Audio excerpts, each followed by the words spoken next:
Namaste India and welcome to day 2 at the 5th edition of Arth, a Culture Fest 2023 promoted by ZEEL. On behalf of Team Arth, I wish that all of us in India and all of us across the globe rather have a year full of love and light. इस नए साल में हो आपका हर्ष नव, वर्ष नव, जीवन उत्कर्ष नव, नव उमंग, नव तरंग, जीवन का नव प्रसंग, नवल चाह, नवल राह, जीवन का नव प्रवाह, गीत नवल, प्रीति नवल, जीवन की रीति नवल, जीवन की नीति नवल, जीवन की जीत Naval. Friends, India's largest multi-regional culture fest is back for season 5. The Khoj for hashtag India Ka Arth continues. Arth is a celebration of India and her roots. As you take in the wonder that is India, it is your individual interpretation that will be your discovery, your meaning, your Arth. So at Arth 23, we have conversations. Look forward to intriguing dialogues and thought-provoking panels. Some of the most respected minds in the country, intellectuals, journalists, authors, historians, and honorable members of parliament. The stalwarts include Anurag Singh Thakur, Smriti Irani, J. Sai Deepak, Kabir Bedi, Prakash Raj, Salvatore Babones, Sanjeev Sanyal, Vikram Sampath, to name a few. At Arth 23, we have performances from Indian classical to colorful folk and tribal dance forms to performances in music, poetry, recitals, and more by some of the most celebrated dancers, musicians, singers, and poets. We are delighted to present performances by Javed Ali, Kutle Khan, Nilesh Mishra, and many more. At Arth 23, we have children. We have curated sessions, storytelling sessions, and workshops for children aged 3 to 14 through strategic partnerships with brands such as Amar Chitrakatha and Guru Leela. At Arth, we have food you get to relish, diverse cuisines and flavors of India. At Arth 23, we have workshops. Engage with award-winning artisans from different parts of the country and their workshops that give us a glimpse into the rich history and culture of India. And at Arth 23, we have art. 3 beautiful art exhibits curated artistically by Dr. Alka Pandey that truly represent the Indic narrative. Ladies and gentlemen, आओ खोजे India का अर्थ. चलिए शुरुआत करते हैं पहले session के साथ. The first session of day 2 is Youth Voices Matter. And the youth of India is saying, चलो नई मशाल हो, चलो नई मिसाल हो. बढ़े चलो, रुको नहीं, थको नहीं. And then we're saying to them, आशीष रक्त तोल दो, स्वतंत्रता का मोल दो, कड़ी युगों की खोल दो, डरो नहीं, मरो नहीं, बढ़े चलो. India is home to 1/5 of the world's youth population. India has more than 50% of its population below the age of 25 and more than 65% below the age of 35.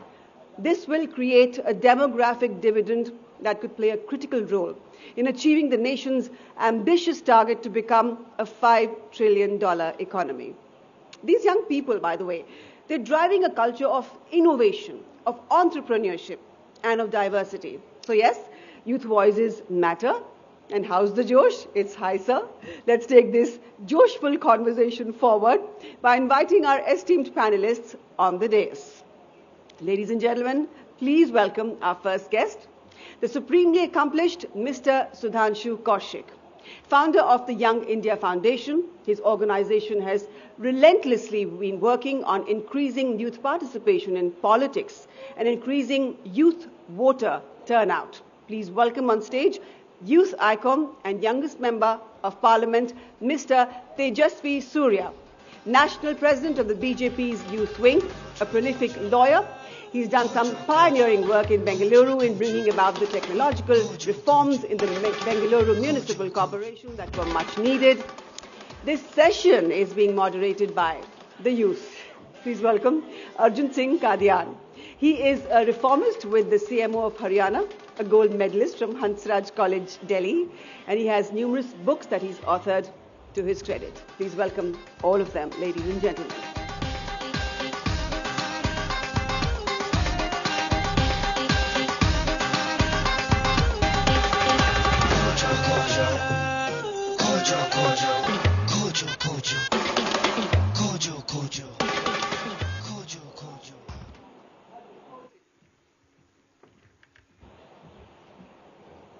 Pranam, Namaskar, and hello everyone. Glad to have wealth too, but then I would also like to call myself young. The age is on my side. Uh, on this conversation on Arth Cultural Quest, we'll be speaking about why young voices matter.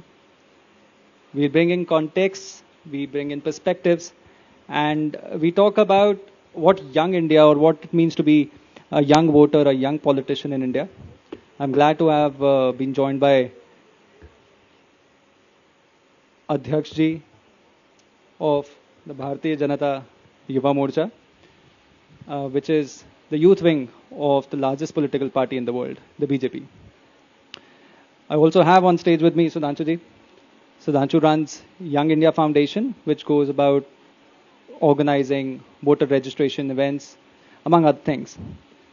I'd like to start off with you, Sudhanshu. Why don't you tell us what it means to be, or why young voices matter?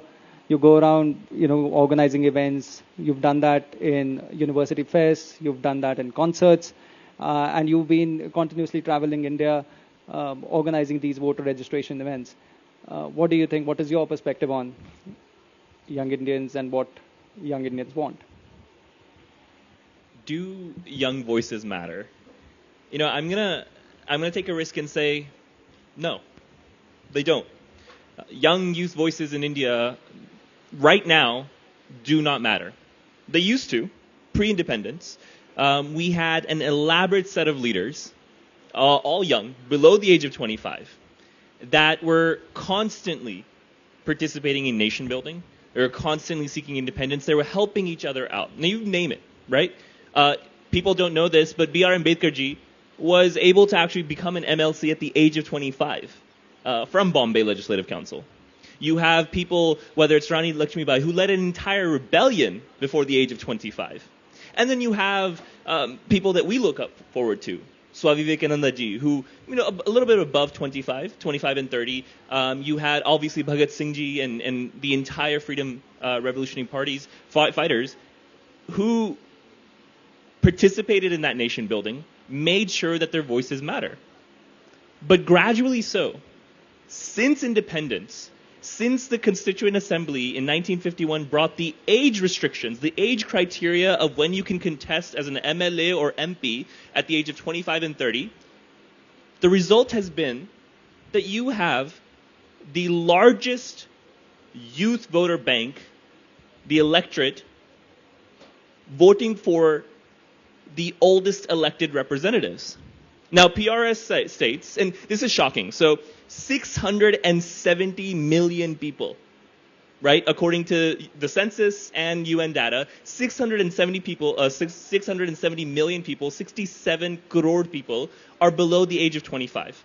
Our average age of a parliamentarian in 2023, according to PRS, is 58 in the Lok Sabha and 64 in the Rajya Sabha. Now, we did some extra numbers. We compiled about 10 extra states and assemblies. The average age of an elected official at an MLA or MP level rounds about at 61 or 62. Imagine 670 million people are then represented by people twice or three times their age in most assemblies and parliament. And now you're going to say, that doesn't really matter. Representation, people are working for them. But here's some other facts. The Youth Commonwealth Report states that India actually figures in 130 out of 160 in their Youth Development Index. This was 2013 when they first released it. They haven't released another index after that. We've ranked number 1 in the highest youth suicides in the world. We hover between 30% to 40% of youth unemployment. We have one of the highest youth malnutrition rates. All this, because I believe, is a lack of representation, right? It's taken 17 Lok Sabhas to get to where we are. 17 Lok Sabhas, 17 different elections, where we currently have a gerontocracy. And if people who don't know what a gerontocracy, it's a really complicated way of saying young people elect a government that's run by old people, right? A government of old people. And so, you're going to ask me, okay, and I say this a lot, right? And I get asked, things are changing. They are. So, for example, pre and post 2014, right? And this is my experience working in youth development. If you go out, right? If you go into these, let's say the ministries, let's say into the assemblies, you have a lot more young people visibly there between the ages of 21 and 25. Not even, oh, young keke, you're 40 years old. No, actually between 20 to 25 in the private staff of ministries, in the actual bureaucratic staffs of ministries, coming in and trying to participate. But that isn't enough. Right? There needs to be more. Okay, fair enough. But it's interesting that you make a mention of this, because 9 years ago, a young man who's sitting right here delivered a TED talk speaking about young Indians in politics and the challenges, speaking about dynasty. 5 years later, he was viral all across India with another wonderful speech which spoke about tectonic change in Indian politics and democracy. Today he sits here as a member of parliament from Bangalore South. He is also the president of the BJYM. Tejaswiji, I want to know from you, what has changed in the last 9 years? Has your perspective changed? What do you say? How do you read the situation and the transformation that has come about? Thank you, Arjun, and thank you, Vikramji and the organizers for having me here, and best wishes for Arth. I think the last 8-9 years, especially after 2014, has seen two very important areas of India's social life being very positively transformed. India's polity as well as India's economic sphere. Both has undergone a very perceptible and a very real democratization. I say this because post 2014, because I work with the BJYM, I work at the grassroots, and I work the hurly-burly of politics every single day, I see a large number of young people participating with political activism, political parties, from panchayat to parliament levels, whether it is assisting parliamentarians, whether it is assisting ministries, whether it is working in their back offices, or for that matter, even taking an active interest in electoral politics as candidates and as participants themselves. I see a great deepening and democratization of the political space. The TED talk that you mentioned of mine 9 or 10 years ago had flagged three important issues or challenges, or rather I would say disincentives which discouraged young people from making the leap into electoral politics. The immense amount of money that is needed to win an election in India, the unfair advantage that or role that caste plays in Indian political parties, the muscle power or the organizational outreach that is needed to make a dent or an impact in politics. All of these three, in great ways, have been diluted in the last 8 years, 9 years, thanks to the Prime Minister's vision of establishing a political culture that places talent over dynasty, performance over pedigree, and the party especially has launched a systematic war against dynasty politics, parivarvad politics all over the country.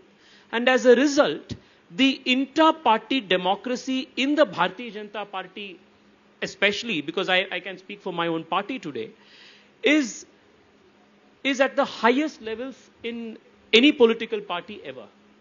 While this is something that is, very encouraging, because in my travels all across the country, whether it is in the Northeast, just as we speak, Arjun, my Yuva Morcha state president of Meghalaya, Kristen, is contesting the MLA election in Meghalaya, and he is all of 26, 27 years old. And as we speak, in Nagaland, there are 2 or 3 constituencies in which the BJYM activists are contesting, and all of them are below the age of 30 years. In the recently concluded Tripura elections, in 6 important seats, young activists between the age of 27, 30, 32, 33, they got opportunities to contest. So the point I'm trying to make is 9 years ago, when I made the TED talk, I thought it is next to impossible for a youngster, someone like me coming from a middle class family, who doesn't have the money, muscle or the caste influence needed to make big in electoral politics, to even get considered for an electoral seat. That was the context in which I had made that speech. But today here I am, having been elected to the parliament, thanks to the party's support, the party which made sure that even a youngster with only 13, 14 lakh rupees in my bank account could contest a Lok Sabha election and win. And I'm not just an exception. You go all across the country today, whether it's in cities like Mumbai, or whether it is in the northeast of India, the examples that I mentioned now, you find young people coming from all castes, coming from different socio-economic backgrounds, finding space, finding voice in the mainstream political party setup in India's largest political party. I think this is a massive change which indicates a deepening of India's democratic roots. While this is something that has happened at the political space, the same kind of democratization has also taken place on the economic space. Today, I come from the city of Bengaluru, which is home to almost 50% of India's startups and almost 40% of India's unicorns. You speak to any young co-founder, founder, or a newly minted millionaire, billionaire in India, most of them come from subaltern communities. Most of them come from tier 2, tier 3 backgrounds, rustic Hindi-speaking, Kannada, Tamil-speaking backgrounds, who have now established the unicorns that India is so proud of. So, the last 9 years, India has witnessed not only first generation political startups, political leaders, but India has also witnessed a great amount of first generation economic startups.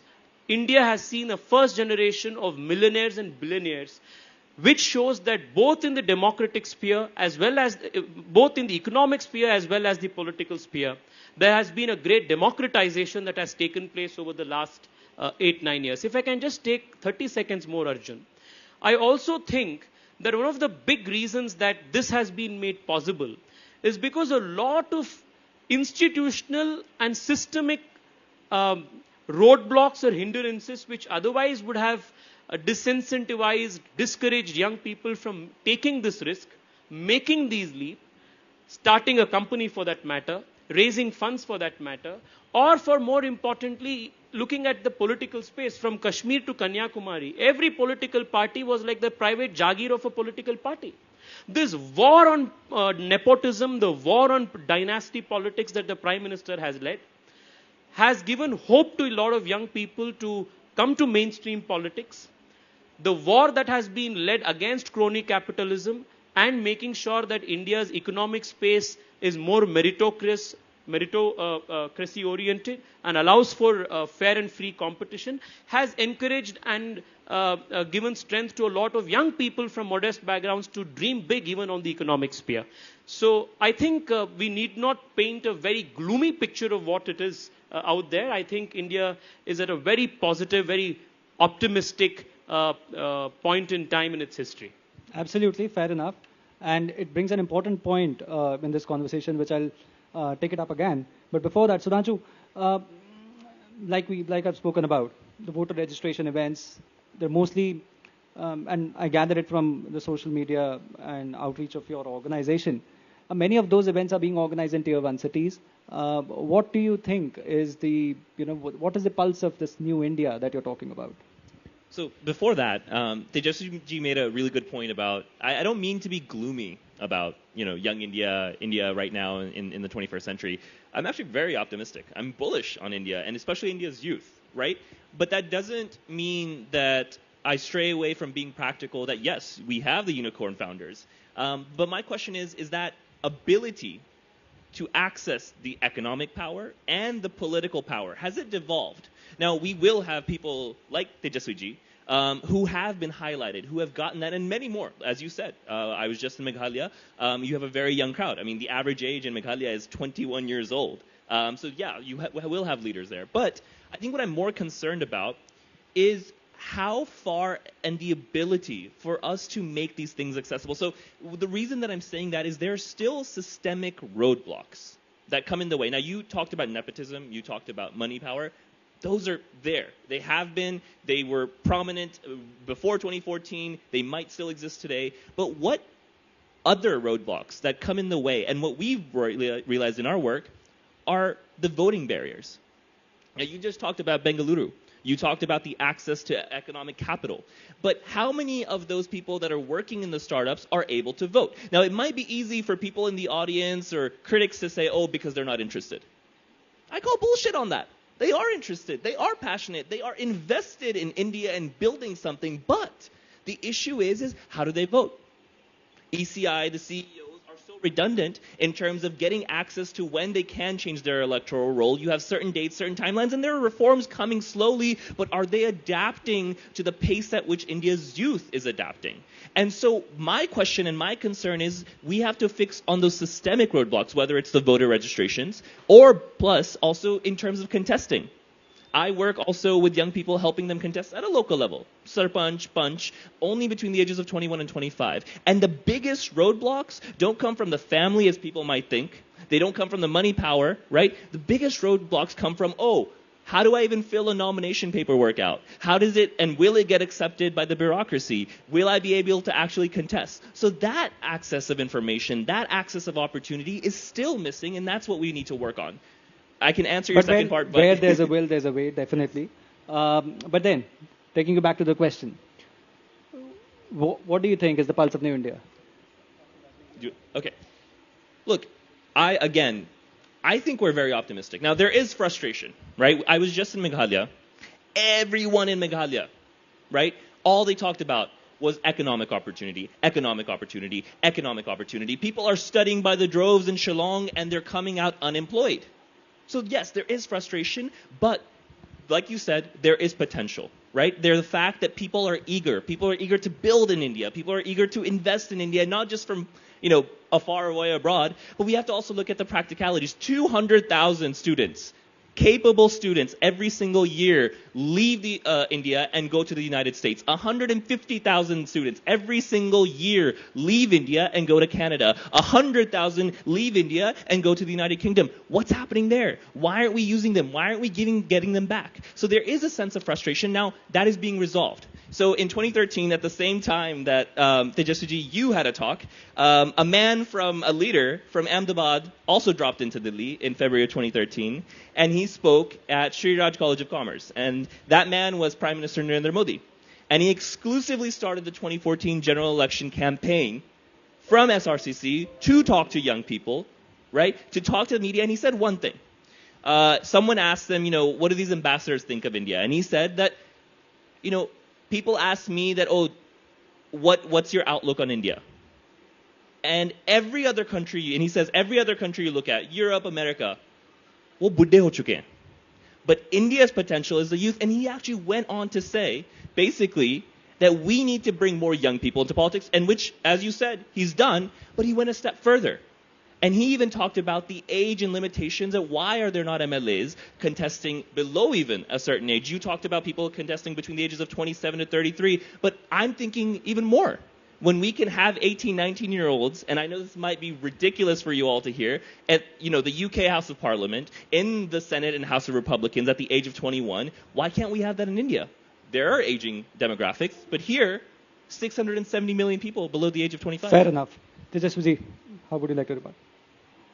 Well, there's nothing to rebut in the sense of, because there's not the one point that Sudhanshu has been making even in his first intervention is about lowering the age of voting and lowering the age of contesting elections, and that is something that can be debated. But insofar as the points of, economic opportunities that are needed for the country's young people, and that's being a point of debate all around the country, and the unemployment as an issue, I think one must see this from the perspective of how the country has grown economically the last 9 years. The incredible amount of economic opportunities that is today available before the young people all across the country in every state. The country's economy has grown in the last 9 years. The per capita income has nearly doubled in the last 9 years. Even the formal registration of jobs in the EPFO database indicates a 3 to 4 times increase in the number of registrations in the EPFO website.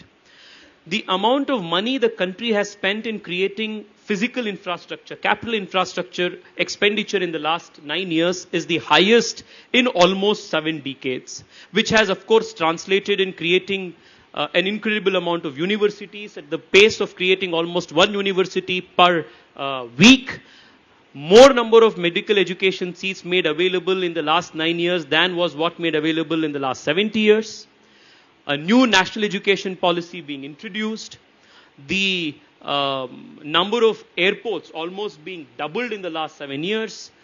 All of this indicates at more opportunities, economic, political, social, otherwise, to the young people of India. All of this is happening at an incredible pace. There can always be a demand that the pace of economic progress must increase in India because we have such a large number of young population to cater to. And the government of the day is cognizant of this fact, is why people all across the country see hope in the Prime Minister's vision and blueprint for creating this kind of a fast economic roadmap for India. So I think the point on increasing economic opportunities for young people is something that the government of the day is very cognizant of. And there is no government before this government that has lifted more number of people below the poverty line than this government has ever done. And one thing that I would want to say at this point is, because howsoever we may deny the fact that economics will not play a role in empowering young people to make choices towards politics or not, or taking a career in politics or economics for that matter, if the basic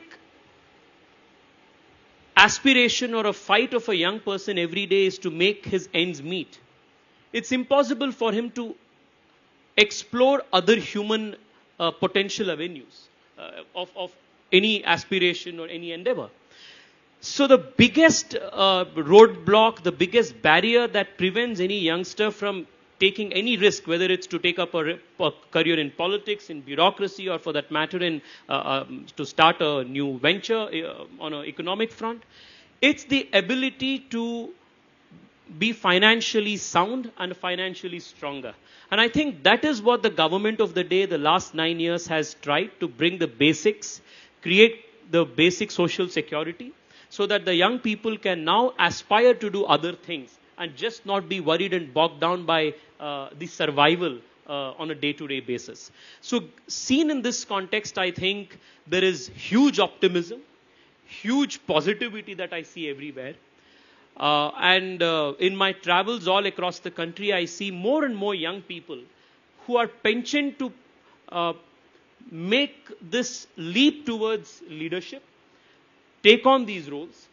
And I see this coming from different communities all across the country. Absolutely. That is what I want you to focus upon, because you make a mention of what is the young India wanting in the cities, and there's a young India in the villages or tier 2, tier 3 towns. There must be some contrast. There are caste community barriers, there are religious barriers, and there are also economic barriers. So how do you see that? Because seeing it from the organizational or Sangathan perspective, you have a vast experience in terms of you go on Pravas, you've been utilizing social media, leveraging it to the fullest, and you and the party essentially gets the largest sense of what the young India wants. How do you picture that in the backdrop of, you've spoken about economics, in the backdrop of technology, in the backdrop of voices which were so far unheard of? How do you contrast that, and how do you take it forward from there? It's a very interesting question that you have posed, Arjun. I would want to put this in this manner, because Sudhanshu made this point of how things have kind of positively changed over the last 8-9 years, and he sees large number of young people participating in government spaces. The Nehruvian consensus, if I can use that word, was mostly the upper class, upper caste, consensus, which made access to resources both politically as well as economically the domain of only a select few. The last 8 years, I keep going back to the point that I made in the very first intervention, the last 8-9 years has seen a deepening of democratization, both at the political, social as well as the economic space. Recently, I was in a small school in a very remote part of Karnataka, and a very young, bright girl with lots of hope in her eyes spoke of how she sees Draupadi Murmu as her role model. So whether it is the story of a prime minister selling chai on a railway station, making it big and becoming the prime minister, it has inspired a generation. In the same way, examples of and representation, very conscious representation in important public offices of people like Draupadi Murmu is inspiring an entire generation. And if you were to understand what is the BJP's success in, say, Uttar Pradesh, in Madhya Pradesh, in any of these states that the Bharatiya Janata Party is repeatedly winning elections, in Gujarat for that matter, it is because every small community, every single section of the society, howsoever small numerically, has found political expression and representation in electoral politics, which is a very big thing because these communities earlier could not have even dreamed of having a substantial part of the political pie. But today that has been made possible. In the same way, if you list the founders and co-founders of the top 20 unicorns in India, find out which are the schools, colleges they studied in, the languages that they're comfortable in speaking, where they come from. An overwhelming majority of all of them are from what you refer to as tier 1 and tier 2 cities. Not many of them are from the IITs or the IIMs. Many of them come from Madan Lal, Gangaram, whatever, these type of schools, colleges which are not considered to be the Ivy League of India. But these are also the people creating wealth. So in that sense, I would say that the democratization that has taken place in the last 9 years is something that has broken the Nehruvian consensus, which made access to opportunities and privilege, confined it to the upper class, upper caste, English speaking, tier 2, the metropolitan elite of the nation. Now, if last word there because we're running out of time and then we have to take quick. Absolutely. So Tejaswiji made a really good point. You brought about the importance of symbolism. Very, very true. Whether it's the prime minister himself, the president, but symbolism also comes down to young people, right? Of course, you and I, we are privileged to be here, but symbolism in terms of can a 21-year-old also be able to contest? Can a 21-year-old have the same access if they're, credible and worthy and have merit to be able to get there? And as you said, Tejaswiji, I think it's really interesting. You're advocating for, and which I agree with, that, this access to economic capital has devolved and has made it, and like you said, one has to think about apne khud ke roti kapdi makan, right? Everyone has to be based economically well to think about politics. But if you're saying that, then can we then move forward? Can we take the needle forward where, BJYM ensures that at least in the next general election, right, in the manifesto, we are going to commit to decreasing the age of candidacy. We're going to commit to make sure that more people between the brackets of 25 and 30 can come out and contest a certain number, a certain quota, whatever it is. If you're saying that, okay, now they're good or getting better, we can now think about building this nation. We can all participate. And I would love for there to be some progressive move on that. Sudhanshu, I think for the third time you have made the point on decreasing the age for contesting elections. And I say that this is something that we can always debate. But what I am focused on, what BJYM is focused on, what the party is focused on, the Prime Minister's vision, is to actually give young people an opportunity to contest elections. You spoke of how filling up the nomination form itself is a challenge, right? But let me tell you that this is not a challenge for a BJYM or a BJP Karyakarta who gets a party ticket.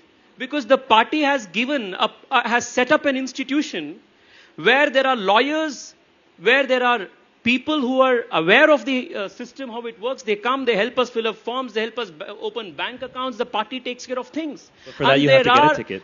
There are hundreds of people. There are hundreds of people all over the country who have made use of this opportunity. Every year, the BJYM and the party, at all levels throughout the country, at the block levels, the booth levels, organizes voter registration camps. And I think just last year, even during COVID, just the city of Mumbai, my Yuva Morcha president from Mumbai gave us a report that every single ward saw a rise in 3,000 to 4,000 new voter registrations that the BJYM alone had conducted.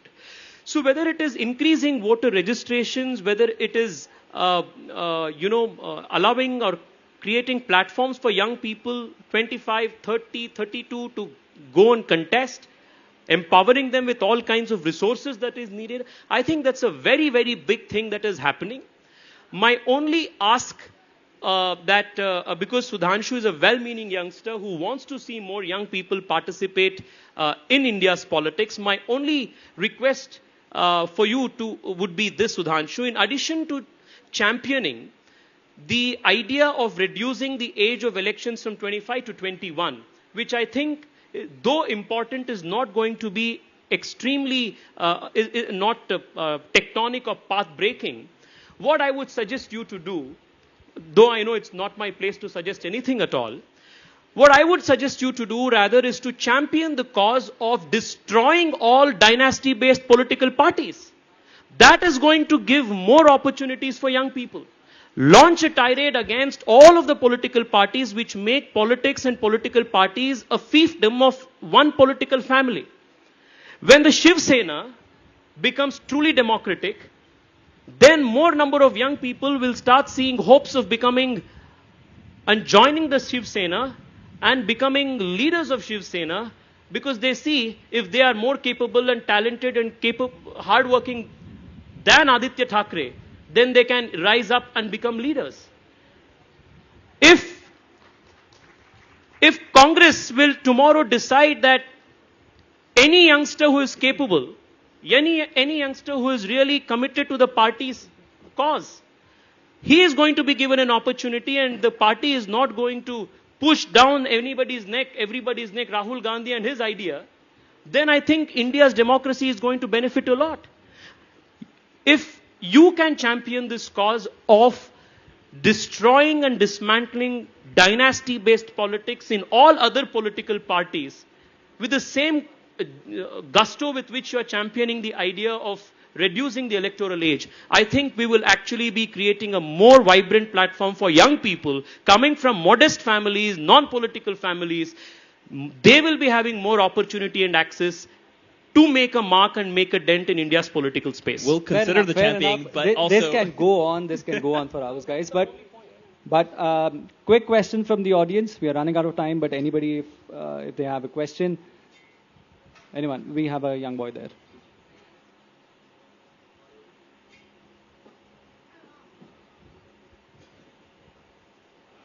Please do say your name and direct your question to whoever you are. Good afternoon, panel. Good afternoon, panelists. My name is Manas, and question is from Sudan. There.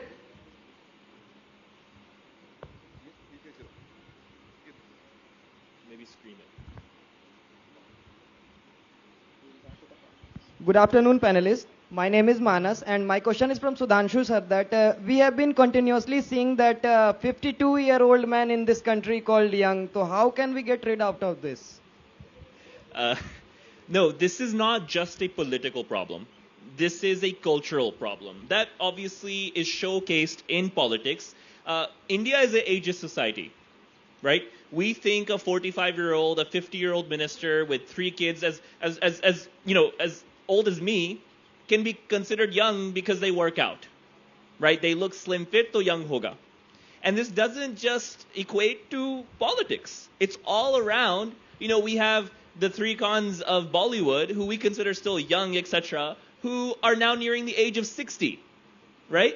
So I think that instead of just saying, okay, it's in politics. We as a society need to figure out that why are we so ageist that we just devalue someone's experience only by the number of years they've spent here in the world and how long they've lived, right? But it's about the ability of what they've seen, what they've done, and that necessarily doesn't mean there's a time constraint. So I think we really need to work on us being ageist, and that will exhibit once we get better in politics. We will get more young people. We will get not just one Tejaswi Surya ji, tens of Tejaswi Surya jis, and tens of other young people. For example, Chandrani Murmu, who's the only person right now in parliament below the age of 30. She's actually about to turn 30 next month, but she is the only person who technically can represent 750 million Indians below the age of 30. Fair enough. I think with that... Still don't think that it's the Congress party's dynasty politics that is the problem, that a 52-year-old is still considered a young, but it's a cultural problem of the nation. Is that what your assessment is? No, absolutely not. Actually, it's a cultural, it's the existing parties and not just the Congress. Name them all. Whether it's the BJD, whether it's the JDU, whether it's, parts and unfortunately some parts of the BJP as well, because the minister that I was referring to is a current minister, right? It's an existing throughout all parties, but again, sir, that's because it's a cultural issue. Our parties value or exhibit the cultural ageism that we have. And that's what we need to solve. Sudhanshu, that is what he has been trying to defend or argue for the last 30 minutes. Regardless, I thank both my speakers. We had a wonderful conversation and I hope that this tradition continues. Thank you very much.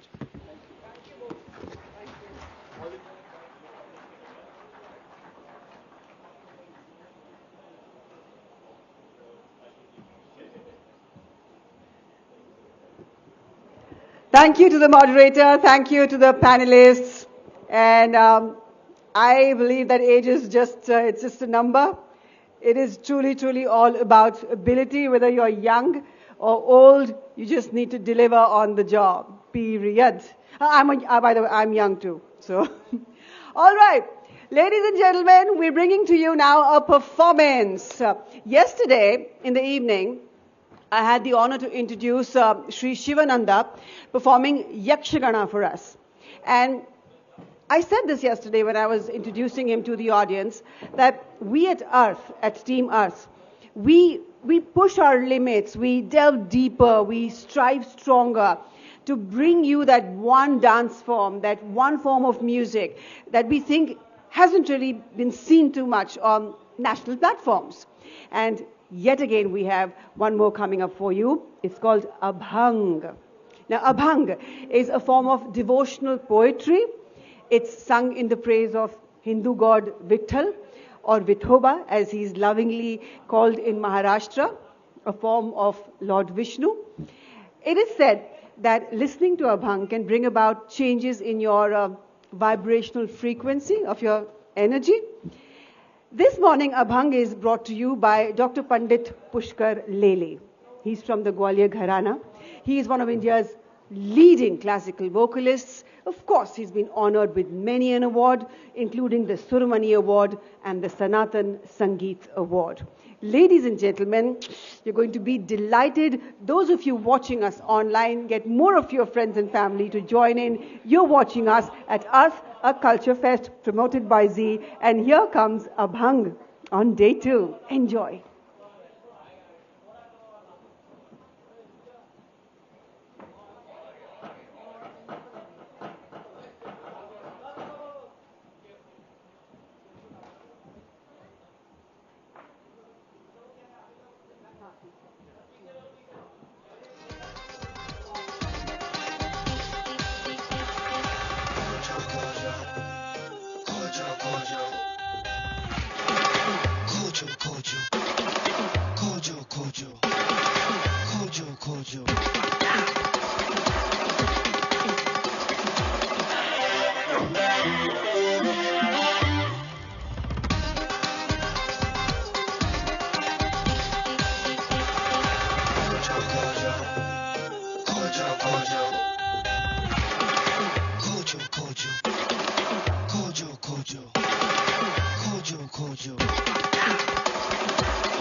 Khojo, khojo.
Hare Jai Ram Krishna Hare Jai Jai Ram Krishna Hare Jai Ram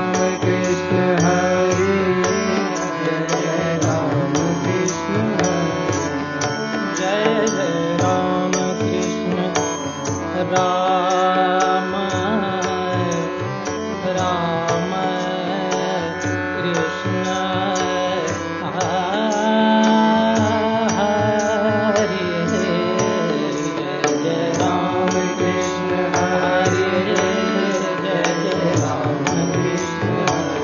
Jai Jai Jai Ram Krishna Hare Jai Jai Ram Krishna Hare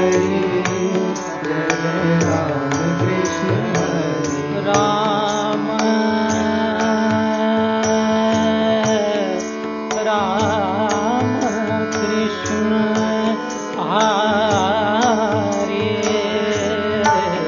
Jai Jai Ram Krishna Hare Jai Jai Ram Krishna Hare Jai Jai Ram Jai Ram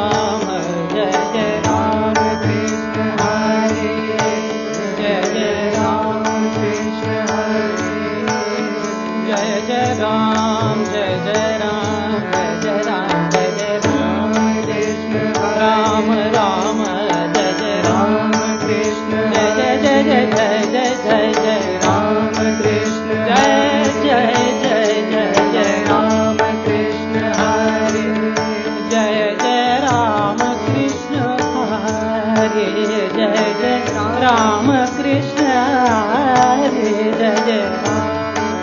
Hare Jai Jai Ram Krishna Hare Jai Jai Ram Krishna Hare Jai Jai Jai Ram Krishna Hare Jai Jai Ram Krishna Hare Jai Jai Ram Krishna Hare Jai Jai Ram Ram Ram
तुलसी हार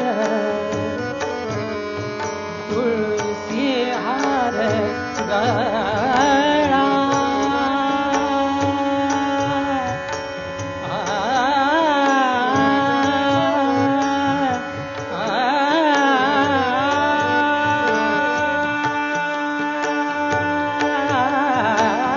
तुलसी हार गळा कासे पितांबर तुलसी हार गळा कासे पितांबर आवडे निरंतर आवडे निरंतर आवडे निरंतर हेची ध्यान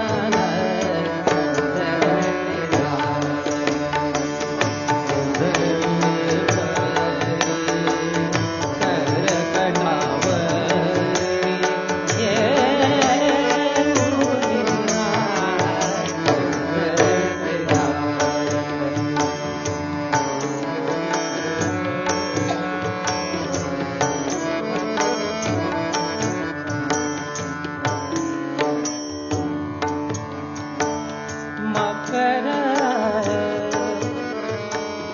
मकर कुंडले कुंडले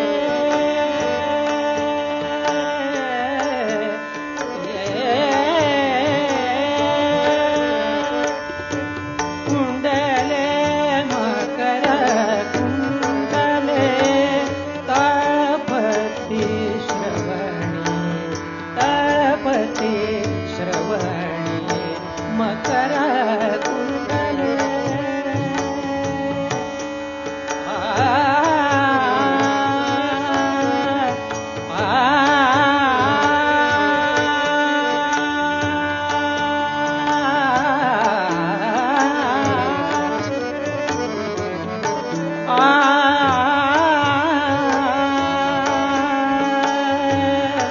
कुंडले कुंडले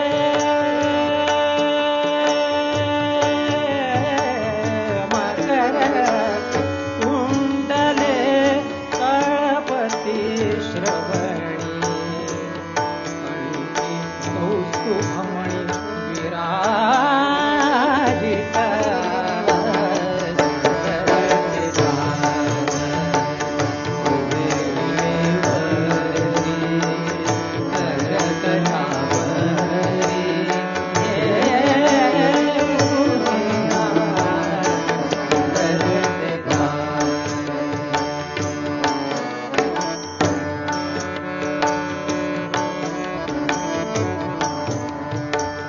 तुका म्हणे माझे माझे तुका म्हणे माझे हेची सर्व सुख तुका म्हणे माझे हेची सर्व सुख पाहिन श्रीमुख पाहिन श्रीमुख पाहिन श्रीमुख पाहिन श्रीमुख आवडीने सुंदर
Next, an Abhang by Sant Eknath.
काया ये पंढरी आत्मा विठ्ठल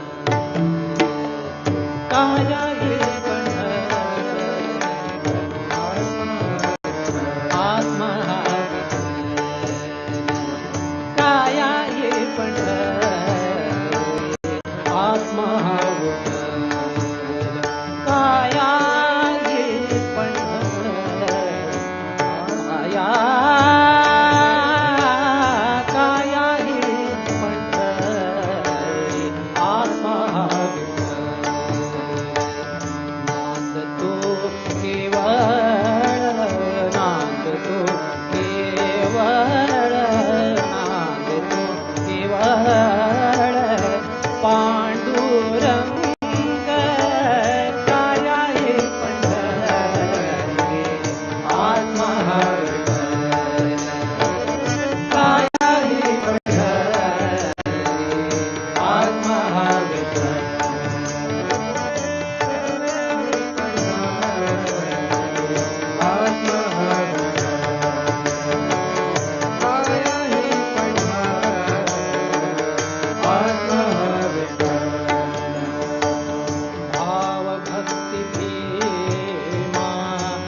क्षमा क्षमा शांती दया क्षमा शांती हेची वाळवंट दया क्षमा शांती दया क्षमा शांती दया क्षमा शांती दया क्षमा शांती दया क्षमा शांती दया क्षमा शांती दया क्षमा शांती दया क्षमा शांती हे जीवाणू म्हणत दया क्षमा शांती दया क्षमा शांती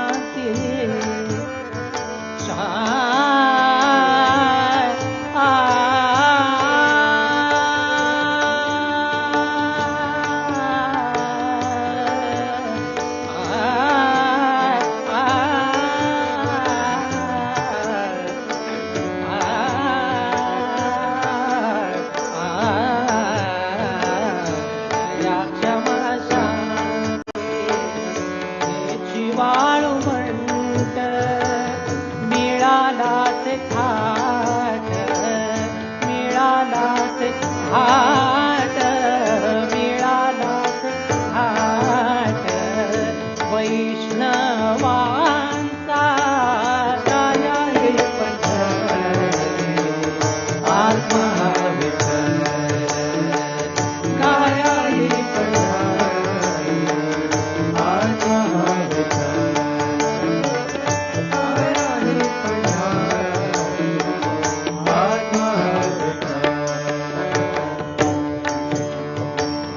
ज्ञान ध्यान पूजा विवेकानंद ज्ञान ध्यान पूजा ज्ञान ध्यान पूजा ज्ञान ध्यान पूजा विवेकानंद हाची वेणुनाद हाची वेणुनाद शोभत से काया हे पंढरी आत्मा विठ्ठल काया हे पंढरी आत्मा विठ्ठल दश इंद्रियांचा एकमेळा केला दश इंद्रियांचा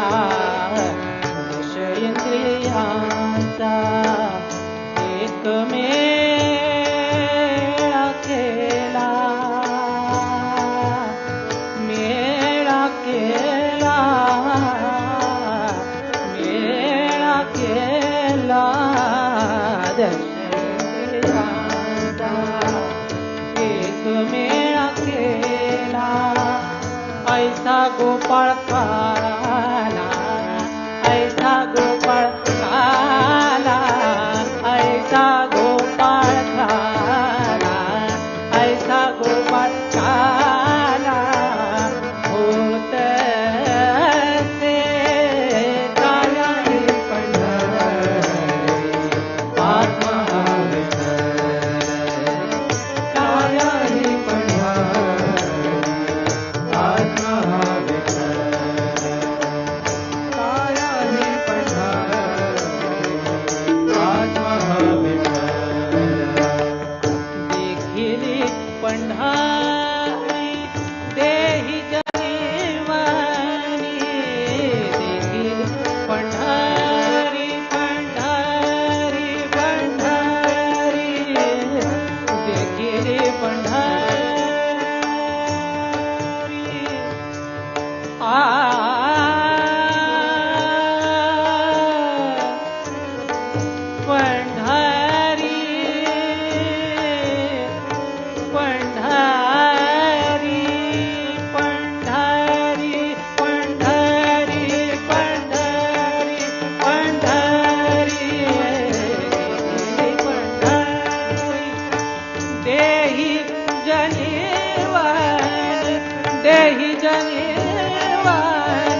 का जनार्दनी वारी करी काया हे पंढरी आता विठ्ठल काया हे पंढरी आता विठ्ठल विठ्ठल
दूसरा कुछ है मन में?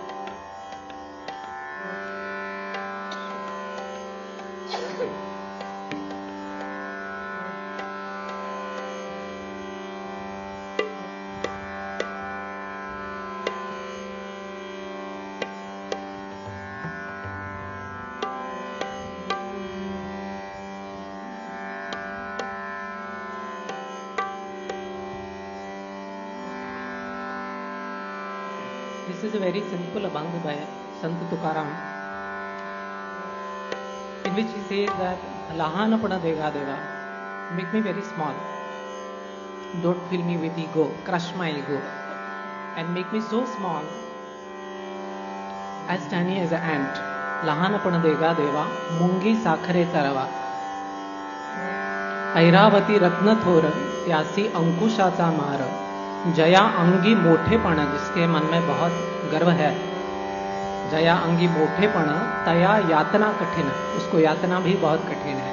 तो बहुत सीधा साधा सरल शब्दों का एक छोटा सा अभंग है।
लहानपण देगा देवा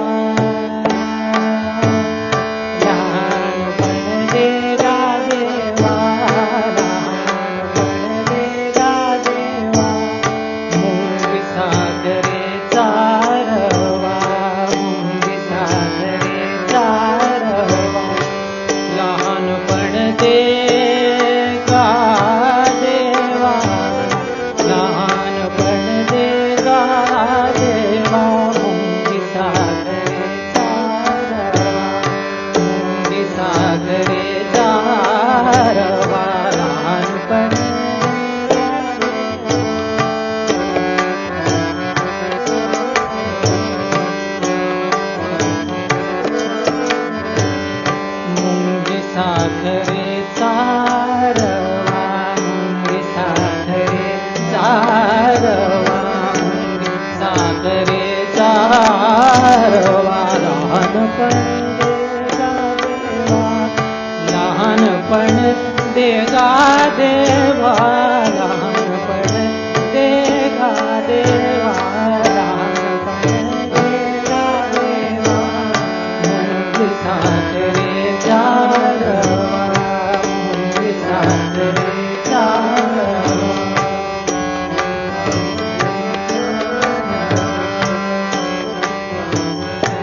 ऐरावती रत्न थोर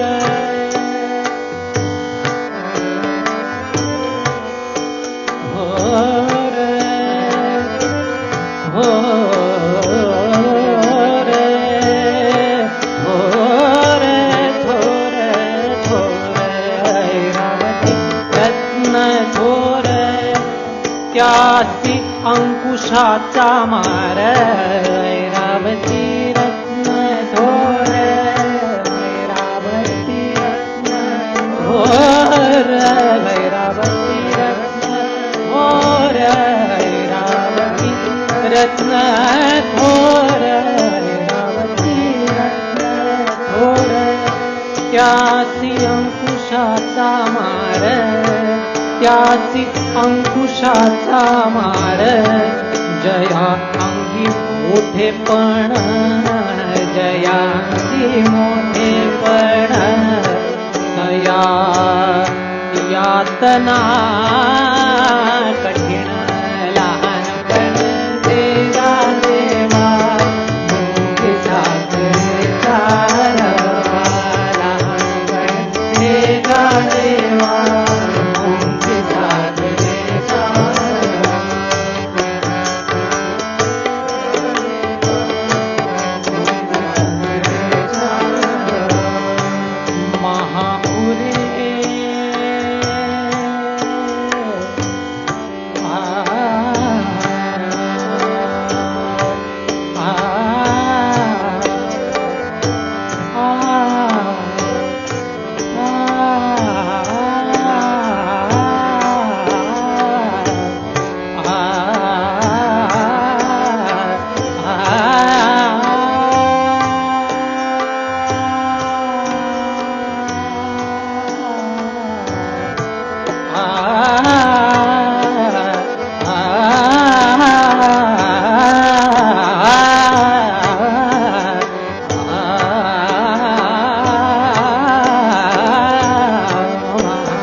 लव्हाळ वाचते महापुरे झाडे जाती तेथ लव्हाळ वाचते जया अंगी मोठेपण जया अंगी मोठेपण तया यातना लहानपण देवा देवा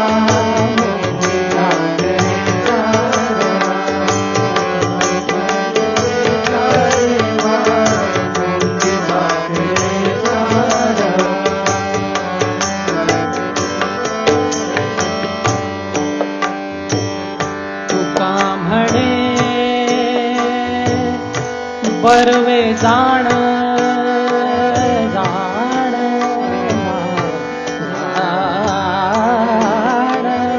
जाण तुका म्हणे तुका म्हणे म्हणे म्हणे म्हणे तुका म्हणे बरवे जाण बरवे जाण बरवे जाण जाण जाण जाण जाण जाण जाण तुका म्हणे बरवे जाण भावे लहानहून लहान तुका म्हणे बरवे जाण भावे लहानहून लहान जया अंगी मोठेपण जया अंगी मोठेपण तया यातना कठीण लहानपण रे गा देवा मुंगी साखरेचा रवा लहानपण रे गा देवा मुंगी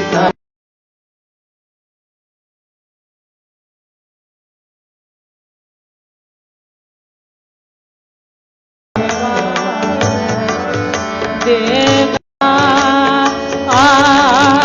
देवा देवा देवा देवा देवा देवा देवा लहानपण देगा देवा मुंगी साखरेचा रवा मुंगी साखरेचा रवा मुंगी साखरेचा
अवघे गरजे पंढरपूर अवघे गरजे पंढरपूर अवघे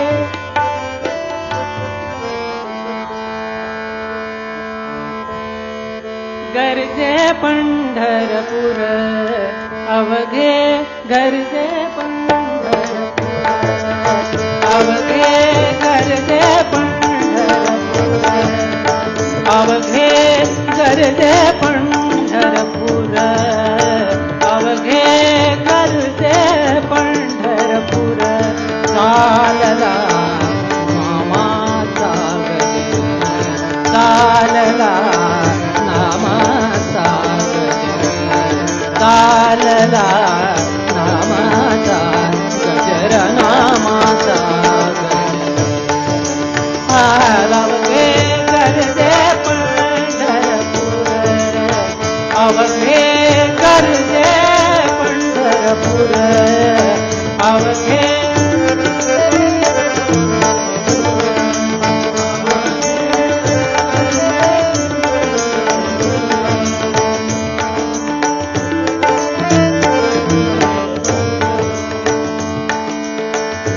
टाळ घोष कानी टाळ घोष कानी टाळ घोष कानी टाळ घोष कानी ध्यानी विठ्ठलाची मूर्ती ध्यानी विठ्ठलाची मूर्ती टाळ घोष कानी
देहालाया लाभे मुक्ती देहालाया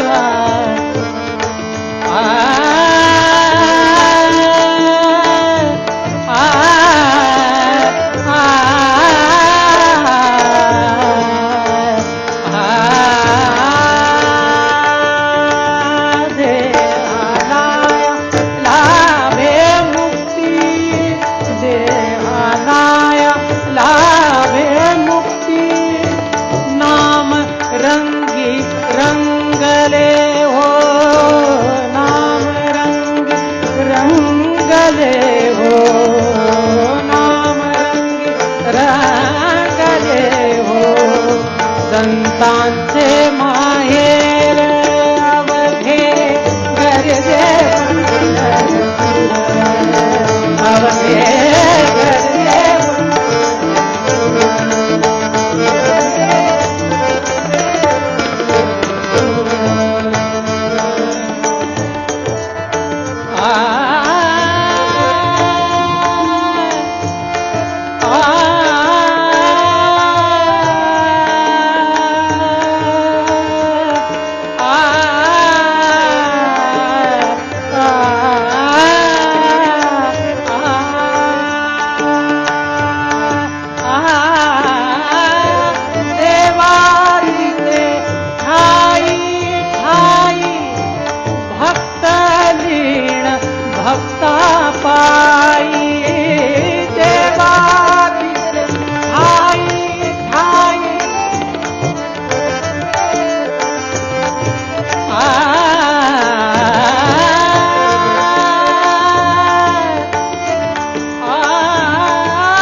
Vitthal Vitthal Vitthal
I would want to clap.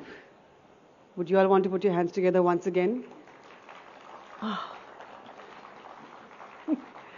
Magical. And as I said earlier when I introduced them, it only happens at Arth, a culture fest promoted by ZEEL. Bahut bahut dhanyawad. Thank you very much. Ladies and gentlemen, India, which was once known as Vishwaguru for its flourishing civilizations, for being the center of excellence for education, medical discoveries, mathematical innovations, cultural treasures, and much more, is now saddled with many a challenge. In ancient India, the public greatly benefited from the Indic values of governance, such as dharma, ahimsa, nishtha, upeksha, and satya, which were the lifeline of the early ages. It seems more and more each day that there is a need to revive the Indic social, moral, and spiritual values and integrate them into the fold of governance in present-day India. We must learn from our ideal past and apply it for an ideal future. This conversation, I think, has already begun in power corridors. At Arth, we are bringing this on to a public platform. Please put your hands together for our session guests, policy movers, and makers. Our first guest is scholar Abhijit Iyer Mitra, Senior Fellow at the Institute of Peace and Conflict. Being a defense economist, he has regular columns in News 18, First Post, Print, Economic Times, and Business Standard. A defense and policy expert at the Stimson Center, Washington, D.C., Mr. Anurag Saxena, an adept policy expert and financial board advisor, has held global roles at Deutsche Bank and Credit Suisse.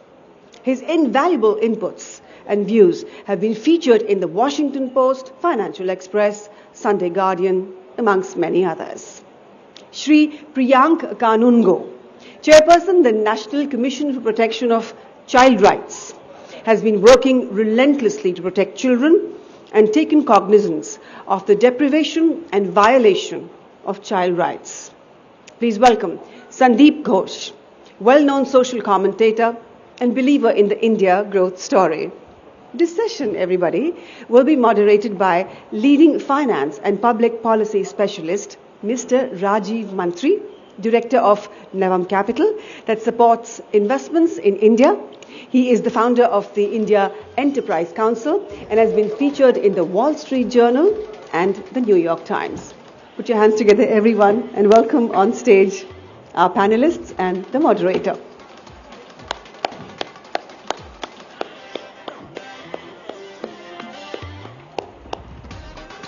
And let's get this first conversation of the next part of the afternoon going. Policy Making 2.0.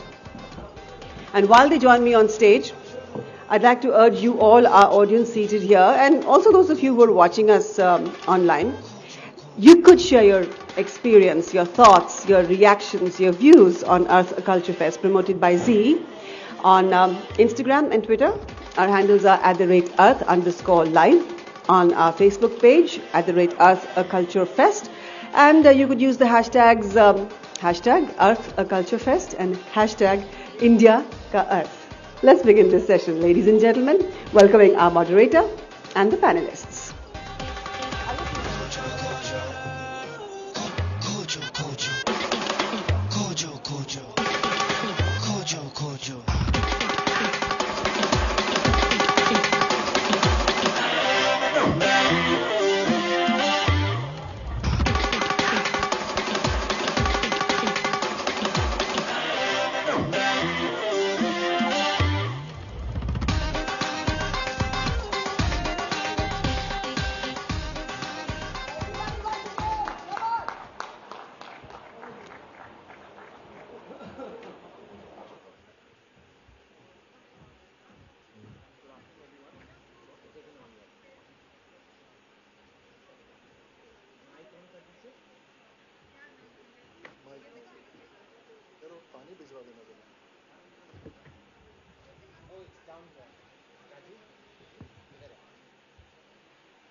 Good afternoon, everyone.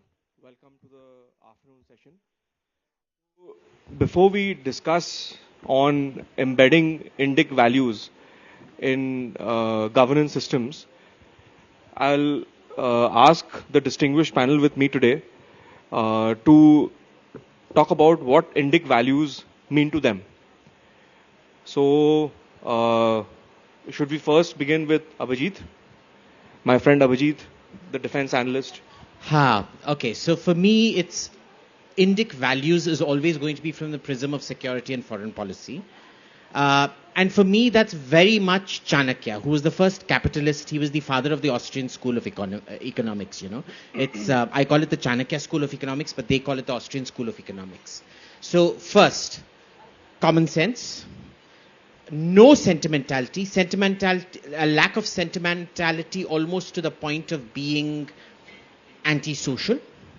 Ruthlessness, absolute ruthlessness. And, there's the Alcoholics Anonymous prayer, God, give me the strength to change what I can, the fortitude to bear what I cannot, and the wisdoms to see the difference between the two. And for me, Indic values is the difference between Swadharma and Rajdharma. Swadharma, you can be a wonderful person, but you have absolutely no right to impose your Swadharma as the Rajdharma. Rajdharma is not nice. It is not meant to be nice. It is not meant to be kisi. It is not meant to be Vasudhaiva Kutumbakam. It is meant to be ruthless. So that is Indic. So if I can interject here, if you had to, you mentioned Chanakya, and I presume Chanakya would be an archetype of Rajdharma as in your construct. So if you had to pick a similar thinker or a similar figure for Swadharma, who would it be? So that maybe the audience can relate to that more. See, the problem with the examples of Swadharma are unfortunately that they impose it as Rajdharma. And for me, the most visible examples of that would be Mr. Mohandas Karamchand and Ashoka. Taking your personal belief systems and converting it into state policy, which becomes very dangerous. People don't realize this, that Ashoka's empire collapsed within Ashoka's own reign. 20 years after he went and sacked Kalinga, the Kalingans came and sacked Patliputra. Right? Everybody seems to forget that for whatever reason. Gandhi again, he had very high values of himself, but to impose that on the state as state policy, I think that's where you get to the part about, the Alcoholics Anonymous prayer. Okay. So, Rajdharma as broadly an Indic value that you believe we need to embed into our governance systems. Next, can I request Sandeep ji, if you want to talk about Indic values and what they mean to you? To me, it means, doing what is right while staying true to your own values, so to speak. I don't know, it's contradictory. It's similar to what Abhijit said, but what I would say is stay on course for the purpose, what you're really trying to achieve, and if that is in consonance with the larger scheme of things which you feel is good for society, good for mankind, good for the entire world, and the whole idea of, staying away from the fruits of it for yourself, and to some extent, therefore, to me, what is proposed in the Gita sounds much more closer to Indic value because of the similar reasons. You do something which is right, and you do it right because you feel right without any personal, agenda in the whole situation, because you're doing it for a much larger cause. That's how I see Indic value. Okay, so if I can summarize that, it would entail essentially doing the right thing. But obviously that has different connotations, different meanings to different people. No, right thing is you see, it's not for the end per se. Even if you want to practice, let's say, on a geopolitical scale, if you're trying to extend India's influence or the Indic influence across the world, you're not doing it for hegemonistic reasons. You're doing it to spread certain value systems and which you feel is what the world should be guided by, which is, in sync with the natural laws. And you're not doing it just because you want to make India powerful to put somebody else down, but you think that is the natural course of action by which humanity should evolve, the universe should evolve, and we are more in sync with that. To that extent, we are pursuing that.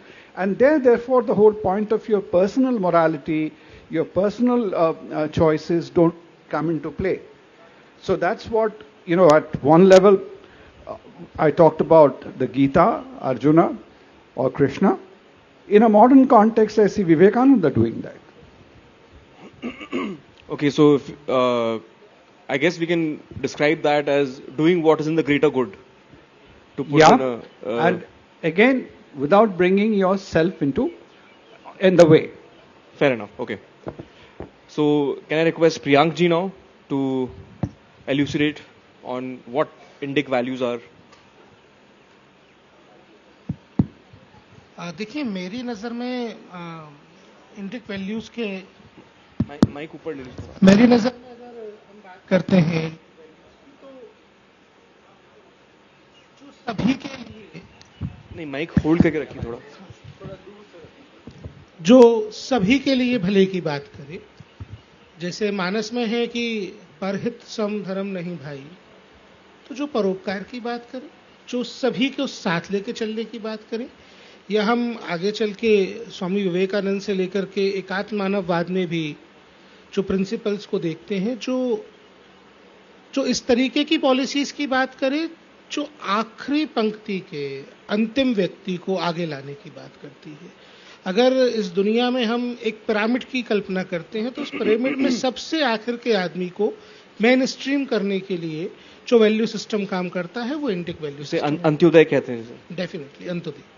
तो अंत्योदय आप किसी भी काल में देख लीजिए, राजनीतिक सामाजिक दृष्टिकोण से वो बदला गया। जैसे अभिजीत जी ने आर्य चाणक्य का एग्जाम्पल दिया, मैं उसी एग्जाम्पल पे वापस आता हूं। एक बच्चा जो स्लेवरी में था, उसको बेचा जा रहा था गुलामी करने के लिए, उसको एक टीचर ने रेस्क्यू किया, टीचर वाज चाणक्य, और वो देश का सम्राट बना। तो परिवार केंद्रित ऐसी व्यवस्था जहां सरकार का दखल परिवार के भीतर नहीं है, जहां बाजार परिवार और सरकार के नियंत्रण में हो, वो इंडिक वैल्यू सिस्टम नहीं। और इसकी बहुत एक लंबी परंपरा रही है भारत में, तो ये एक अच्छा एंगल है शायद मैं कहूँगा इंडिक वैल्यूज को के बारे में सोचने का, उन्हें समझने का। डेफिनेटली। देखिए, जब मैं व्यवस्था की बात करते हैं हम, तो व्यवस्था बाजार, परिवार और सरकार इनके बीच में बटी हुई है। जब हम भारतीय परिप्रेक्ष्य में इसकी बात करते हैं तो हमारा परिवार समृद्ध है, परिवार स्ट्रेंथन है। जैसे मैं अपने कार्यक्षेत्र के बारे में अगर आपको इंडिक वैल्यू सिस्टम के बारे में बताऊं तो भारत में अनाथ आश्रम नहीं होते थे, भारत में ऑर्फनेजेस इन्वेडर्स के साथ आए। हमारी परंपराओं में तो परिवार की परंपरा है। भारतीय परंपराओं में मैं आपको एक एग्जाम्पल देके बताता हूं। जैसे झांसी की रानी लक्ष्मीबाई की कहानी हमने सुनी। उन्होंने एक बच्चे को गोद लिया और उसको उसके कॉन्स्टिट्यूशनल उस समय के जो उसके फंडामेंटल राइट्स थे कि उसको इनहेरिटेंट प्रॉपर्टी का राइट हो, उसको राज करने का अधिकार हो, वो राजा का बेटा था, उसको राज करने का अधिकार, वो देने को ब्रिटिशर्स ने मना कर दिया। रानी तलवार लेके ब्रिटिशर्स के ऊपर कूद गई अपने बच्चे के अधिकार के लिए। भारत का नाम तो जिन सम्राट भरत के नाम पे पड़ा, वो फैमिली वैल्यू सिस्टम का या इंडिक वैल्यू सिस्टम का एग्जाम्पल है अपने आप में। देखिए, सम्राट भरत को उनके पिता ने उनकी माँ के साथ अबेंडन कर दिया था। अगर हम यूरोपियन वैल्यू सिस्टम पर बात करें या किसी और दुनिया के सिस्टम की बात करें तो माँ बेटे के राइट्स के लिए हम कोर्ट कचहरी कर रहे होते, झगड़े कर रहे होते। लेकिन एक गुरु थे, उस गुरु के आश्रम में, कर्ण ऋषि के आश्रम में उस बालक का पालन पोषण हो रहा था। उन्होंने सम्राट दुष्यंत को एहसास कराया, बच्चे को वापस पहुंचाया, बच्चा भारत का सम्राट बना और सम्राट भरत के नाम पे भारत का नाम। तो ये हमारे यहाँ का इंडिक वैल्यू सिस्टम है।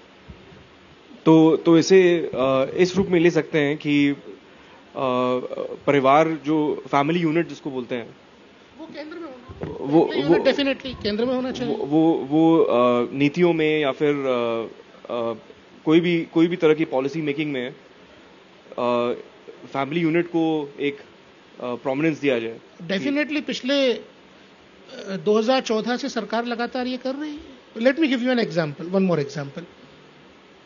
हमने एक त्रासदी देखी एक 15 साल पहले सुनामी की। तमिलनाडु में, चेन्नई में सुनामी के बाद उस इलाके में ऑर्फनेजेस की बाढ़ आ गई थी। हर कोई बच्चों को ऑर्फनेजेस में डाल के पाल रहा था। दूसरी ट्रेजेडी हमने देखी कोविड के रूप में। मैं आपको बताता हूं, कोविड के दौरान, कोविड या किसी और कारण से जो भी बच्चे अपने माता पिता को या घर के अर्निंग मेंबर को खोने के कारण परेशानी में आए, उनमें से 1% से भी कम बच्चे ऑर्फनेजेस में, क्योंकि सरकार ने पॉलिसीज चेंज की, फैमिलीज को स्ट्रेंथन करने पे काम किया। तो अगर आप फैमिली सिस्टम को स्ट्रेंथन करते हो तो वही Indic value system. Very well put. Anurag, if I can come to you, आप बताइए कि इंडिक वैल्यूज को आप किस रूप में देखते हैं और आपके लिए इंडिक वैल्यूज का क्या महत्व है? तो इस डिस्कशन का we can frame it in two ways. One is we can talk about what are indic values. The other way is we can exclude ki what are not indic values, which is what I would like to focus on. Right? तो एक negative framing. एक negative framing.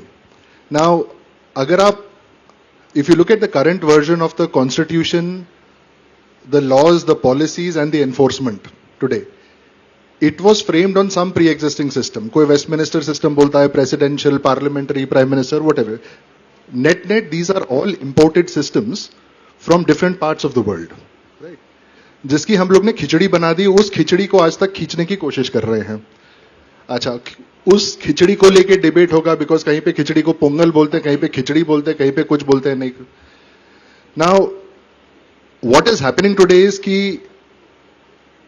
आपको pizza खाना है और आपको मुर्गमलाई टिक्का भी खाना है, तो आपने मुर्गमलाई टिक्का लेके पिज्जा पे डाल दिया, तो ना वो मुर्गमलाई टिक्का बना, ना वो मुर्गमलाई टिक्का है, ना वो पिज्जा है. So only weird people would prefer random mishmashes like that. तो मेरे हिसाब से what we really need to focus on, अभी 25 साल हैं for India to complete 100 years of independence.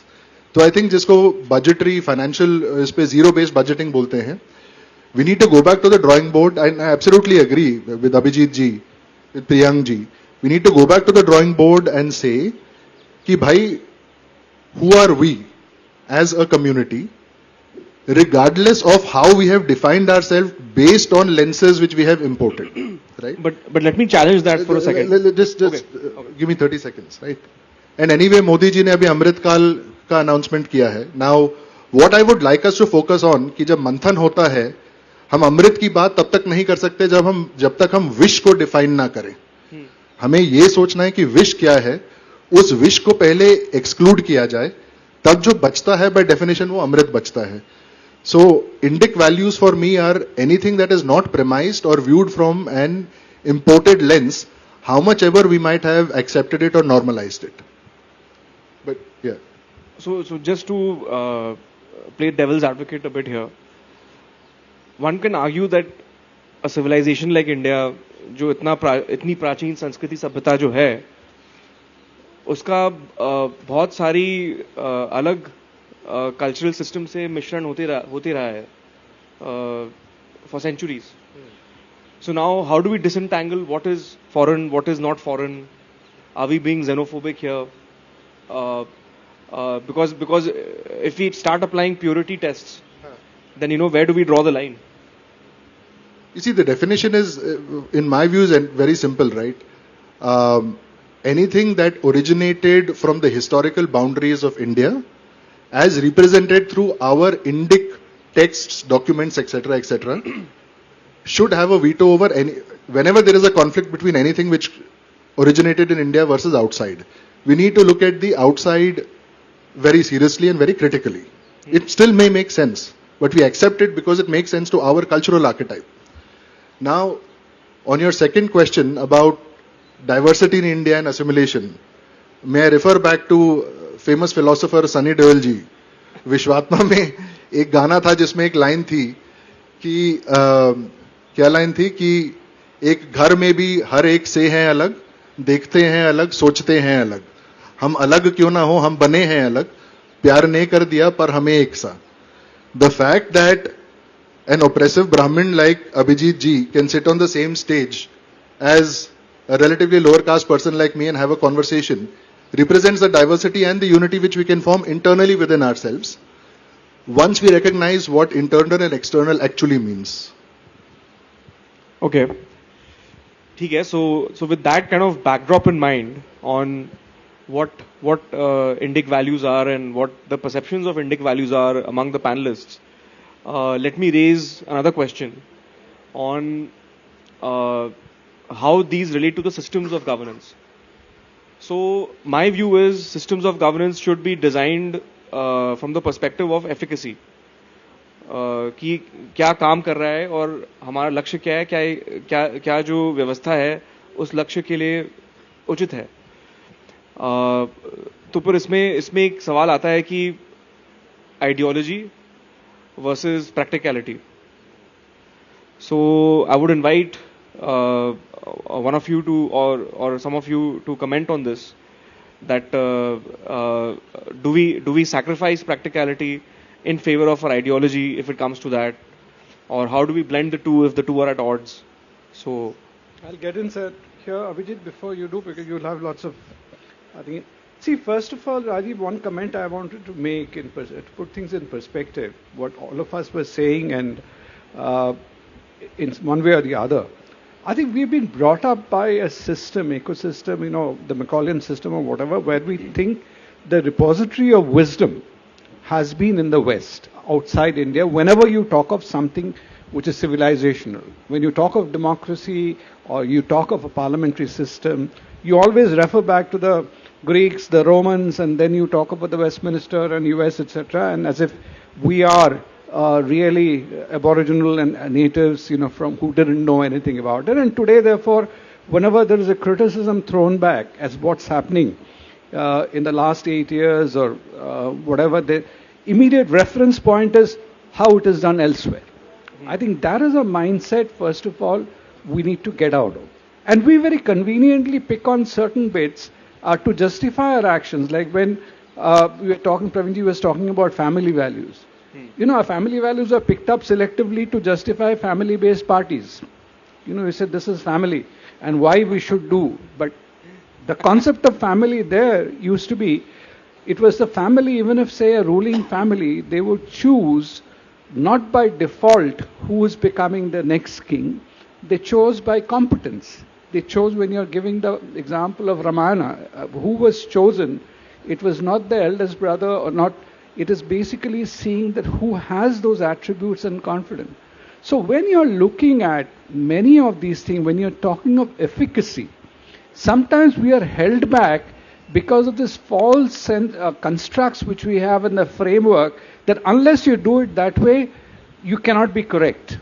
Okay, whether it's be it in matters of secularism, be it in matters of governance, we could be having our very, as you said, set standards which are relevant for our country, relevant for our society, relevant in our own context. And we should be unapologetic about it as long as we are honest about it and we are not distorting facts. That is where I would get to. So it's not a question of one is better than the other, or it's always a matter of interpretation. And here I will differ slightly with Anurag that if somebody were to try and interpret an Indic text, you could interpret it in various ways or various facets of it. But it has to be judged, as you said, the ultimate test has to be what is right for our own people in the given circumstances. So I'm going to disagree slightly with Anurag here and I'll tell you why. See, जो ideology होता है, वो एक set of first principles होता है. आप कैसे, वो cut copy paste नहीं है. उसका application में हमेशा ये होता है. जैसे आप religion को देख लीजिए. कोई भी मजहब ऐसे होगा जो बोलेगा धर्म के नाम पे हथियार उठाओ. Mahabharata yahi hai. What is Krishna's, what is the Bhagavad Gita? It's when Arjuna says, I cannot kill my own brothers. And Krishna is telling him, you have to, this is dharma, you have to do this. The question is, how do you interpret it? Okay. So it is a set of first principles that is left up to you to interpretation based on your social development. And this is where I think we need foreign examples, because remember, we are still a pre-industrial state. We are a mixed economy of agrarian and services. Manufacturing is still not that. We haven't been through the industrial revolution the way the West went through. It's still a small segment of the economy. Exactly. So, industrialization is the key process that changes society completely, along with urbanization. We're having urbanization in India, not industrialization, right? So, how do you then interpret things? See, it's with policy, I was always told there's two things about policy. One is policy should change as times change, but you have to show continuity. Right? Because a lack of continuity in policy is usually called policy schizophrenia, which is very dangerous. यानी कि left wing government आएगा, सब चीज nationalise कर देगा, फिर right wing government आएगा, सब चीज प्राइवेटाइज कर देगा. ऐसे चलता रहा तो देश भाड़ा फूट जाएगा, है ना? So ऐसे नहीं हो सकता है. तो the main thing out here is, how do you apply it? And because some countries, there will be best practices in other countries, I don't have a particularly negative view of bringing in the experiences of application. The thing is, India is very unique in that sense. Have you ever seen a country of 1.4 billion people that industrializes while being a democracy? सब जो democratize हुए थे, industrialize हुए थे, सबके सब में तानाशाही था ना? जापान में तानाशाही था, Meiji era and all of that. America में वाइट सेग्रीगेशन था. और उनकी ये पॉपुलेशन नहीं थी, उनकी साइज नहीं थी. उनकी साइज नहीं थी. तो हर चीज का आपको मॉडिफाई करना पड़ेगा, है ना? जैसे हर बंदे के लिए ड्रेस, जैसे क्लियरली अगर मेरा पठान सूट आप पहनेंगे तो आप दिखेंगे नहीं, मेरा पठान सूट ही दिखेगा. वैसे ही अगर मैंने आपके ड्रेस पहनने की कोशिश की, वो तो फिर कुछ पहन ही नहीं पाऊंगा, तो नेचुरल स्टेट में आ जाऊंगा. तो ऐसे तो इसमें प्रॉब्लम ये है. तो इसीलिए हर चीज का अडेप्टेशन जो है ना, वो बहुत इंपॉर्टेंट होता है. So adapt. Don't close your mind to foreign influences. That's the main thing. No, and you were talking about Gandhiji. So Gandhiji is, I think Gandhiji had said that I want the windows of my home to be open and all the winds to blow through. Something to that effect, if I'm quoting him correctly. He did. I think the issue always is that when you keep getting it consistently wrong, and you are unable to have a self-accountability metric. Right? And this is what you remember when Gandhi met Savarkar. Savarkar told him, Gandhi, you have a right to do your experiments. But it is personal experiments, fine. You can't do experiments on the country. You don't have the luxury to do that. Okay? So there has to be, and that is where academic rigor comes in.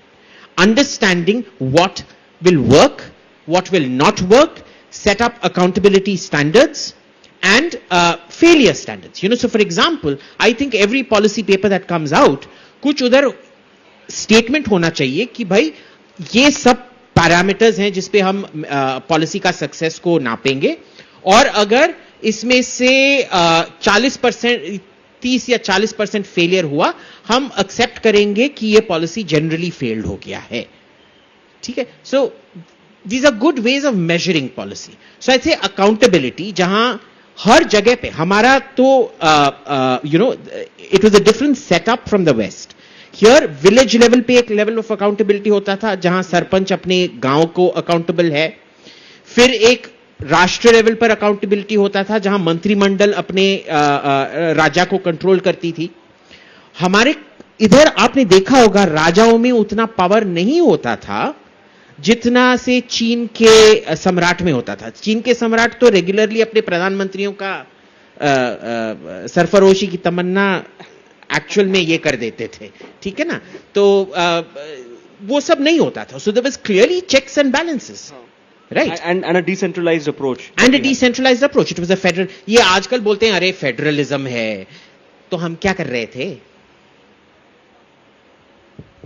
And you want to respond to that? Just a very quick response. And I agree with what Abhijit is saying here. And I just want to take this whole Sarpanch point that he made and extend it a little. So I was having a conversation with Smriti ji, I think a year or year and a half back. Now, jab foreign multilaterals, when they reached out, asking about women's participation in active politics, right? The stand she took was very simple. You are asking very specific questions ki parliament mein, what is the percentage of women that have contested, what is the percentage of women that have won? Or at state levels, how many women MLAs do you have versus male MLAs do you have, right? Our India's response, Smriti ji clarified this very nicely, was to say that we will not answer a question the way you have framed it. Right? Why? Because participation in democracy, we define democracy very differently from the way you define democracy. We don't have a Senate, we don't have a Congress, we don't have an upper house, lower house. Well, we do have a Congress, almost. But she therefore said that we will provide you information from a Panchayati Raj level, because that is the way we govern ourselves. Now, just because you don't govern yourself like this, आपको पंचायती राज की हवा नहीं है, उसमें हमारी गलती नहीं है, right? So I think we need to do so. We need to speak our language. And going back to the to disagreeing with Abhijit's disagreement, I think what has happened is, when you sit down with a psychologist, they'll tell you कि when you have normalized something so deeply that it becomes a part of your deep inner identity, of your subconscious, it takes you need a huge balance on the other side of the lever.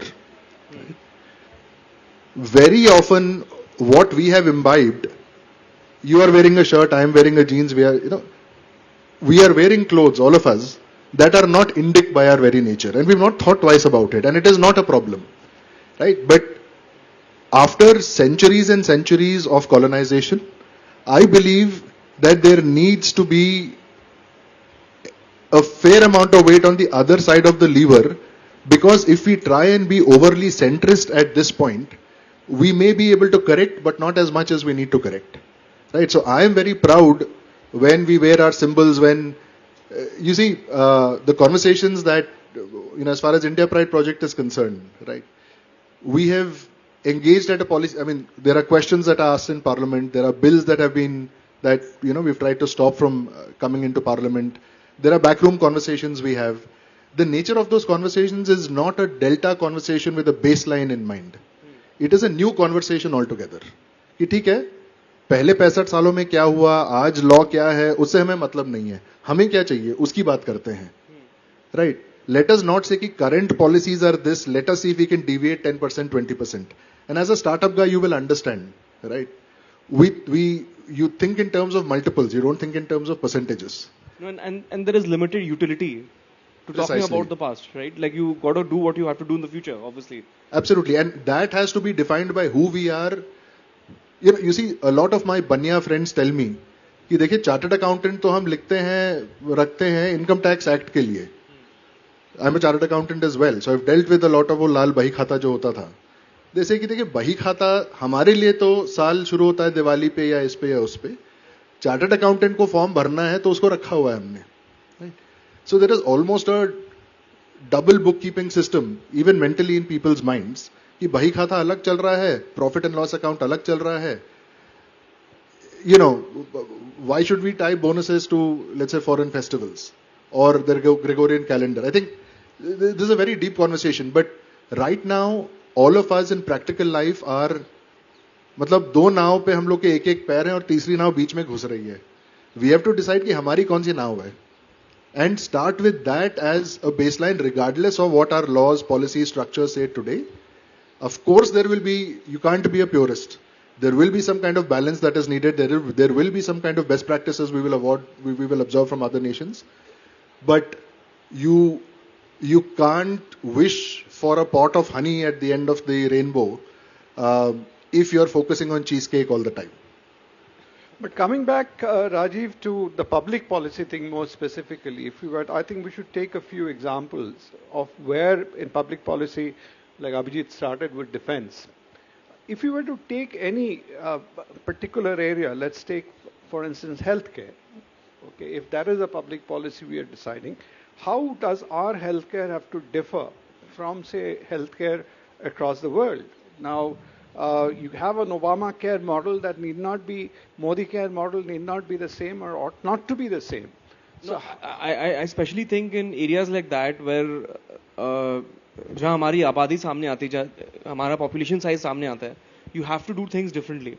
You have to do things differently, and there the value system is, here it is different, because, and that's why the state has to sometimes step in.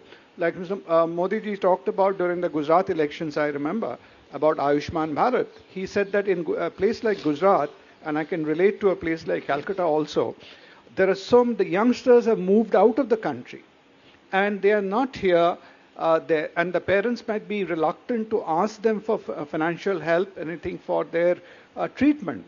Now that's when the state steps in to look after the elderly, the elder care system which comes in, which may not be relevant abroad, where people are either sent to assisted living, or they have old age homes, or they have their own insurance to look after. These people may not have taken insurance all their life, and it's not their fault that our average longevity has increased due to healthcare system, and they're living longer and therefore requiring medical support.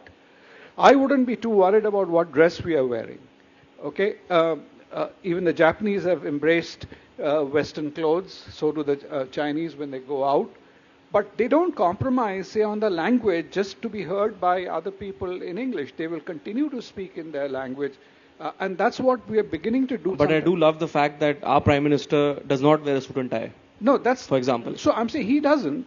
But even if he were to wear at that point in time, or if he doesn't wear, but his other ministers wear, which is perfect. Sure. I appreciate Mr. Jaishankar's choice of ties. He's an excellent collection of ties. So that's perfect. I have no issues with that.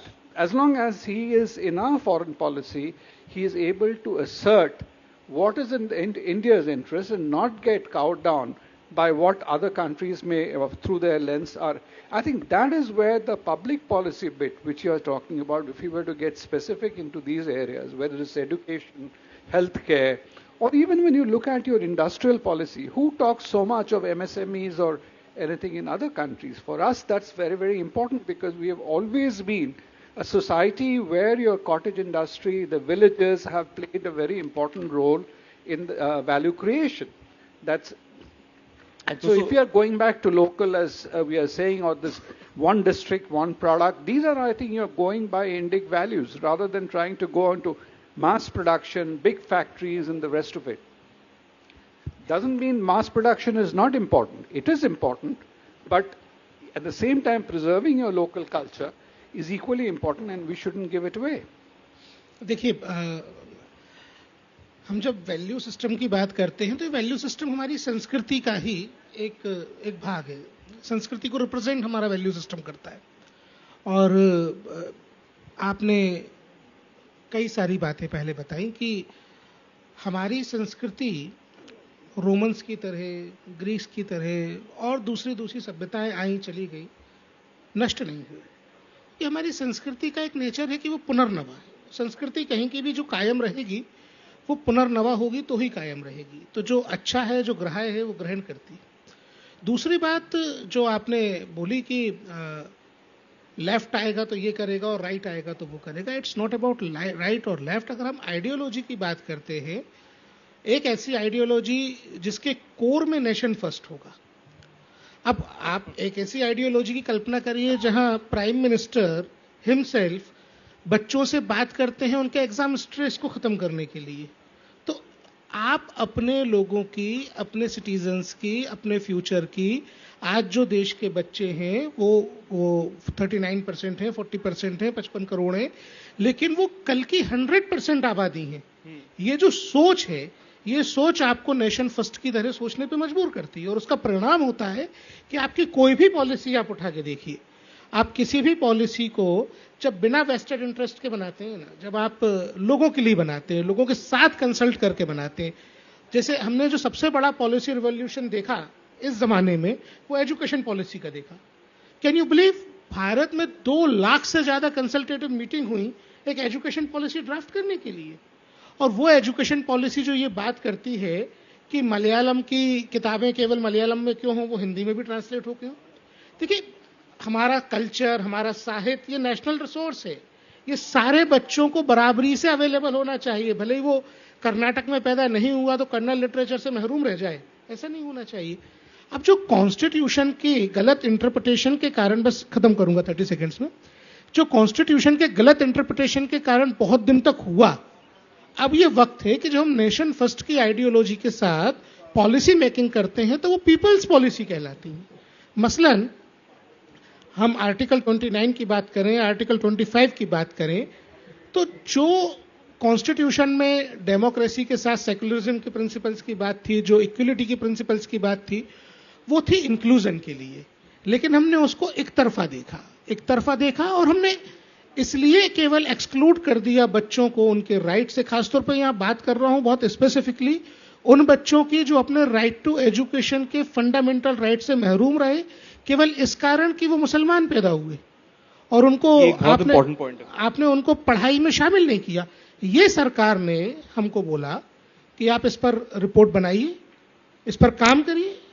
और ये जब हम nation first की ideology के साथ सोचते हैं, सबके साथ के लिए सोचते हैं, अपने देश के बच्चों को ये मानते हैं कि ये बच्चे ही देश का 100% भविष्य है, तो हम ये ढूंढ के ला पाते हैं कि 1 करोड़ बच्चे आज भी फंडामेंटल राइट टू एजुकेशन से महरूम होकर मदरसों में हैं और उनको मेन स्ट्रीम करने पे काम शुरू हो पाता है।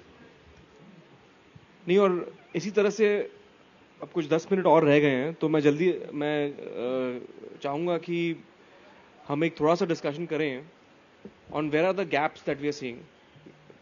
कौन से क्षेत्रों में कुछ कमियां रह गई है जहां हम शायद नहीं देख रहे हैं वो इस तरह की, जिस तरह की इंडिक वैल्यूज, जैसे अभिजीत ने बात करी थी अबाउट सिक्योरिटी एंड डिफेंस, तो वहां कहां गैप्स हैं in our security policy, in our foreign policy? If I can ask Abhijit to expound on that a little bit. तो हमारे गैप्स भी बहुत इंडिक हैं। हमारा ट्रेडिशनल प्रॉब्लम क्या रहा है कि हम आर्काइविंग बहुत अच्छा करते हैं पर रिट्रीवल नहीं कर पाते हैं, क्योंकि हम इस पे लिखते थे, लीव्स पे लिखते थे, और लीव्स तो डिसइंटीग्रेट हो जाते हैं। रोमन्स और ग्रीक्स वो सब तो पत्थर पे लिखते थे, जो हमेशा रहता है। जो सुमेर मेसोपोटामिया में था वो तो क्ले पे लिखते थे, जो हमेशा के लिए रहता है। तो ये एक बहुत बड़ा प्रॉब्लम है कि आजकल भी आपका जो मेमोरी स्टोरेज है वो बहुत होता है। अगर आप सरकारी डिपार्टमेंट में देखेंगे कितना सारा एक चीज के लिए कितने फाइल्स बनते हैं। There is long institutional memory, very long, but does it transmit, ये क्वेश्चन होता है। जैसे कभी कभार जब मैं गवर्नमेंट डिस्कशंस में हूं, क्या होता है कि वो एक टॉम क्रूज का पिक्चर आया था द एज ऑफ टुमारो। उसमें क्या है कि अर्थ पे एलियन इन्वेजन हो रहा है। एलियन क्या है, वो टाइम को बार बार रिप्ले कर सकता है। तो जो अर्थ के जो डिफेंडर्स हैं वो देख रहे हैं कि भाई ये क्या हो रहा है कि ये एलियंस बार बार वही रिप्ले करके हमेशा जीत जाते हैं अल्टीमेटली, ठीक है ना। मेरे को भी कभी गवर्नमेंट मीटिंग्स में लगता है भाई ये यही कॉन्वर्सेशन हमने लास्ट टाइम किया था, ये फिर से क्या हो गया, नया सेक्रेटरी आया, नया जॉइंट सेक्रेटरी आया, या फिर से ब्लैंक स्लेट। नंबर 1, उसी विषय में कितनी कमिटीज बन चुकी होती है, कितने सारे review over and over again, ठीक है। This is not the first Atmanirbhar defence plan that we have had. गलतियां वही हो रही हैं जो पहले भी हो चुकी हैं 30-40 बार, ठीक है। दूसरी बात क्या है कि पॉलिसी इधर बहुत साइलो में बनता है, क्योंकि बाबुओं का भी ये होता है ना, ये मेरा टेरिटरी है, तू मत इधर आ, तू अपना काम देख, मैं अपना काम देखूंगा। तो क्या होता है, पॉलिसी ऑपरेशन की तरह होता है। अगर आप ओपन हार्ट सर्जरी के लिए जा रहे हैं, पहले जीपी ने सब काम ठीक से डायग्नोज किया होना चाहिए, फिर जो एमआर ये करता है या एक्सरे लेता है, मैं आई एम सॉरी मैं डॉक्टर नहीं हूं तो पता नहीं क्या सब जाता है, उसको ठीक से ये लेना चाहिए, उसने आपका हार्ट का ही एक्सरे लेना चाहिए, आपके दिमाग का नहीं लेना चाहिए। फिर जो एनेस्थेटिस्ट है उसने आपका सब ठीक से मेजरमेंट करके आपको ठीक से बेहोश करना चाहिए। फिर वो आपको याद है श्रीदेवी जी का एक मम्मी वो न्यूयॉर्क में स्लोन केटरिंग हॉस्पिटल गए थे और राइट साइड ब्रेन सर्जरी होना था, लेफ्ट साइड में कर दिया उन्होंने। है ना? तो डॉक्टर को भी पता होना चाहिए कौन सा साइड खोलना चाहिए, है ना? क्या वो जिसने वो औजार क्लीन किए हैं और शार्प किए हैं ठीक से शार्प हुए हैं या नहीं हुए, ये भी होना चाहिए। तो ब्लड मॉनिटरिंग और ये वाइटल साइंस मॉनिटरिंग भी बिल्कुल सही होना चाहिए। तो ये सब एक साथ होता है ना, सभी डिफरेंट डिफरेंट डिसिप्लिन है, पर एक साथ ऑलमोस्ट एक डांस की तरह कोरियोग्राफ्ड काम करना चाहिए, ऑर्केस्ट्रा के जैसे, ऑर्केस्ट्रा की तरह। जी बिल्कुल। तो जैसे आपने देखा था, हम आने से पहले कितने स्वर में गा रहे थे, पर अगर आपने मेरे को उधर बिठा दिया तो आप सब सोचेंगे ये कौन सा गधा ई कर रहा है इधर आके। तो इधर बहुत ये होता है कि हम सबको सब गवर्नमेंट डिपार्टमेंट को अपना जो ईगो है ना, वो ईगो को क्या कहते हैं हिंदी में? ईगो, अपना जो अहंकार है उसको छोड़ के थोड़ा be less territorial and work together, not work together for showing your intelligence. देखो मैंने इतना सुंदर सा नोट लिखा, इतना शेक्सपियर डाल के लिखा मैंने नोट में ऑफिशियल फाइल में, है ना? तो that is a very important thing. That itself is anti-indic. Your Yes, ego. it is anti-indic. We're very verbose. To be verbose is to be Also, indic. no, not about your verbose, but the ego bit. Bringing ego into play in policy making or into that area, it is human, but I think to some extent it's anti-indic. I just want to flip the conversation on this because we've hardly left with any time. Now, we've been discussing कि सरकार को क्या करना चाहिए, bureaucracy को क्या करना चाहिए, स्टेट सेंटर फला डिमका. Now, I would like to flip the conversation to say कि बस हमको क्या करना चाहिए, and I think that is more important. आज सुबह ही चाय पे एक दो लोगों से चर्चा हो रही थी, and the discussion came on सदगुरु and महाशिवरात्रि और ये क्यों हुआ और वो क्यों हुआ and all that stuff. And I was thinking in my head कि बस ठीक है, अगला क्या कर रहा है वो अलग स्टोरी है, अपन क्या कर रहे हैं उसकी बात करो. And this is where I would have a very, which is why a lot of people on our side don't like me personally, because I seem to be very critical of people or their lack of progress, right? We seem to be very wedded or interested to the idea of whining rather than the idea of winning. One exercise I would like any of you viewers, whether you're watching it on YouTube or live, list out all the indic causes that you believe in, whether it is right to education, whether it is regional language training, whether it is Murti should go back to a temple, whether it is Kashmiri Pandit should relocate, whatever it is, आप ये 10 मुद्दों की एक list बनाइए. वहां पे आप एक अगला कॉलम बनाइए कि which of them have delivered measurable and visible results. Yes, no आप लिखिए. उसके अगेंस्ट आप लिखिए कि where have government changed policies for these results to be effectuated. And I think that is where our problem is. हमें Twitter पे litfest में हल्ला करना बड़ा पसंद आता है. किसी को इंटरेस्ट नहीं है कि वो साउथ ब्लॉक में जाके बैठे, नॉर्थ ब्लॉक में जाके बैठे, शास्त्री भवन में चप्पल घिसे. Nobody bothers कि आपने पार्लियामेंट में कितने क्वेश्चन पूछवाए, आपने कौन सा बिल डलवाया, रुकवाया, सिस्टम के साथ आपने कैसे एंगेज किया, right? We want to comment on the system and we don't want to change it. So, I think कि जैसी प्रजा है तो राजा भी वैसी ही है. हम खुद ही अपने आप, we don't hold ourselves responsible for results or ensuring that the cause we believe in is acted upon. Why do we expect a political leader or a bureaucrat, which is a second or third order effect, why do they expect them to deliver on our agenda if we are not willing to deliver on our own agenda? If all we want to do is to write books and get famous and outrage and scream, then then there's no point expecting anybody else to care for it. No, I would just to add counter view on that. I would say कि some of these activities that you mentioned are important to sensitize people, right? Most people don't know what is an issue and what isn't. I just want to elaborate. अगर कोई लिखेगा नहीं या कोई बोलेगा नहीं तो लोगों को पता कैसे चलेगा? नहीं, देखो, ब्राह्मण को अपना काम करना जरूरी है, बट उसके बाद 3 लोग और भी हैं जिसकी कमी हमारे साइड पे है. And let's face it, we need to be very, very clear that ideas are important, spreading the ideas are important, but at the same time we need somebody who's willing to actually get stuff done. Along with the talking and conversation, the doing is equally important, which we seem to dilute in the way we treat people around us, in what we tend to respect at a proportional level. मैं just 30 second में conclude आपकी बात को elaborate करूंगा. जो आपने कहा एकदम ठीक बात है. सरकार, आज की सरकार कमीशन मोड में नहीं है, मिशन मोड में है. कमीशन हम कोई लॉन्ग टर्म कमीशन नहीं बनाते, मैंने इस सेंस में कहा है. मिशन मोड में काम करने वाली सरकार है. और being a part of government में ये कह सकता हूं कि जब कोई पॉलिसी इंटरवेंशन हो रहा है, पॉलिसी चेंज हो रही है, नई स्कीम्स बन रही हैं, तो पब्लिक डोमेन में डाली जा रही हैं. लेकिन ये मेरा अनुभव है कि एक पर्टिकुलर माइंडसेट के ऑर्गेनाइजेशंस और लोग जिनका काम विघ्न करना है, जिनका काम बिगाड़ना है, मतलब वो इतनी मेहनत करते हैं कमियां निकालने में. अगर उतनी मेहनत करते तो अच्छे सजेशन दे पाते, वो तो दे रहे हैं. पर जो लोग लिट फेस्ट में आके बात करते हैं, वो उन प्लेटफॉर्म्स पे, उन वेबसाइट्स पे जाके तब वहां कमेंट्स नहीं दे रहे. ये आपकी बात को मैंने एलॉबरेट किया. चलिए ठीक है. I think do we have some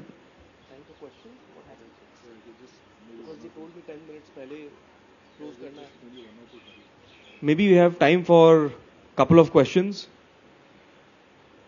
How does this work? Someone takes a mic, just ask them to take you to pass a mic. Do we have time for questions?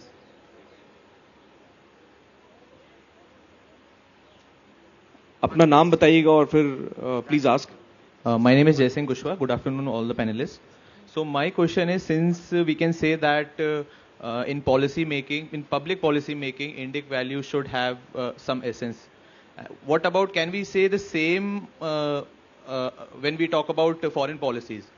Can we say that initiative by Indian governments like Operation Dost, Operation Maitri have been made by keeping the Indic values in mind?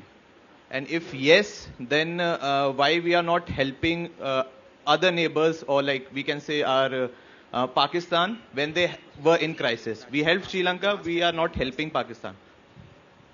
Your question is, if we are helping Sri Lanka, why aren't we helping Pakistan? हमने operation दोस्त चलाया है ना, so that दोस्तों के लिए है ना. No. When I'm saying that why we're not helping Pakistan, this doesn't mean that I'm in favor of that. I'm just want to know like whether Indic values plays an important role in making foreign policies too. Abhijit, you want to quickly reply on that? Yes, Chanakya's foreign policy, you see. Be ruthless with your enemies, be very kind to your friends. It's very Indic. One last question. We can take one more question.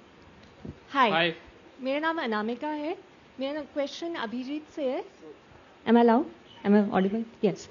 तो मेरा question है कि security context में practical और specific sense में Indic values का policy में embed होने का मतलब ये है कि अक्रॉस द पार्टीज, चाहे कोई जो कोर इश्यूज है हमारे, जैसे पाकिस्तान पॉलिसी, कश्मीर पॉलिसी या इमिग्रेशन पे, अक्रॉस द पार्टीज हमारी सिमिलर ब्रॉड पॉलिसीज होनी चाहिए first.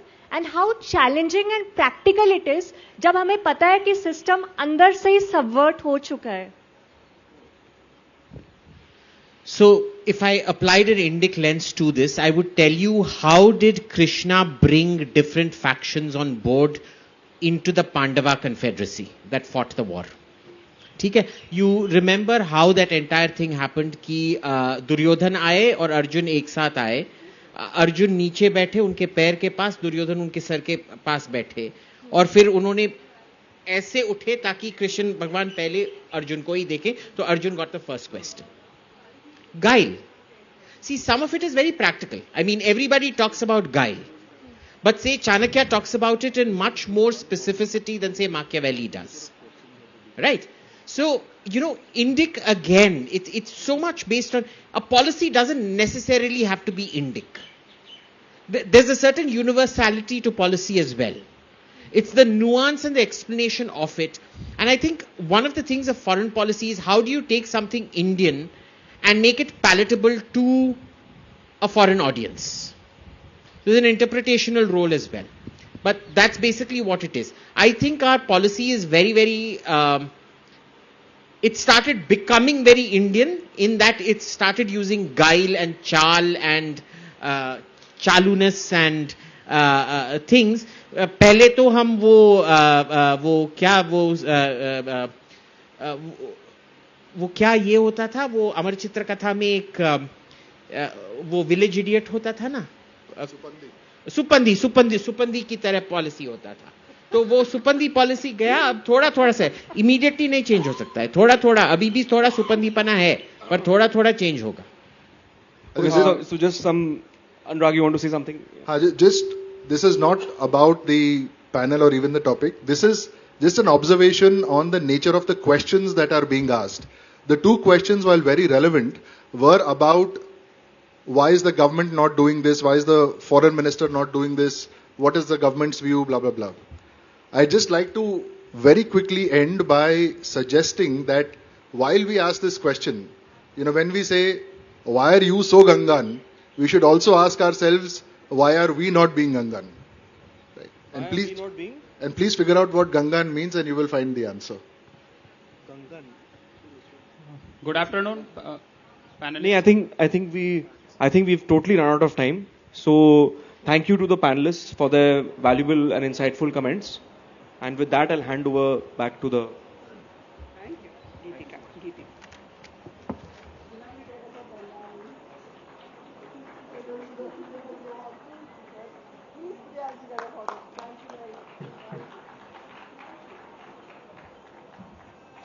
For those of you who don't know what Ganga means, you know what to do. मैं तो ये वाला announcement खत्म करके जाके देखने वाली हूँ. Are you all enjoying all the content we've put together for you at us? Say yes. Thank you. हाँ भी बोल सकते हैं. Okay. So next up we have for you yet another performance. Beautiful Bihu from the beautiful state of Assam. I was just reading how Bihu is a word that's derived from the Diori language word called Bisu. And it means excessive joy. And I completely agree. Dancing Bihu, of course, brings excessive joy, but watching it also is so much fun. I remember performing Bihu at an annual day function when I was in school, I think in Kendriya Vidyalaya in West Bengal somewhere.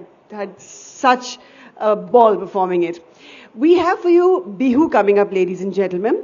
But this entire performance will begin with a glimpse of Hatriya, which is a classical dance from the state of Assam. And then you will witness a Bihu being unfolded here on this stage. Now, Bihu is really a confluence of three Assamese festivals, Rongali Bihu, Kongali Bihu, and Bhogali Bihu. And what you're going to witness today is Rongali Bihu. Present-day Bihu is a synthesis of diverse elements from different ethnic groups such as Tibeto-Burman and Thai, but it has its roots in Indian origins.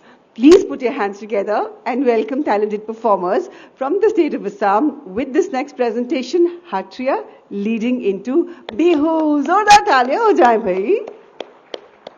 Enjoy.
कृष्णाय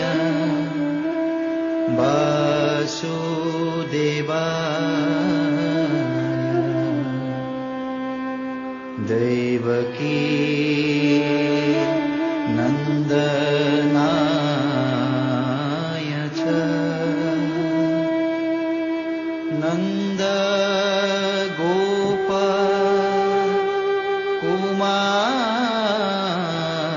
कुमाराय गोविन्दाय नमो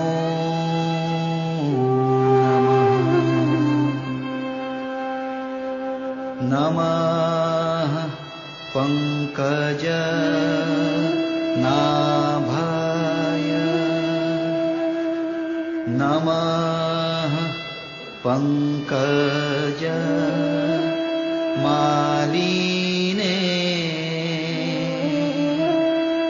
नमः पङ्कज नेत्राय नमस्ते पङ्कजङ्घ्राय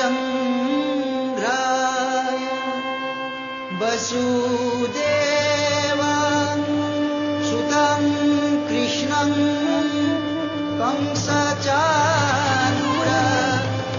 कंसचाणूरमार्दनम् दैवकी हृदया नन्दनं कृष्णं वन्दे जगद्गुरु कृष्णं वन्दे जगद्गुरु कृष्णं वन्दे जगद्गुरु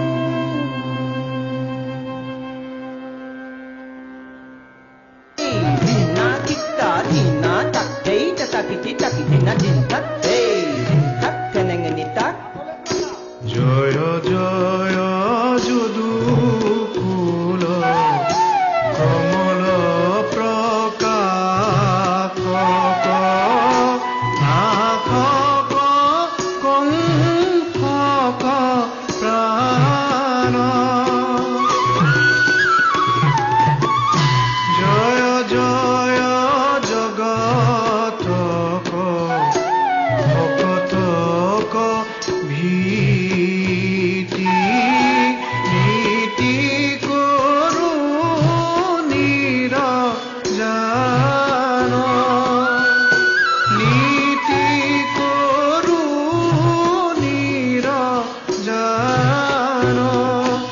এ রাম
সৰ্পক ত্ৰিভুৱন কম্পক কালীয় সৰ্পক দৰ্পক কয়লি চূৰ দৰ্পক কয়লি চূৰ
চৰাই হালধীয়া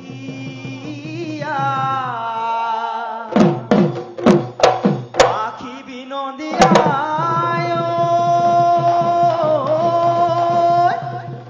এই পথাৰ হালধি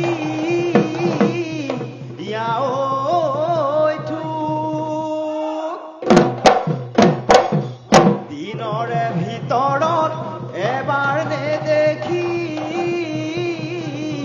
ঐ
নাযাবি কাঞ্চনীয়ে মাজনী ধানৰ পাতে কাটিব ঘূৰে ঐ দেহিনী পদুমৰ পাহি দিয়ে মাজনী দেখিনো মৰম লাগি দেখিনো চেনে লাগি পাহাৰৰ নাগিনী অ তোৰা বনিয়া মমকে নেকৰি অ তোৰা বনিয়া পাহাৰৰ নাগিনী অ তোৰা বনিয়া মমকে নেকৰি অ তোৰা বনিয়া উককৈ জখলা আনি তোৰা বনিয়া বিহু আহে যেতিয়া নাহৰ ফুলে তেতিয়া লেম চাকি জ্বলাই ঐ তোমাকে লগত লৈ ৰাতি বিহু চাবলৈ ৰাতি বিহু চাবলৈ যা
By Z, and goes without saying we're having a lot of fun. Okay, this next session is very special, and I'd like to introduce it by saying those lines from a Hindi poem and go like this. Khoob ladi mardani wo to jhansi wali rani thi.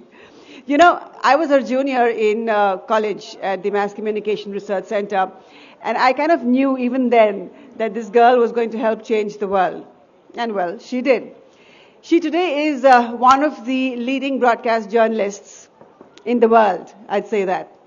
She is someone who's known for a remarkable, trailblazing, path-breaking career of over 20 years. Of course, she's been recognized with over 40 national and international awards. The Padma Shri included, India's fourth highest civilian honor. She is founder of Mojo Story and columnist with Hindustan Times and Washington Post.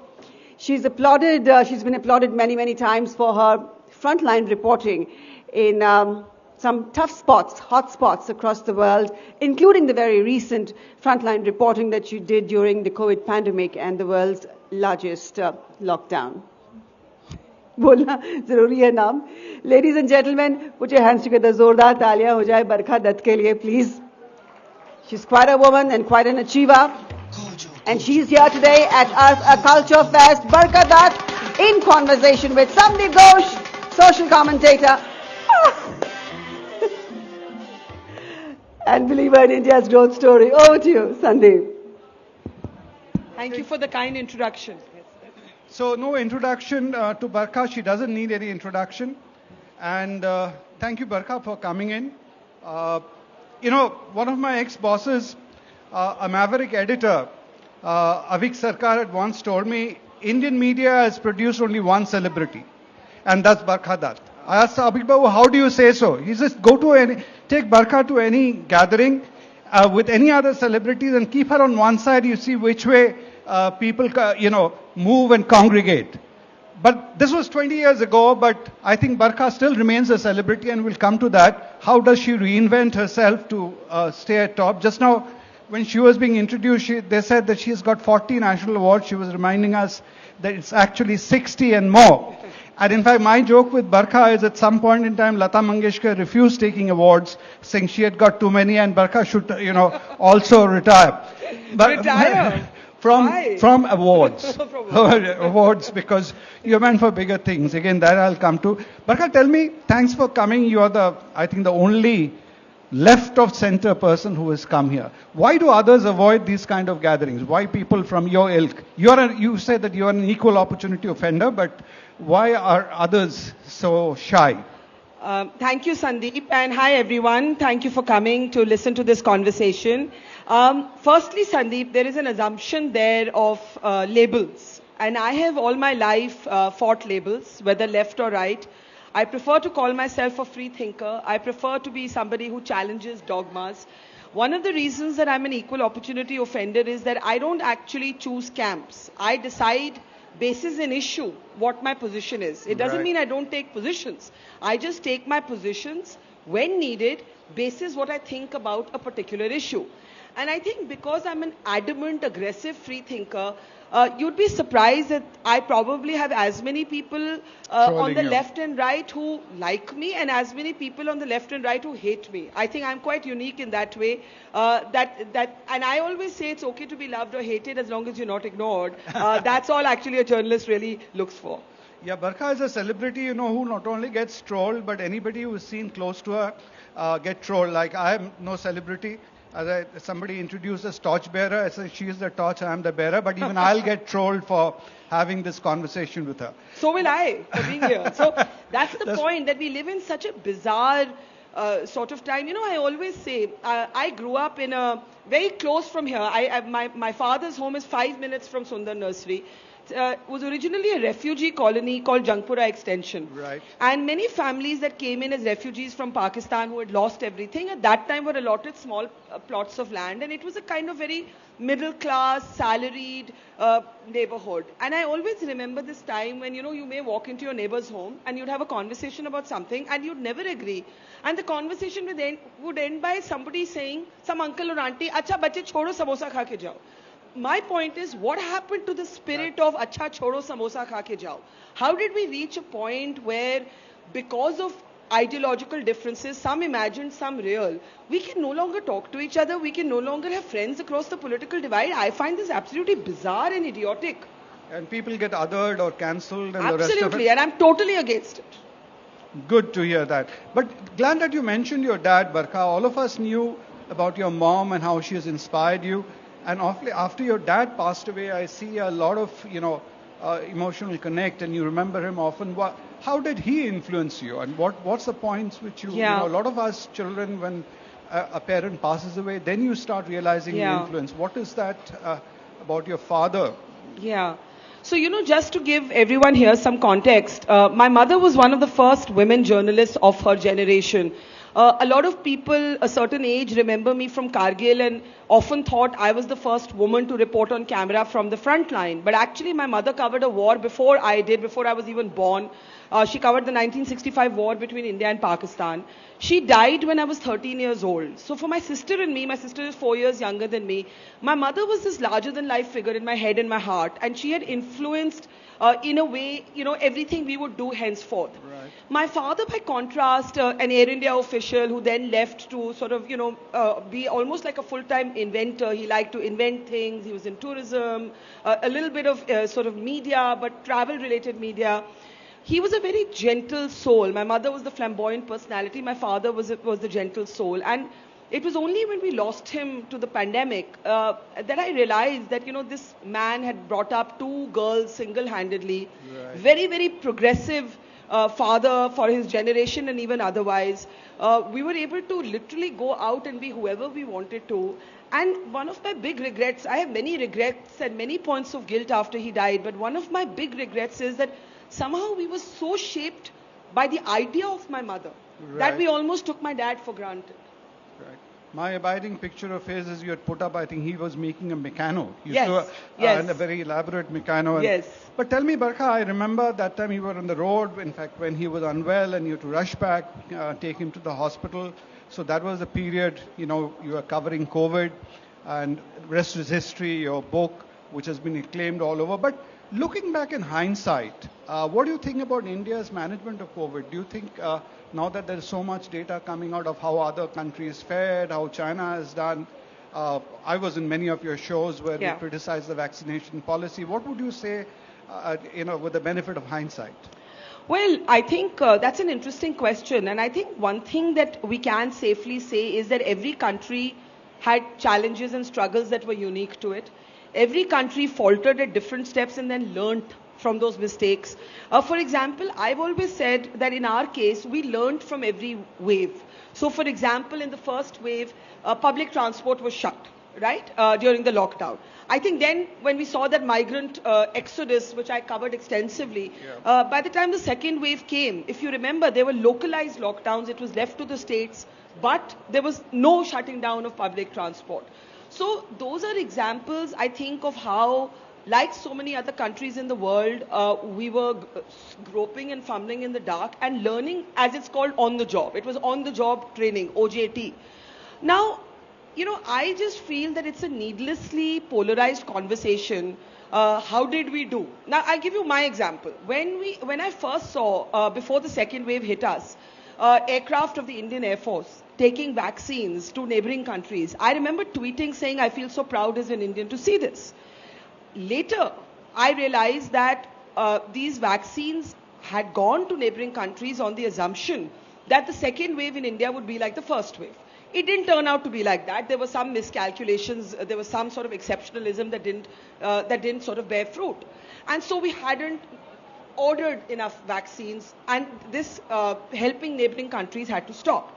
Now, Sandeep, I say to you that if at that point we say that the vaccines should have been rolled out earlier, I think it's a legitimate critique, but I don't think it should be converted into either you're with the country or against the country in a time of crisis. I think the job of journalists is to shine a light on the problems citizens face.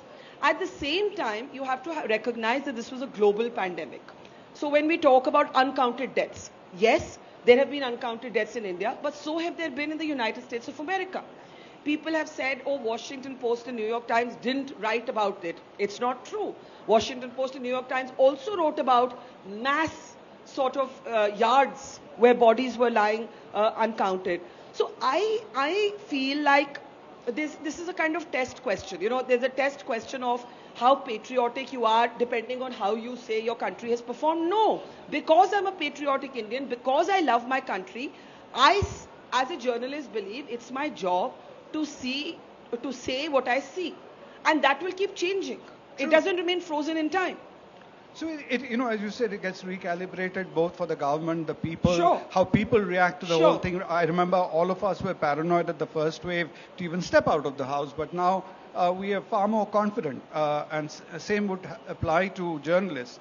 But do you think, Barkha, that, you know, India got a fair coverage? Or right now, as you say, in hindsight, I don't see anybody from the media world saying, oh, India handled it better than many others. So I'll give you an example of two very different kind of stories I did. One very positive, one critical, right? So my critical story was that I believe that the government delayed, because of this miscalculation of the second wave, the purchase of vaccines. And, you know, had the vaccines been purchased sooner, many people would have got their 2 shots much sooner than they did. But when this stabilized, when the supply side stabilized, and the sort of way that vaccines were reached even in the furthest corners of the country, we saw volunteers and community workers going through snow and hail, through forests, over rivers, up the mountains. I mean, I remember writing saying that it's incredible, your history or your experience with mass immunization shows. We did the job between the, you know, getting it online and the dissemination, the distribution. I thought we did that effectively. Now, I am the same person. I saw both of these things. I thought one was a very big mistake. I thought the other was a stupendous success. I think as a journalist, I should say both. And I think I should, you know, be recognized for the fact that I said both. I don't want to comment on what other media did because, you know, we all have to do what we think is correct. No, that's fair. And as long as you say, and that's one reason as you say, but the only problem is we all tend to see today in black and white. And that is the problem with the public discourse these days. We have labeled people, we have boxed people in. Those people don't fit in the boxes you've put them in. And this is true for all sides. Absolutely. Now, I started, Barkha, by talking about this reinvention bit, which is something really I admire. You know, you started off as a kid reporter, you grew up with the channel, and then now you have made the seamless transition into the digital world. What would be your message to youngsters among this crowd, or many people who will be seeing us, this show would also be looking for cues, because we have seen, you know, many big names in journalism. Once the umbrella or the label goes off their head, they all falter and they are not able to. How do you manage to do that? Yeah. So first, 2 or 3 reasons that I left television. One was I got tired of being an employee, and I knew that I either had to reimagine something for myself now or never. I either had to make peace with the fact that I would be a certain kind of employee forever for the rest of my life, or I had to step out and take a risk. 2, I think television for me had started to lose its charm a little bit. There were only these kind of shouting matches between extreme voices on prime time. And I wasn't enjoying it so much. I also felt I was losing my own touch as a reporter. You know, a couple of times you've used the word celebrity in this conversation. I'll tell you honestly, if you ask me how I think of myself, I don't think of myself as an entrepreneur, as an editor, as an anchor. I think of myself as a reporter. What makes me tick, what keeps me alive, what keeps me up at night is the fact that I'm a reporter. I'm crazy for the next story, and the next story. I felt television had stopped reporting. So that was the second thing. Thirdly, and it's no secret, I had some disagreements with the channel NDTV that I worked at. Although there was a perception, again, ideologically, NDTV has been boxed this way, that way. But for me, who was an insider, I felt that some of my stories were censored, and I was penalized, though I saw myself as the victim. And so, for me, the working environment. And it happens. I guess it happens in organizations you spend a long time in. I learned a lot from NDTV. As a young person, I gained a lot of everything I learned from them. But as I grew up, we stopped seeing eye to eye on everything. Right. And it was a kind of inevitable, I suppose, growing up that happens in organizations. Some people outgrow an organization. Promoters and employees don't always see the same way. Every journalist here at some point has had an argument with some promoter. Lastly, I felt that the content consumption, I mean, how many of us even watch TV on TV anymore? Right. We're all watching content on our phones. And so I felt like I wanted to take this chance. I am proud to say that our platform Mojo means magic, has been built. What has it been built on? It's only been built on pure hard work, reporting, good conversation, good interviews. You've been on some of our shows. We try very hard to not be chamcha or morcha. You know that's one of my phrases, that I think the problem with the media today is that you're either sycophantic or you're activist. I want to be neither. And we try very hard to retain that spirit on our platform. We've got to 900,000 subscribers. We're awaiting our 1 million threshold. And I think we've done it without taking sides. And I'm proud of that. No, that's fantastic. And I think there's a lot of lesson for youngsters today, with the churn going on in media. When things happen, there is displacement. What do people do next? Whether they venture on their own or get into YouTube, or they look for another channel. But when you talk of chamcha and morcha, it's a matter of perception. People on the other side will think you are very much part of the morcha, maybe a sophisticated morcha than others. But do you think the morcha is also fair to you? Because I'll ask you a very pointed question, this is not about personalities. Yeah. I know you are still kind of haunted or hunted for the Radia days and Radia tapes, whereas there are a lot of other, issues which happened lately in the last 1 year, which in the morcha world, which seem to have been just buried under the carpet. What would be your reaction to that? So I'll tell you, the Radia tapes is an issue that has been used to selectively attack me both by the left and the right. So that's one point. And I said to somebody recently, when there was a recent controversy in what you would call the morcha world, I said that it's been 10, 11, 12 years. Yeah. I'm still asked this question. And here in the sort of activist space, if you ask a question within 10 days of something happening, they'll say, why are you going on and on about it? So certainly there is this sort of double speak. But equally, Sandeep, it exists on the chamcha side also. In the chamcha side also, there were people who were embroiled in the same sort of so-called controversy. They have been forgiven because they've taken a side that their base likes. This side has been forgiven, so-called forgiven. We'll have another conversation one day on, I actually think I was a victim of that entire issue and not at all a perpetrator. I was just too young and too taken aback, I think, to respond in the way that I might today as I've sort of grown up. But the point is that both ideological camps have used this issue selectively to target the people they want to and protect the people they want to. It's a non-issue. It just points to the polarized reality of our time. And I suppose it gets back to the professional values of that whatever you do it with rigor and do it with professionalism rather than you do it with an agenda when you're not really doing your due diligence. But isn't the problem that both sides accuse the other of an agenda? And the point is the toughest space today is, I think, for people like me, I dare say, who don't want to be identified by these sides. We don't want to be boxed in. And what happens there is if this is a gathering that is seen as right of center, and if I were to go to a gathering that is seen as left of center, trust me, the questions that will be asked to me will be as tough in both centers. Anyway, I'm not being tough. Everybody would say I've been rather. You know what I mean. No, anyway. That's the point. So, Barka, coming back to the awards we were talking about, what next? Pulitzer or Nobel? What are you? One of the unfair things, and this is where I really want India to change the symmetry of how the world looks at us. One of the things that really bothers me is the Pulitzer is the most highly regarded prize in journalism, right? But I'm not sure how many of you know that you can only apply to it if you're an American citizen or an American media organization. So that is very unfair to me. I think I did some of the best work of my life in the last 2 years, right? But I can't apply for, or I can't be considered for the Pulitzer because I'm not American and my organization is not American. And one of the things that really bothers me is this asymmetry of power. We have always, there are great things to learn. I studied in an American university at Columbia. I write partially a column. I write for Indian newspapers also. I write for the Washington Post. But one of the things that really bothers me is that the world's biggest awards are still recognized to be located in the West.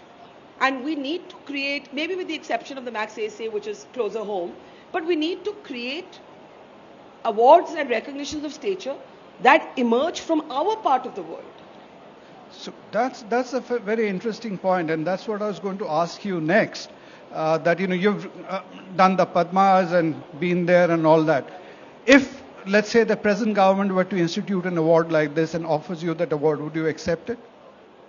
Why not? I don't think I got my Padma Shri from the UPA, and I would not think I get, if I ever did, an award from the BJP. I believe in the Indian state. The Indian state is bigger than any government. This is not Sonia Gandhi or Narendra Modi's India. This is our India. This country belongs to all of us. The state is supreme. I believe in the constitution and the symbols of the Indian state. So why not? So what about award opposite which people did? Did you support? Everybody has to navigate their relationship with the state, with the government of the day, with institutions of power in their own way, right? We've had that idea of award Vapsi from the time of Khushwant Singh, right? So this is not the first time that this has happened. This is not the first government with which there will be people who will feel that. I see the state, I have to underline this, I see India as larger than any government. I see my compact as a citizen with the state as larger than who I vote for. And I see these recognitions as coming from the Indian state. They are given to you by constitutionally held positions, and those transcend who you vote for at the ballot box. Last question, Barkha. I'll stick to the time limit. How do you think this government could have related more to journalists of your ilk? I recall you at some point in time saying that they cut off access, which is not fair. Yeah. They don't reach out. You think they could do something more differently to I do think that there is a access journalism is used as a bad phrase. Okay. Mm-hmm. I just want to contest that idea, because the thing is, journalists need to go into government buildings and meet people to do our job at one level. We need to do it, right? Mm-hmm. So I'll give you an example from the American polarized environment, where Donald Trump as president would get into regular battles with the White House press corps. And one day he got so angry, he cut off the access to the CNN correspondent who would routinely stand up and argue with him. And do you know, the entire press corps, where Fox and CNN may not have been ideological compatriots, MSNBC may not have seen eye to eye with Fox or CNN, but the entire press corps was united in saying, we will boycott your press conferences till you restore the credentials of the CNN reporter. Now, unfortunately, our media has no such unity. We just don't stand up for each other enough. That's the first point. Secondly, it is important to have access. I've had a PIB card for many, many years now. If you're going to curtail my walking into a government building, my meeting a source, you're stopping me from doing my job. So yes, I will say every politician of any party wants to control journalists. There will always be an adversarial relationship, and there should be, between journalists and governments, right? But that doesn't mean that you can't meet each other, have a civil conversation, agree to disagree, and I would certainly urge this government to be less adversarial and less sort of ideological, in sometimes real, sometimes imagined, in how it interacts with journalists. Thank you, Barkha. That's been wonderful, and thanks so much for, thank you. Yeah, despite everything, coming over. And it's been my pleasure, and I'm sure the audience enjoyed it, though it's a brief interaction. Thank you very much for being a lovely audience and letting me be the troll without giving you a chance to. Thank you. Thank you, Sandeep. Thank you very much, everybody. Thank you.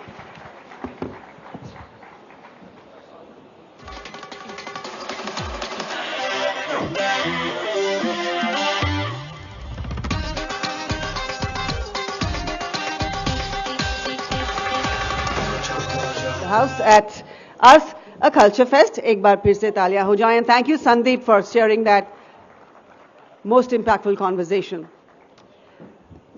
Ladies and gentlemen,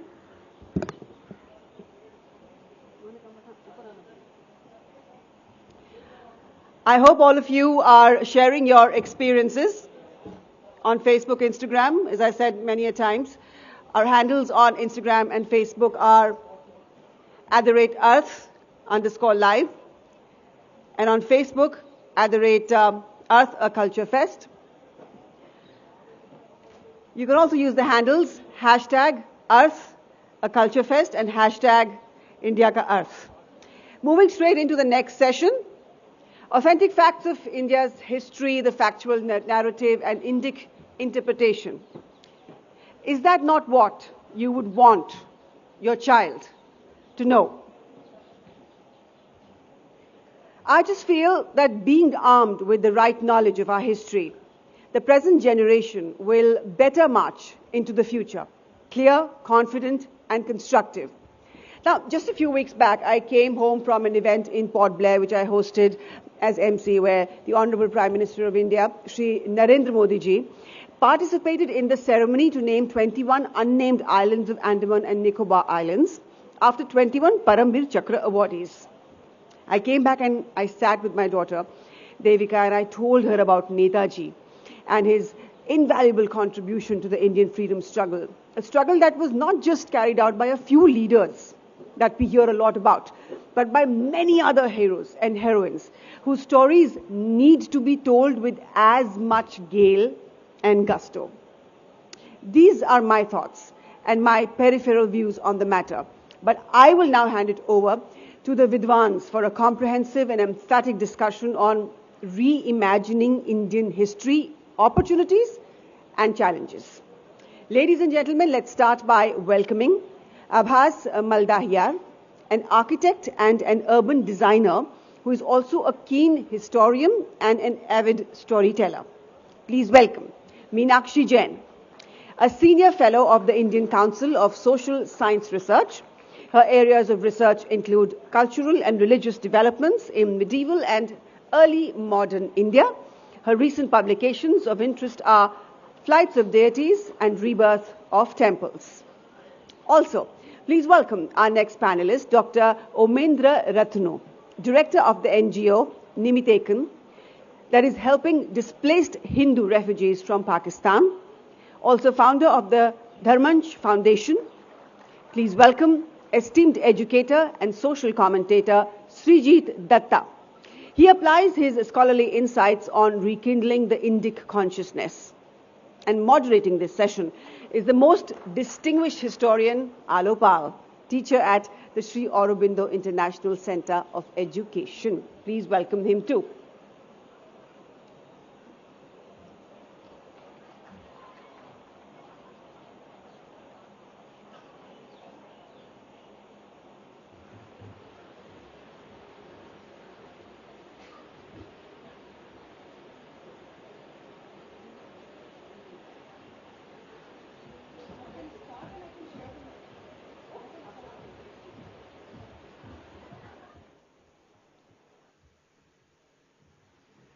Good afternoon, everybody.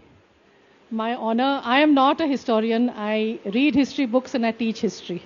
So we are talking about reimagining Indian history. So I'd like to reverse the order a little bit. Let's talk of challenges first with our panelists, and then we'll talk of opportunities. So good afternoon, Meenakshi ji. I want to start with you. You have had quite a distinguished and exceptional journey. So can you appraise our listeners what has been your journey and what has been the challenges you have faced? Good afternoon, everyone. Yes, it has been a long journey. I taught in Delhi University for a long time. And while I was teaching there, I realized how large parts and significant parts of our important past do not figure in the curriculum at all. And I'd just like to give you one or two examples.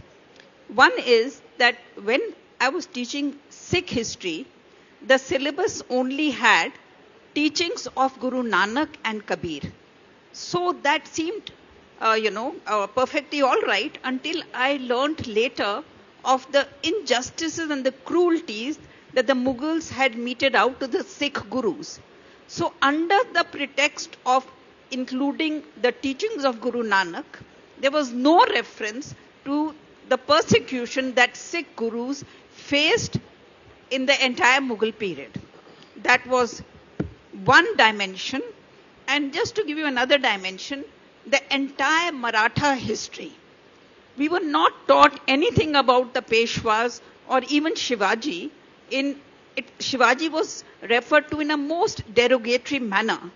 But the fact that the Marathas built an all-India empire when they posed such a threat and challenge to the Mughals and even to the East India Company, this was a story of such valor that was just totally missing from our textbooks.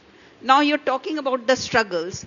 Actually, I realized how difficult it was to challenge the dominant left narrative.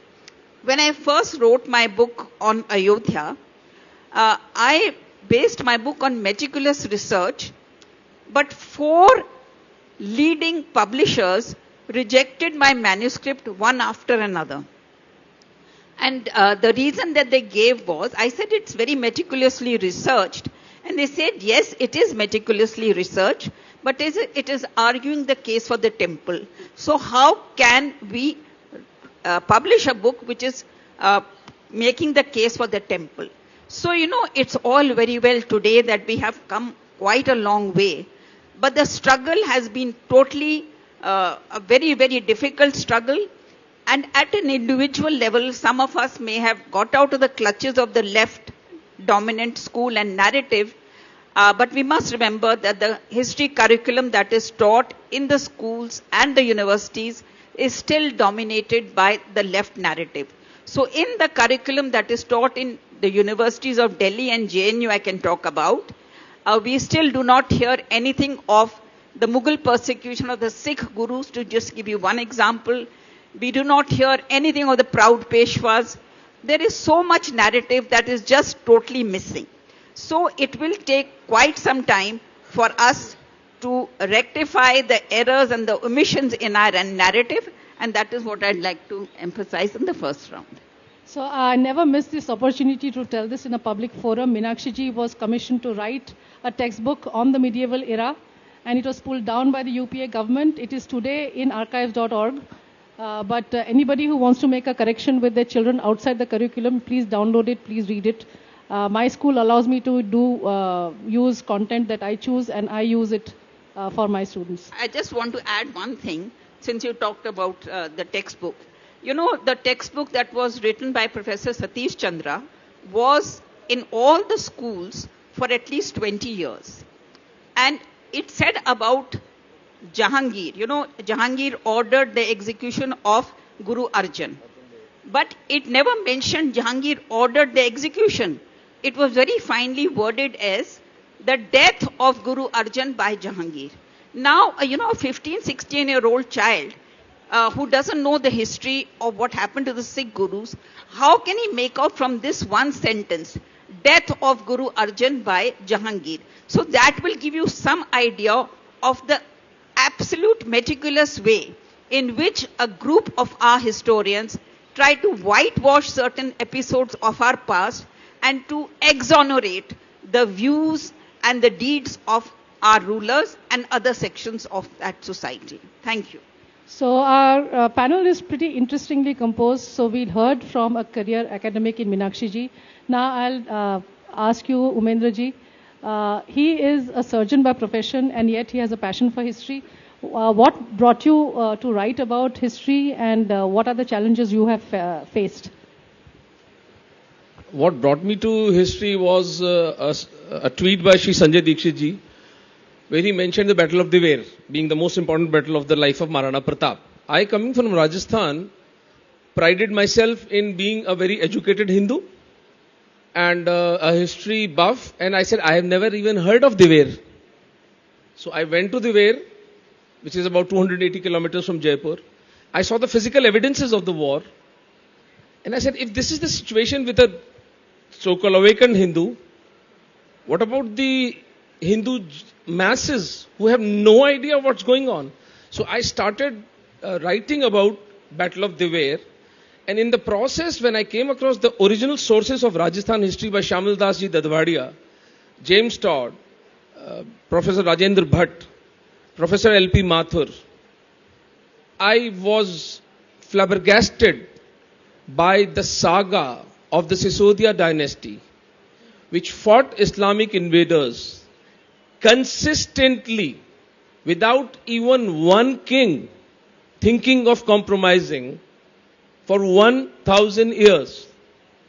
So I said, I being a Charan with the Bard community of Rajasthan, I said, this is my duty to take this, my art of storytelling and backed with reasonable historical accuracy. I don't boast that I'm a historian. I've not dug up the archaeological evidences. I neither had the time nor the inclination. That is a thing for the history scientists to do. But I have put the history in this book, Maharanas.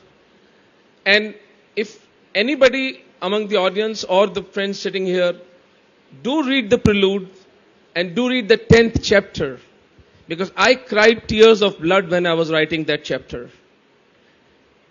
10,000 Hindu women gave themselves to fire on 25th February 1568, the third Saka Johar of Chittor. Nowhere in the history of mankind has Islamist invasion faced such a valorous resistance as they faced in Mewar. So the challenge here is the historians of this country have not only fiddled with the history of this country, they have destroyed it. I can perfectly understand how lonely ma'am would have been in her fight with these thugs. And on a civilizational plane, as a very committed Hindu, my angst against these historians is, you spread lies in the history telling of this country. There should be a neutral commission constituted by international historians. Let them judge. If these people are found as culprits, they should be penalized, their degrees taken away from them, and a Truth and Reconciliation Commission set for the wrong that has been done to Hindus. To end my challenges thing, I'll quote a poet in 4 lines, because at the end of the day, we ourselves are also responsible for this darkness, this dark spot of Hindus about their own history. We could never connect the dots that if Islam had swept over the Indian subcontinent, how are we 100 crores today?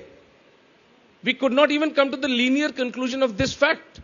So, to sum it up, these 4 lines,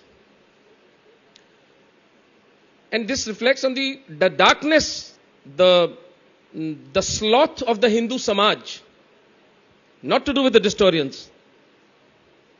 खुरो खस तो रुके, घोड़े के खुर रुक जाएं, रास्ता तो चले, let the path move. मैं अगर थक गया, काफिला तो चले, let the caravan move on. चांद सूरज बुजुर्गों के नक्शे कदम, all beautiful things, huh? चांद सूरज बुजुर्गों के नक्शे कदम, खैर जाने दो इन्हें, हवा तो चले. वाइस कहते हैं रिलीजियस आदमी को, अजब शहर है वाइज ये तेरा. वाइस कहते हैं रिलीजियस आदमी को, अजब शहर है वाइज ये तेरा, मस्जिदें बंद हैं मैं कदा तो चले. And pay attention to this last line. बेलचे लाओ, हिंदू समाज को मैं चुनौती देता हूं, बेलचे लाओ खोदो दिल की तहें, बेलचे लाओ खोदो दिल की तहें, मैं कहां दफन हूं कुछ पता तो चले. Thank you. Thank you for that. Abbas also has an interesting journey. He is an architect by profession, but also a very interested person in history. So Abbas, what's your journey? What have been your challenges? And how do you reimagine history? Good afternoon to everyone. So, as my profession goes, I am an architect. And I do always see that somehow architects and historians have jan-janmantar ka rishta. Because what I will build as an architect will become the case study for the people in future to dig the history. And then that will tell you the tale of the past. So somehow architects and the historians always will have this very interesting relationship of the past and the future and the present. Now, yes, as far as my journey is concerned, it certainly has had a strong reflection of my father. He is a historian. He retired as a professor of history. And my childhood would just pass in through listening the anecdotes of history while he will give extra classes to the students who would come in the house to get a few more. But those tales would be there embedded in my mind. Somewhere the stories of the kings and the queens will always be very fascinating. But as Dr. Vikram Sampath says that a student's life with the history or dabbling with the history just stops after he is out of the school. But fortunately, I became an architect and I had a subject called History of Architecture. While dealing with history of architecture, a lot of interesting aspects came in. We do read history of architecture for, say, 5 semesters out of 10. But while we were reading in detail about the Roman architecture, Greek architecture, but there was very less emphasis put on to what we do in India. There was not much about the indigenous history. But yeah, like any other Macaulay Putra, even I was more fascinated towards knowing more about the West. And that's when, entering into the architecture school, I got influenced with the idea of communism very strongly. And when I say it, I say it from utmost sincerity because in architecture we come across a lot of movements which are political in nature, like we categorize the buildings and the architecture in terms of modernism, postmodernism, and that's how we read it. And if an architect does have an interest into looking into this literature much more, they will get into the political aspect of this art movement. And if you read the modernism and postmodernism, and when you get into the works, how it originated, like from the works of Derrida and all, you will tend to fall into the trap of communism if somehow a rational iota of you has made you to believe that my past or my traditions have some malices. And that was the case with me. But yes, fortune shined upon me, and it was a journey to the Ajanta caves. I'm sure that people would be aware about the great Ajanta caves. And that's where my sting with the communism just stopped. So I was out there for a study tour, and I had gone there as one of the lecturers. I was teaching at a college that time. And while I went to into the caves, I found something very interesting, unlike of the cave architecture.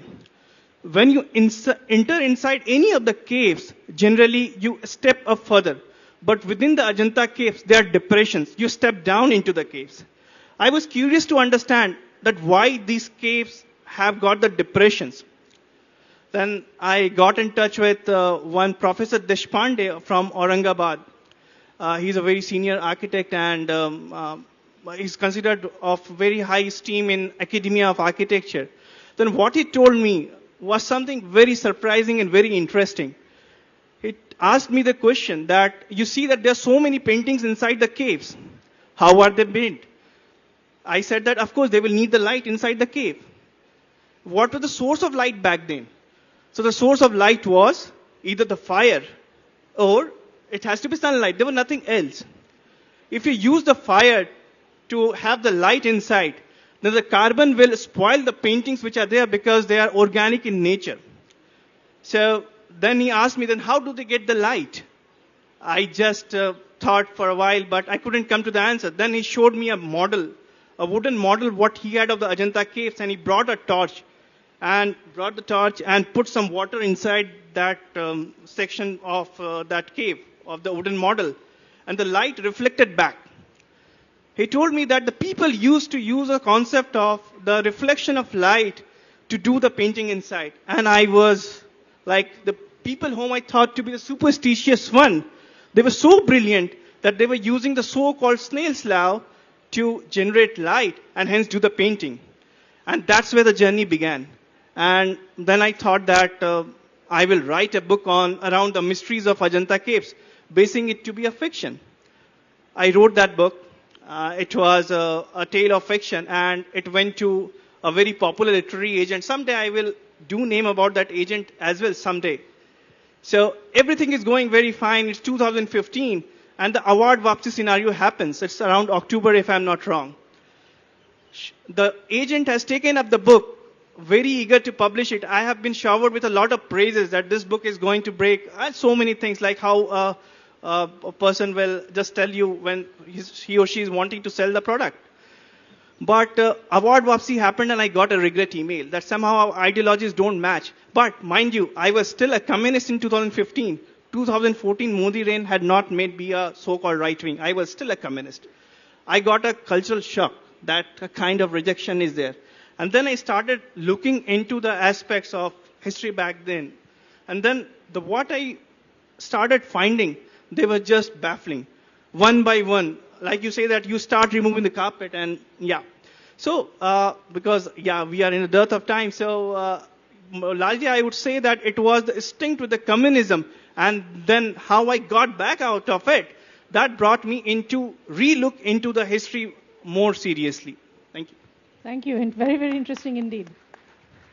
So the second academic in the panel, Shrijit, tell us about your journey and so far the challenges you have faced to bring forth your narrative.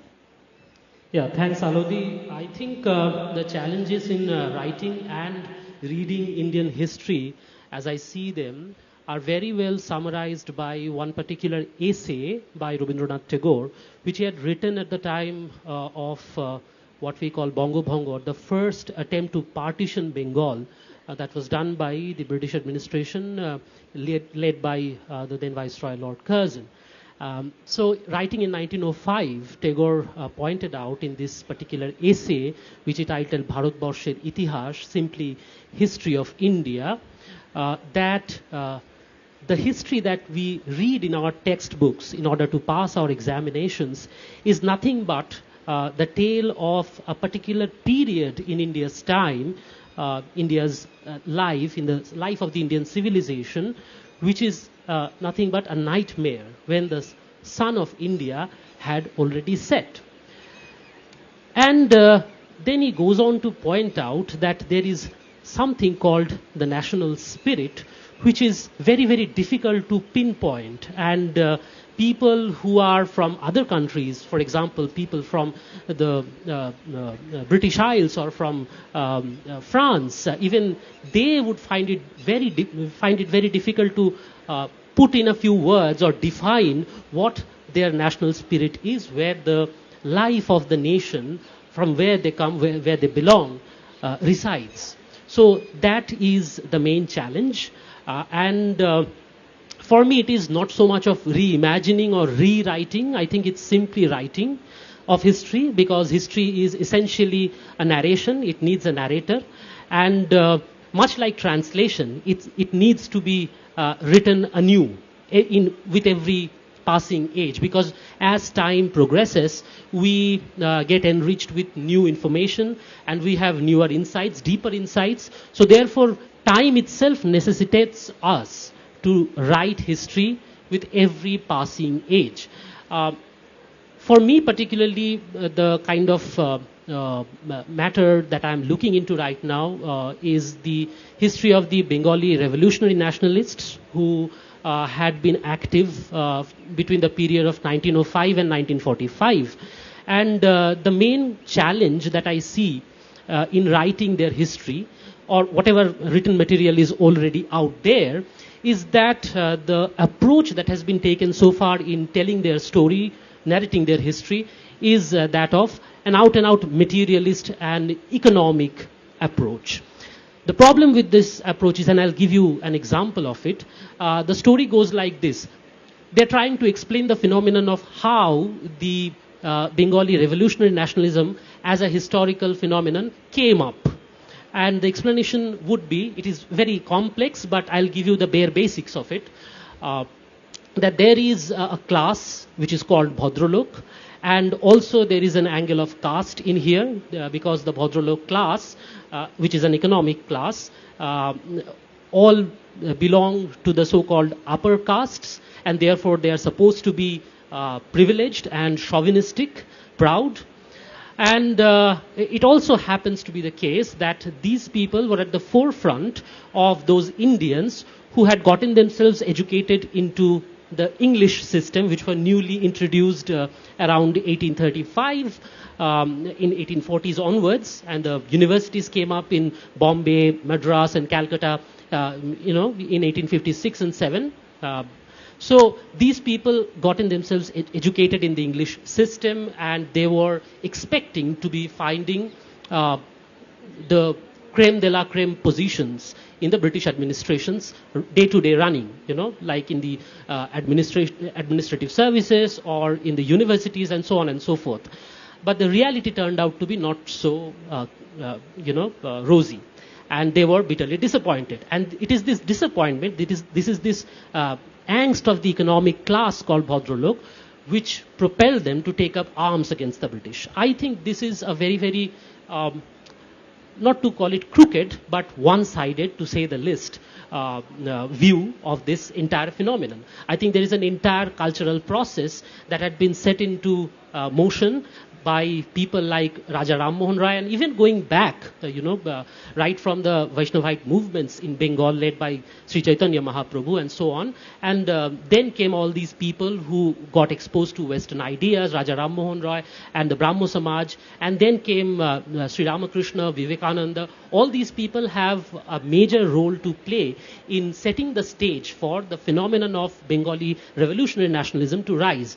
This particular viewpoint is more or less absent in the present historical narrative about this particular phenomenon, and I'm trying to capture that.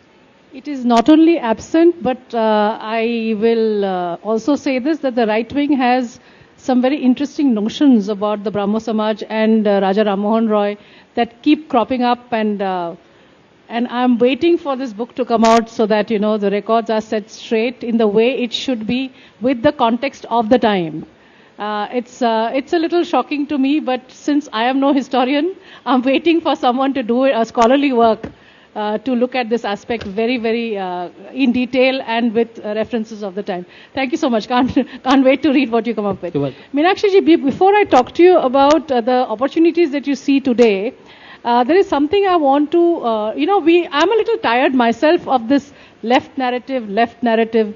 But tell me one thing. After they had the hegemony, has anything in terms of primary data source, secondary data source, new research, new angle, improved or enlightened or shed light on their narrative as opposed to the nationalist historiography? Has anything changed since that we keep on bringing them back to discourse?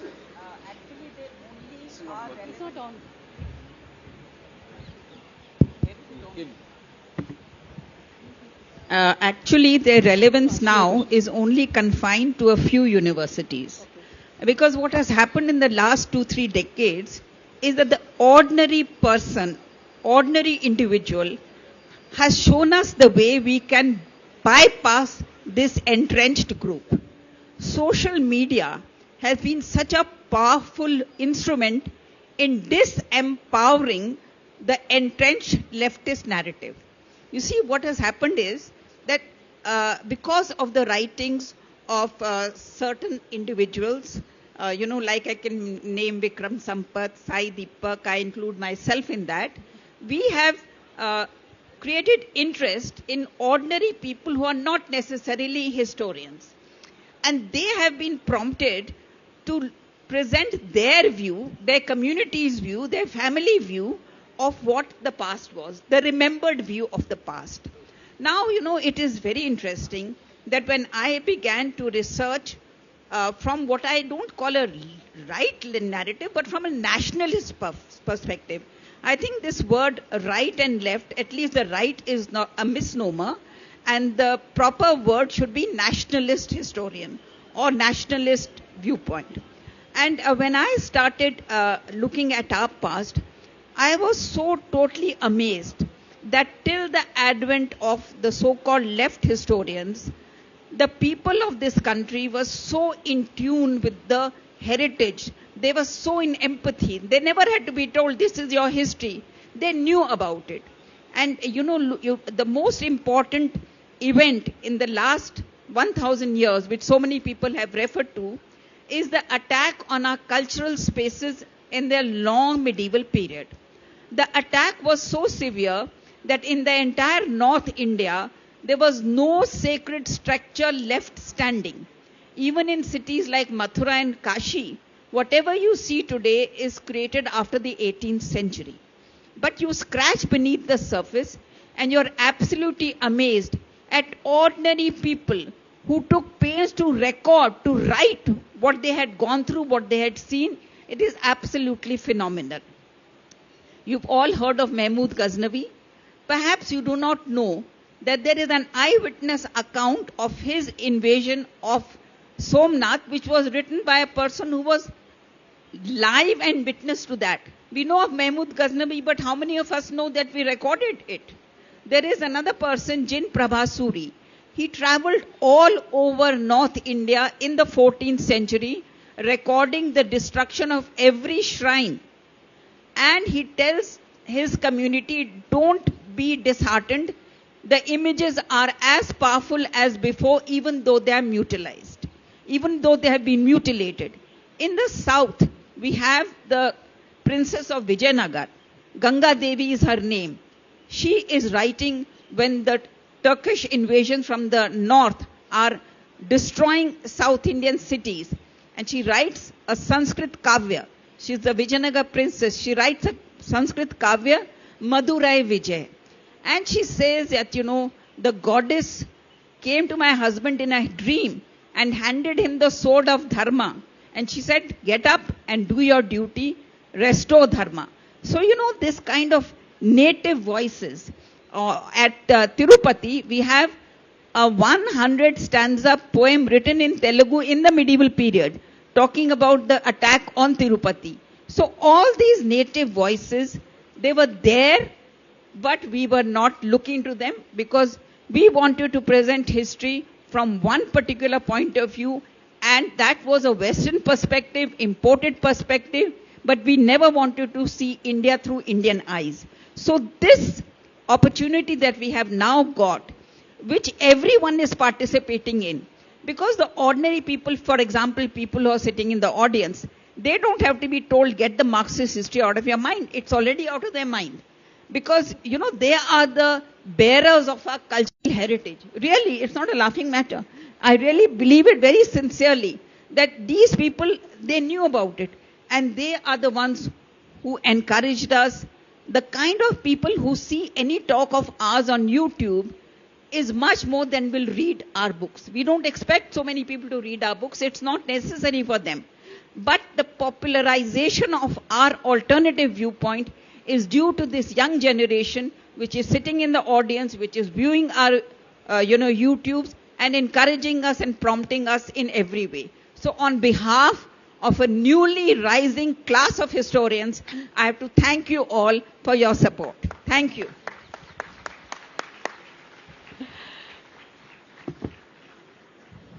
No, Meenakshi ji, actually I love the fact that you don't deride the youth because there is such a lot of lament of those were the golden days that it actually sickens me. So yours is really a breath of fresh air for all those skeptics who think we are going down the drain. Umendra ji, what opportunities do you see now? Do you see forums like these, readership, responses to your writing or videos? What are the opportunities you see? Certainly, the left was having a field run. And then Mahadev blessed us with internet. Left and their jihadi facilitators will not survive internet. The truth, सत्य हर चौराहे से बोला जाएगा और बोला जा रहा है. आपको मैं थोड़ा सा एक चैलेंज देता हूं, थोड़ा संवाद करते हैं। जब हम भारतीय उपमहाद्वीप के ऊपर हिंदू मुस्लिम संघर्ष की बात करते हैं, क्योंकि मैं शब्दों की घालमेल नहीं करता, I do not ignore the elephant in the room, and the elephant in the room is Islamic जिहाद, जिसको हमारे पुरखों ने 1400 साल से रेजिस्ट किया है। इयन ऑस्टिन, एक ब्रिटिश हिस्टोरियन, लिखता है, अगर हिंदुओं ने इस्लाम की बहती हुई धारा को भारत में नहीं रोका होता, पे अटेंशन टू दिस, अगर हिंदुओं ने इस्लाम की बहती हुई धारा को भारत में नहीं रोका होता तो पूरा का पूरा विश्व इस्लामाइज हो जाता। डू वी रियलाइज क्या इस स्टेटमेंट का क्या सिविलाइजेशनल इंप्लीकेशंस हैं? तो फिर ये जो लेफ्टिस्ट थे, ये किसकी दलाली कर रहे थे? दे वर पिंपिंग जिहाद. That is the scale of washout. So go and read this book, Maharanas.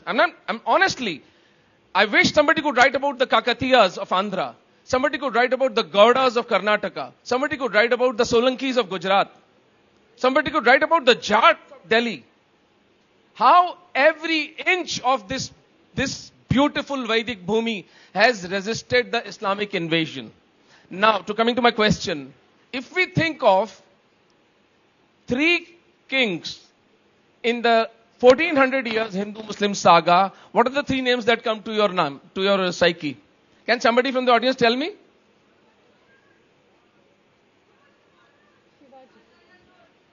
Shivaji Maharaj. Chhatrapati Shivaji Maharaj. Vijayanagara? Vijayanagara is again. Yeah, but Pratap का तो नाम बोलोगे? महाराणा प्रताप. महाराणा प्रताप एंड गुरु गोविंद सिंह जी. अब मेरे प्यारे हिंदुओं, ये तीनों के तीनों राजा 16वीं शताब्दी में हुए थे, जिनमें 2 तो 17वीं शताब्दी में हुए थे। और भारत पर पहला इस्लामी आक्रमण कब हुआ था? Anyone? I'm just putting a mirror in front of you. 712 AD, या इसको एक फ्री बुक मेरी तरफ से, जिसने भी बोला है, कम से कम 8th century पे तो आ गया। Do we understand the collective Hindu consciousness responds to the Hindu-Muslim conflict which has been going on for 1400 years in the 16th century? We have no collective memory that the actual Islamic invasion of India started by Muhammad bin Qasim in 712 in the 8th century. Forget the names of the kings. Bappa Rawal, Rawal Jaitar Singh, Rawal Allad, Rawal Khuman, Rawal Ratan Singh. So, that is the scale of washout. But coming to opportunities, they will not survive internet. And about last month, I came across these 2 lines, which is amazing in the sense that in a nation infested with the disease of Gandhi's ahimsa, a poet is writing, युद्ध नहीं जिनके जीवन में वे भी बड़े अभागे होंगे. The glory of war. युद्ध नहीं जिनके जीवन में वे भी बड़े अभागे होंगे, या तो प्रण को तोड़ा होगा या फिर रण से भागे होंगे. That is the opportunity, as ma'am has talked, the youth clapping to Sanatan Hindu Dharma rising, reclaiming its lost glory, reclaiming that we were never defeated by the forces of jihad.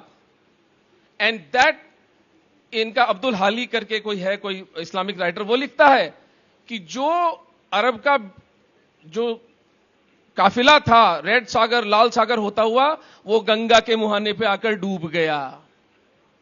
तो हमें बहुत गर्व से अपने हिंदू होने पर और हमारे यशस्वी पुरखों के त्याग के ऊपर अंतिम बात करूं.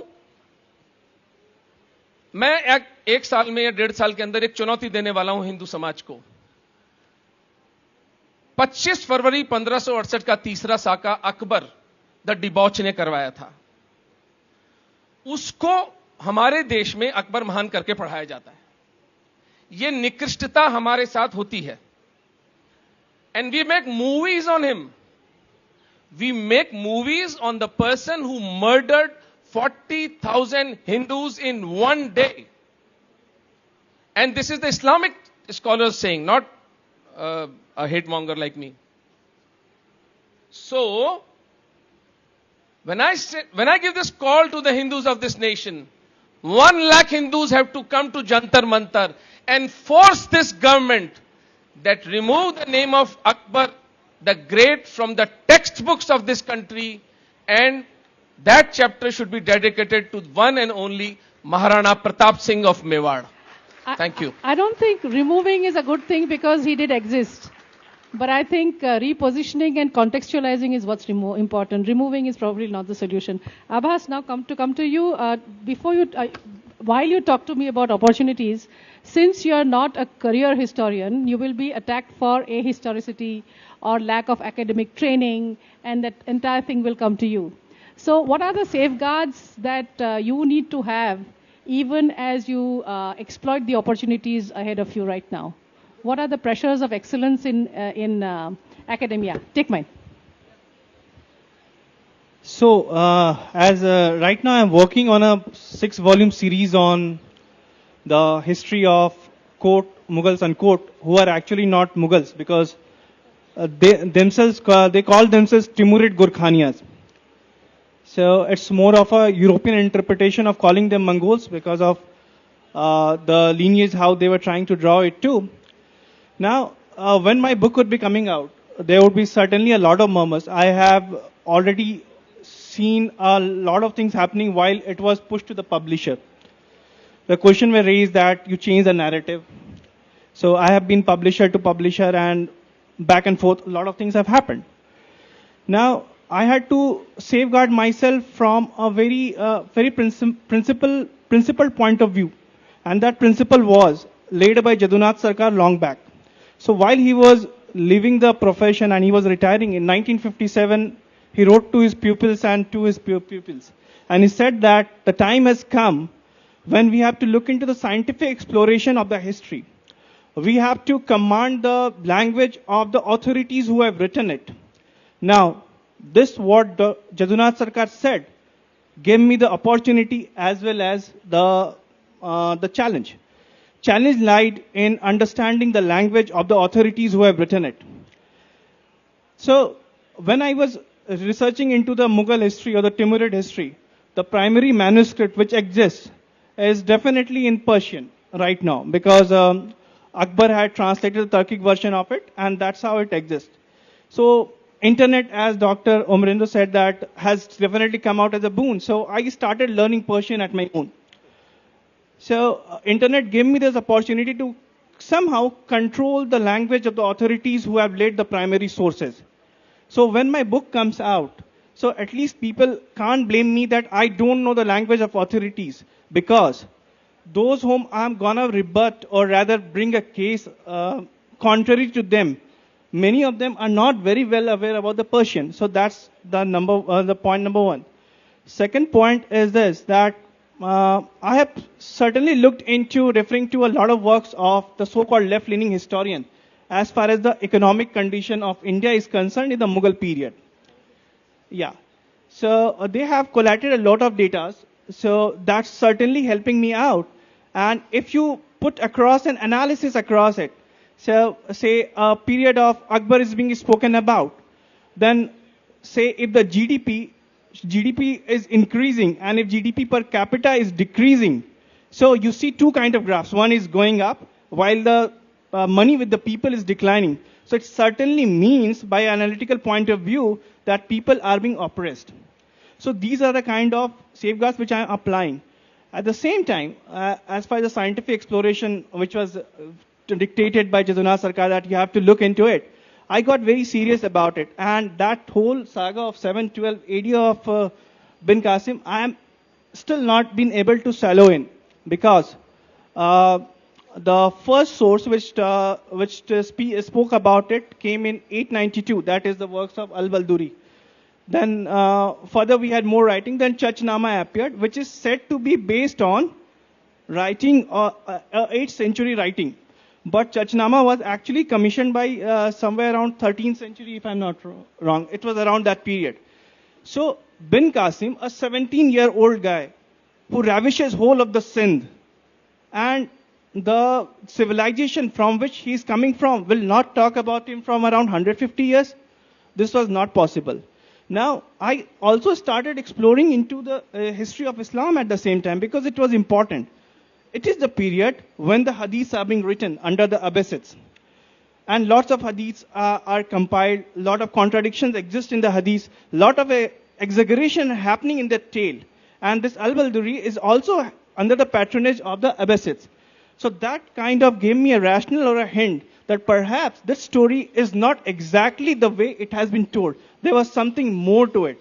So I do see that there is a dark cloud in front of me right now, but I want, as a next level of project, I want to explore more into it, perhaps somehow getting into the Sindh, getting hold of some local Sindh literature, that what they say more about it may just shade more light what exactly was in and around 712 plus 10 years or minus 10 years, what we would call a exact primary source. So yeah, so that's to summarize. Again, I'm seeing the time is ticking out. So yeah. Don't worry about time, I'll manage it. Shrijit, India today, what are the opportunities you see for a scholar like you who is trying to not rewrite or reorient, but literally set a narrative, which is actually very refreshing because it's high time we stop debunking but actually set our narratives. So what do you see ahead of you? Well, Alodi, opportunities galore as I see it.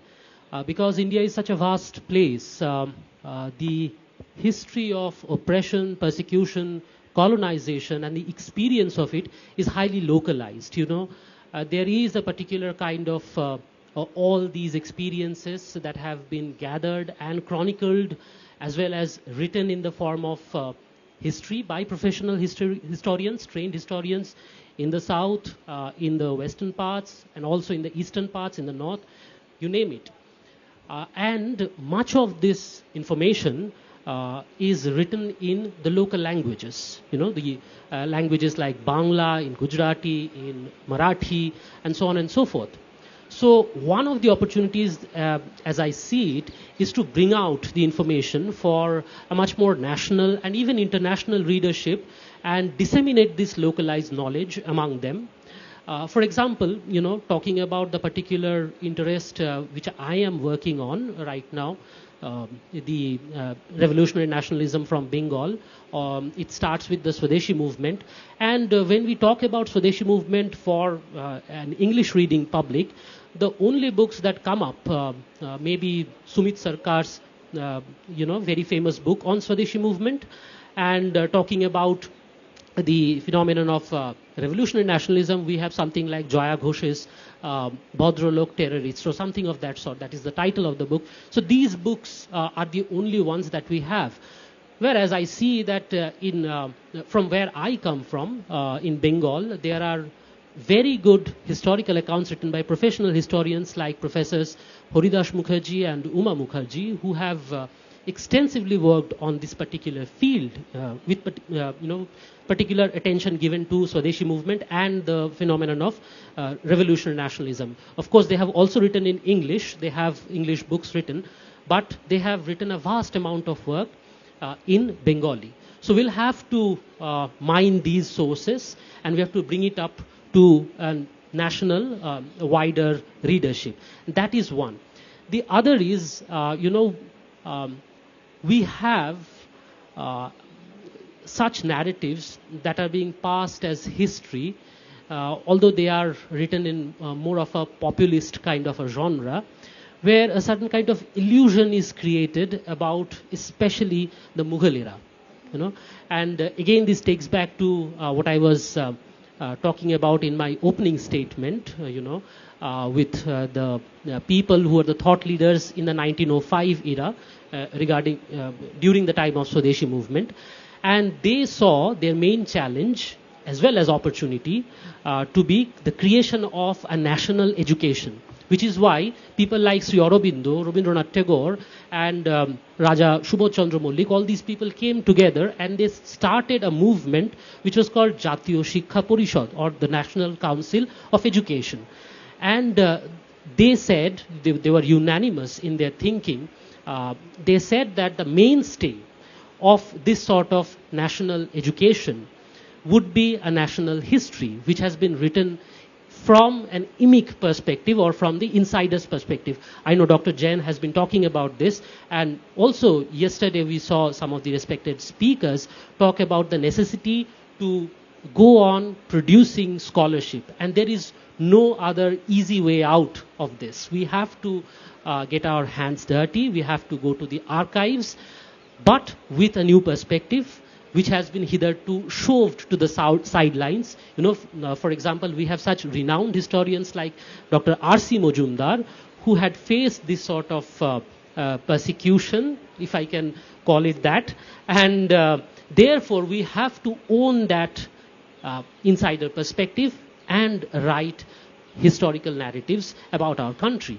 We have to point out as far as we can, as best as we can, where our national spirit lies. That is very, very important. Once that is defined, then we will have a consensus on, and an intellectual consensus, not just, you know, from the perspective of feeling, which is very, very true, because we are talking about nationalism which has as a very big element the element of love. It is our love for country, and I'm sure many of us will agree that love is very, very difficult to define. But we'll have to intellectualize it, and that will give us a sort of platform, a sort of perspective, a solid thing on which we can stand and talk about our country in our own way. That's where the opportunities lie. Thank you very much. With that, we end the discussion. To questions for the audience. We have about 8 minutes. Speak into the mic. Wait for the mic to reach you. Keep your questions short. Desist from giving opinion. Just keep them short and direct. Good evening to all of you. My question is about the Indian architecture. My name is Ashish. As we see that all the Indian citizens mostly aware about the Mughal architecture, and everyone knows about Pietra Dora and Indo-Islamic architecture and all. But very few of people know about the temple architecture and the different styles of the architecture coming under the temple architecture. So why this Indian architecture is thriving with this kind of mentality, and why it is under the lamp of the knowledge? So, in the opening remarks itself, I stated that I'm a student of architecture, and there's a very interesting subject called history of architecture. So, if we as so-called professional experts of the subject are not given much light of what's happened in India, now, again, when we talk about Indian architecture, interestingly, our focus again comes down to only temple. But Indian architecture, of course, revolves around a temple, because we had the Republic of Temple system altogether, how you say. But there was a lot of indigenous methods of building the houses. Now, right now, when you look at the buildings, right, what you see perhaps in Hyderabad, the same building would be seen in Bangalore. The same building would be standing somewhere in Delhi if it's an IT building.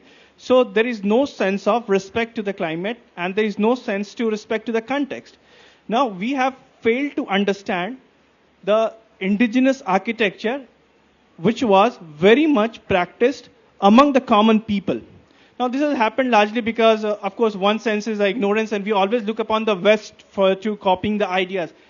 Being a designer, I can always say that we feel very happy doing something which has happened in the West and bringing it back here. Even client will be even more happy to explore into it. So, what is happening across in the commercial sector, that will further even influence in the academia when it comes to understanding the past. That imprint certainly carries forward, and we are not taught much about it. Can I also add something to your question? Yes, ma'am. Sure. It's a very interesting question that you have asked. And I want to draw your attention to a very openly stated Mughal policy. And we have farmans, for example, of Shah Jahan, which he said in no highway or main road is any architecture or building to be seen except a mosque or an Eidgah.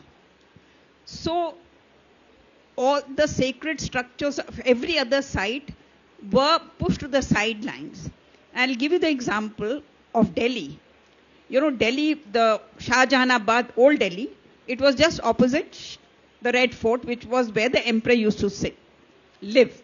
And so all the main roads on Purani Delhi or what we call Chandni Chowk area, all the lanes, by lanes, all had mosques. Even a place like Katra Neel, which was totally occupied by Hindus, only had mosques on the main streets. Now, when the British occupied Delhi, they did a census of the architectural buildings of Red Fort and Shah Jahanabad. All right. And they found that they could find no temple in Chandni Chowk or the city which was predominantly Hindu. So they said that Shah Jahanabad is the area where the prominent jewelers, you know, Dariba, we still have Dariba. All the prominent traders, jewelers who were Hindus were living there. How is it that there is no temple in Shah Jahanabad or Chandni Chowk? And you'll be surprised when they did a house-to-house survey what they found. They found that these havelis of the Hindu merchants and traders, they had high walls, and inside the wall there were small openings that we call alas. You know, where you still have alas where you can put something. And that is the size to which Hindu temples had been reduced from what they were when we saw them at the Qutub complex. So, you know, this constant attempt on imperial orders to push out of public view the architecture and sacred structures of every other community is the reason that you asked this question. And this is something that we should all know. Thank you for asking this question. Thank you, ma'am. Hi, my question is to Dr. Jain, and I'd like to know if there are any primary sources that relate to how temples used to function back in, let's say, 100 AD or along those... Hear the question actually. Can you speak a little louder? Yeah, is this better? Yes. Yeah, so I'm just asking if there's any primary source that tries to showcase or describe how temples used to be in the ancient times and how the temples acted as a source of income for the people. And see, there are ancient texts which describe Nagra style of architecture, for example. There were two main styles of architecture, temple architecture, Nagra and the Dravida style. The Dravida style survived almost intact because the attacks from the north were not as severe as they were. Attacks from the north were much more severe than they were in the south. In the north, no temple before the 18th century survives. But when temple construction resumed in the 18th century, then they went back to the Shastras, and the Nagra style is based on that architecture. There are absolute important texts that have survived, and a temple architecture of the north is built on that style. Thank you.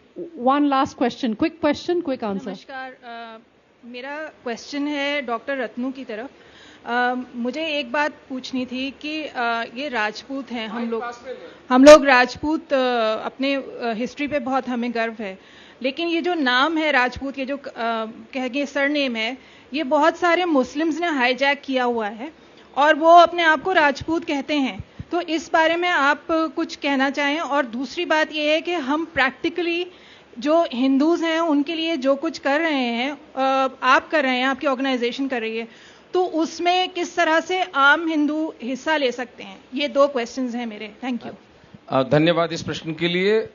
Rajput अगर कोई मुसलमान अपने आप को कहता है तो वो अपने आप में एक पैराडॉक्स है, एक कॉन्ट्रडिक्शन है, क्योंकि जो इस्लाम का मुख्य जो क्लेम है वो ये है कि they are a classless society. तो वो राजपूत समाज से वो आइडेंटिफाई कैसे कर रहा है वो उसके किसी मौलवी वौली से पूछ के बता दे. मेरा ऐसे व्यक्ति को केवल एक ही सजेशन है, कोई मुसलमान यदि अपने आप को राजपूत कहता है तो मैं उसे कहता हूं, हां भाई तू राजपूत है, पहले घर वापसी कर ले. As simple as that. अगर आप हिंदू बन जाते हैं तो आप फिर कास्ट सिस्टम आपको अडॉप्ट कर लेगा. आप राजपूत बने, आप ब्राह्मण बने, आपको जो बनना वो बने. थोड़ा सा आउट ऑफ कॉन्टेक्स्ट है वो आपका प्रश्न की. निमित्त एकम जो हमारी संस्था है पाकिस्तानी हिंदुओं के लिए, उसकी वेबसाइट पे जाएं. There are only 2 things to be done. आप इस इशू पर कम से कम अपनी चेतना को तो जगाएं. 1 करोड़ हिंदू पाकिस्तान में कुत्ते की जिंदगी जी रहे हैं केवल इसलिए कि वो हिंदू हैं. They begin a life at a disadvantage just because they are born in as a Hindu.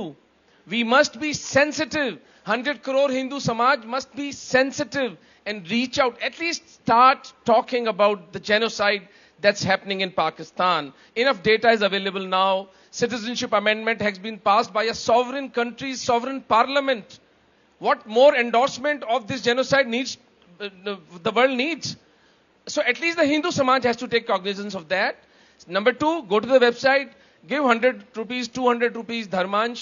The cost of taking one Hindu out of Pakistan is 8,000 Indian rupees. We need all the money we can to take the Hindus out of the Pakistan. Thank you so much. I will deviate it. On that note, we end this session, and we have just about shot off the time limit. So thank you very much, ladies and gentlemen.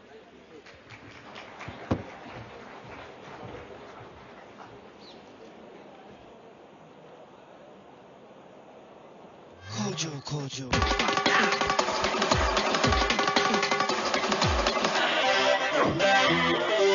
At all of you, wow. If the cameras can catch what we have here in the lawn, it's fantastic. I'm delighted. Let's just happily put our hands together for Arth, a Culture Fest, promoted by ZEEL. Kitne sare log hai, wow, amazing. Okay, are you all set for the next session? Having fun at Arth? Are you flowing towards meaning? Say yes. Here we go, ladies and gentlemen, coming your way, the next session. Poetry, especially Hindi poetry, has always impacted me, celebrated with me when I rose and picked me up when I fell. Now, these lines penned by one of my favorite poets, Bharat Ratna Shri Atal Bihari Vajpayee, have always helped me rise from the ashes again and again. And they go like this. टूटे हुए सपनों की कौन सुने सिसकी, अंतर की चीर व्यथा पलकों पर ठिठकी, हार नहीं मानूंगा, रार नहीं ठानूंगा, काल के कपाल पे लिखता मिटाता हूँ, गीत नया गाता हूँ, मैं गीत नया गाता हूँ. So when I read that, cinema was bringing alive this great man on big screen. I was curious to know who was going to essay the role of this multi-layered, multi-hued, and multi-dimensional man. Arey, naam to lene do. And I smiled when his name popped up on the screen. Give this man any role, taaliya ho jaye. Give this man any role, and he will make it his own with his signature style. He keeps it very real. He keeps it effortless. He is one of those actors who doesn't need a big part or a great film to own a character. He can simply elevate the story with his impeccable performance. I am very soon going to welcome on stage in our midst Diggaj Abhineta Pankaj Tripathi, who of course predominantly works in Hindi cinema, but also has appeared in a Telugu and many a Tamil film. He's worked in more than 60 films and many television shows, and has established himself as one of the finest actors of Hindi cinema. Tripathi is the recipient of several awards, including a National Film Award, a Filmfare Award, a Screen Award, and an IFA Award. Pankaj, आप अलग तो हैं ही, आप उत्तम और अटल भी हैं. आइए इस सेशन की शुरुआत करें इस महत्वपूर्ण फिल्म के प्रोमो के साथ. मैं अटल हूं.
वैसे आप लोगों ने मतलब प्रीमेच्योर तालियां बजा दी थी, but now is the moment.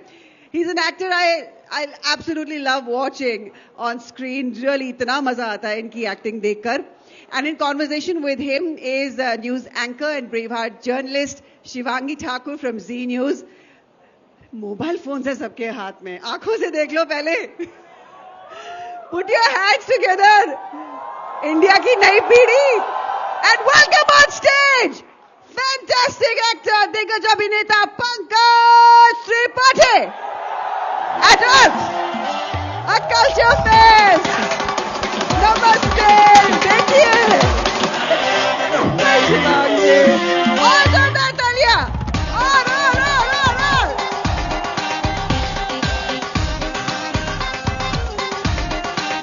Over to you, Shivangi.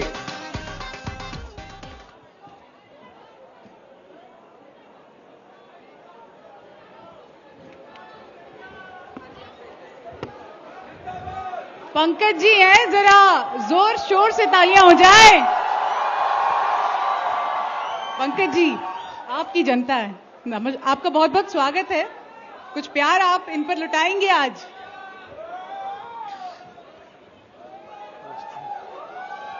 Thank you guys. तो आज हमारे साथ पंकज जी हैं, और पंकज जी आपके बारे में क्या कहूं, शब्द कम पड़ जाते हैं, लेकिन अगर आप तारीफ सुनना चाहें तो जरूर बोलूंगी. बोलिए बोलिए.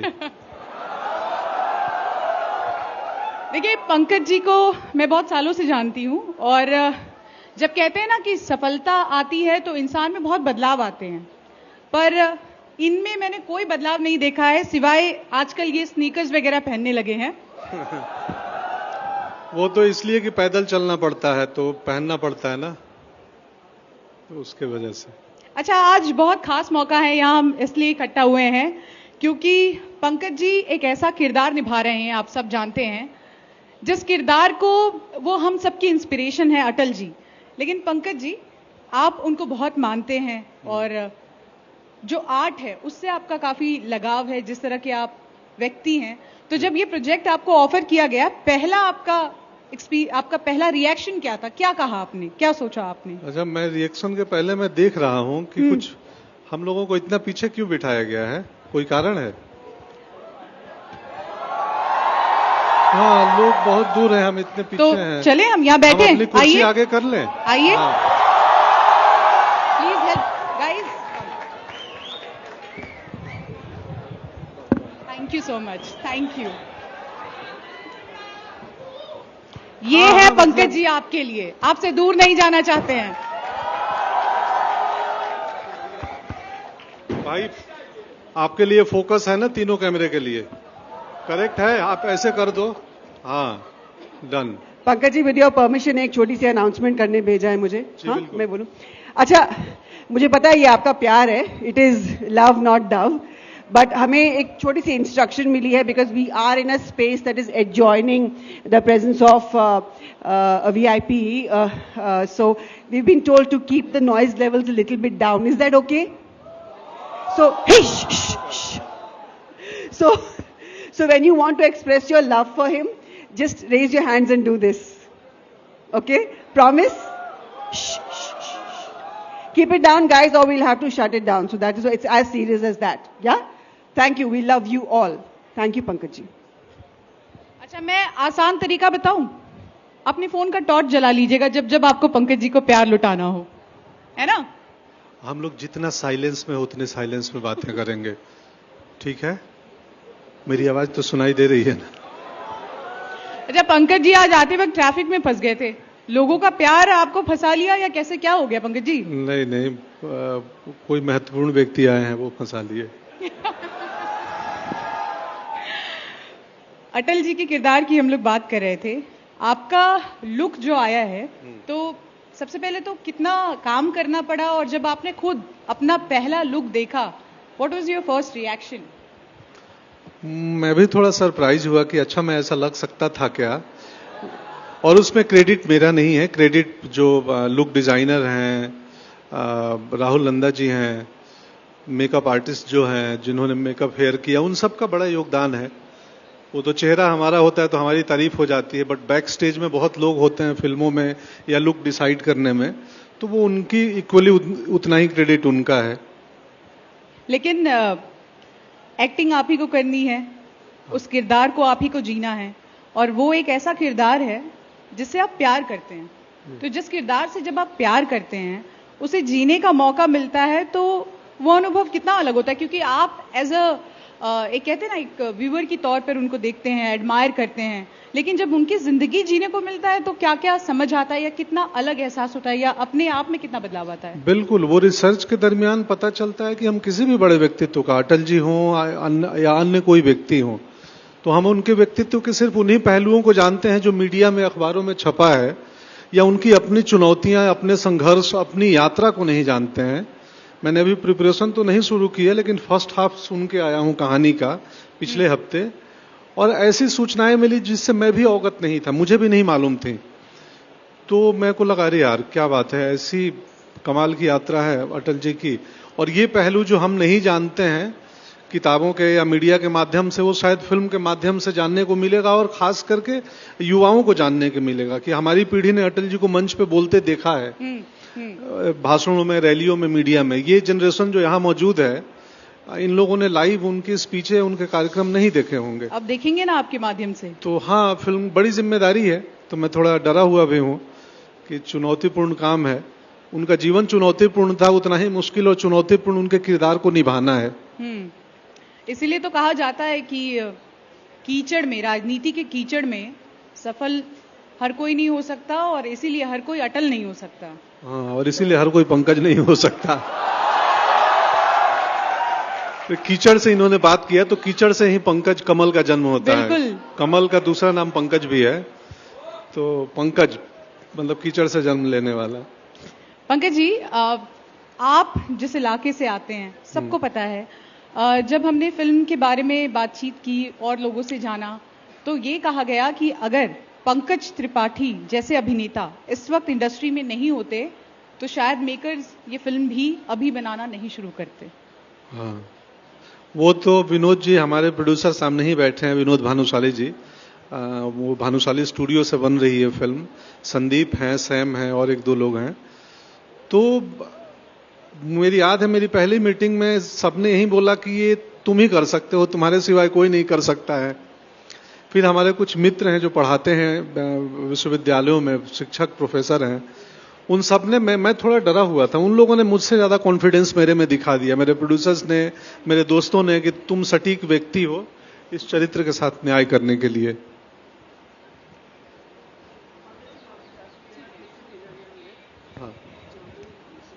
हाँ। अच्छा, वादा रहा सनम, प्लीज नहीं करेंगे? हाँ, जब भी खुशी हो तो क्या करना है, क्या करना है करके दिखाओ। अपनी टिक्की छोड़ के आई हूं आपको ये बताने के लिए। इशारों इशारों में दिल लेने वाले। बस यही चाहिए। हाँ, we know you love him, but keep it down just for a little bit. Yeah, thank you and enjoy yourselves. Thank you Pankaj ji. Pankaj ji, वैसे आप यहाँ पर हैं और आप जितने शांत स्वभाव के हैं, आपको देखते ही लोग शांत नहीं रहते हैं, तो नहीं, इन सबका प्रेम है बस, और शांति तो जरूरी है ना जीवन में दोस्त। लेकिन चूंकि ये फेस्टिवल है, अर्थ फेस्टिवल, फेस्टिवल मतलब उत्सव, तो उत्सव में शांति थोड़ा मुश्किल होता है। क्यों? बिल्कुल। उत्सव में बुला लिया, बोल रहे हो शांत हो जाओ, फिर उत्सव का आयोजन नहीं करना चाहिए था। बिल्कुल। तो ये प्यार है पंकज जी के लिए आप लोगों का। अच्छा पंकज जी, तैयारी कॉन्ट्राडिक्टरी है ना बात। हाँ। उत्सव में शांत रहना है, बस वही तो आपका नियम कानून पर जो फिर है, भी ये एक प्रोटोकॉल है, जिसलिए वो मंच से आके बोल रही हैं। तो हम लोग प्रयास करेंगे कि अपने प्रेम को हम शोरगुल से नहीं, मुस्कुराहट से व्यक्त करें। आप मेरे प्रति और मैं आपके प्रति। तो एक बार मुस्कुराइए कि आप लखनऊ में हैं। हाँ, बिल्कुल। पंकज जी, आप इस वक्त दिल्ली में हैं, मुंबई आपने देखा किस तरह से आपकी जीवनी हमने देखी, और पटना से लेके आपने बार बार इस बात का जिक्र किया कि पटना में आप ड्रामा देखने जाते थे, अलग अलग, कहीं झुमरी, कहीं कुछ हो रहा है तो आप बस देख लेते थे, पेपर में पढ़ लेते थे और चले जाते थे। तो उन सब चीजों का अब आपके एक्टिंग करियर में वो क्या वाकई वो चीजें बहुत ज्यादा काम आ रही हैं जो आपने तब सीखा? बहुत बहुत। इनफैक्ट मैं, आप लोग जो इस फेस्टिवल में आए हैं, इसके पहले भी बहुत वक्ता आए होंगे, आएंगे और बोलने वाले, तो कहीं ना कहीं ये जान लो कि ये चर्चाएं, ये परफॉर्मेंस, जैसे दोपहर में क्लासिकल गायकी हो रही थी, मैंने भी सुना यहाँ पे, तो वो आपको इनरिच कर रही हैं। इसीलिए हम उत्सवों में जाना चाहिए। किसी भी प्रकार का कल्चरल फेस्ट होता है या कल्चरल इवेंट होता है हमारे शहर में, दिल्ली में या और भी जहां जिस शहर से आप सब आए हो, तो उनमें जाना चाहिए। उससे क्या होता है कि बतौर व्यक्ति, बतौर इंडिविजुअल हमारी ग्रोथ होती है, क्योंकि हम जीते तो आर्ट के लिए ही है ना। इंफ्रास्ट्रक्चर सुविधाओं के लिए होता है, मेडिकल साइंस मतलब बीमारियों के लिए होता है, लेकिन जीवन किसके लिए होता है? वो आर्ट के लिए होता है, वो कविता के लिए होता है, वो पेंटिंग के लिए होता है। तो जाना चाहिए। और मुझे, मेरे में जो समृद्धि आई है, जो बतौर अभिनेता मैं जो भी बना हूं, उनमें उन फेस्टिवल का, उन आयोजनों का, उन संगीत का, उन मुशायरे का बहुत योगदान है। आप बार बार ये भी कहते हैं कि इंसान को घुमक्कड़ होना चाहिए, इंसान को घूमना चाहिए, फिरना चाहिए, नए नए लोगों से मिलना चाहिए। तो जो पहले आप घूमते थे वो, और अब एक कलाकार के रूप में जब आप घूमते, बहुत रिस्ट्रिक्शंस हो जाती होंगी आपको, कितना अंतर है? खुल के घूम पाते हैं या बहुत सारी चीजें अब? नहीं, मैं बिना सायरन बजाए, आजकल तो कोविड के बाद मास्क की एक सुविधा आ गई है, तो मैं मास्क पहनता हूं, एक टोपी लगाता हूं, चश्मा पहन लेता हूं कभी कभी। और मैं मेट्रो में, अभी पिछले 10 दिन में मेट्रो, मुंबई मेट्रो में शूटिंग करने जाता था, वर्सोवा से घाटकोपर। किसी को पता नहीं, किसी को नहीं पता। मैं मेट्रो में 10 डेज गया हूं शूट करने, और आराम से गया और करके आ गया।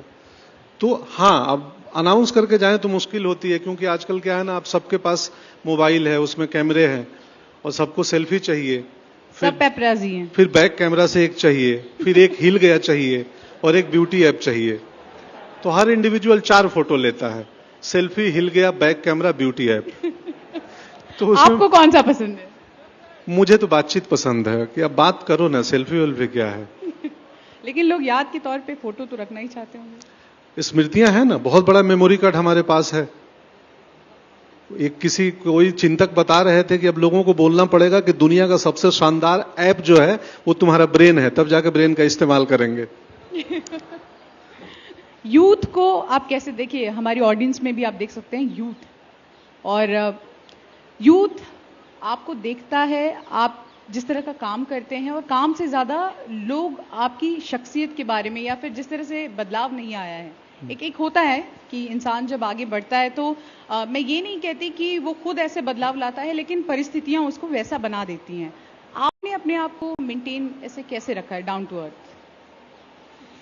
मेरी तासीर बुनावट वैसी है। एक पौधे से आप पूछोगे कि हे नीम का पेड़, तो नीम का पेड़ कैसे मेंटेन किया है अपने आप को, तो मैं बस नेचर की तरह हूं। ऊंचाइयों के साथ साथ जिम्मेदारियां भी आती हैं, और फिर हाँ, तो जब उस पेड़ में फल लगता है तो वो विनम्र हो जाता है, वो और झुक जाता है। तो ऊंचाइयां मिली हैं, तो मेरे लिए तो ये वक्त और झुकने और विनम्र होने वाला है। इसमें तो परीक्षा होती है आदमी की, असफलता में परीक्षा से ज्यादा सफलता में परीक्षा होती है। अच्छा, जरा गांव की बातें कर लेते हैं। जब आप नाटक के दिनों में, आपको कई बार महिला बनने का भी रोल मिला, आपको जिस तरह का रोल मिला आपने बस उसको किया ताकि एक्सपीरियंस हो।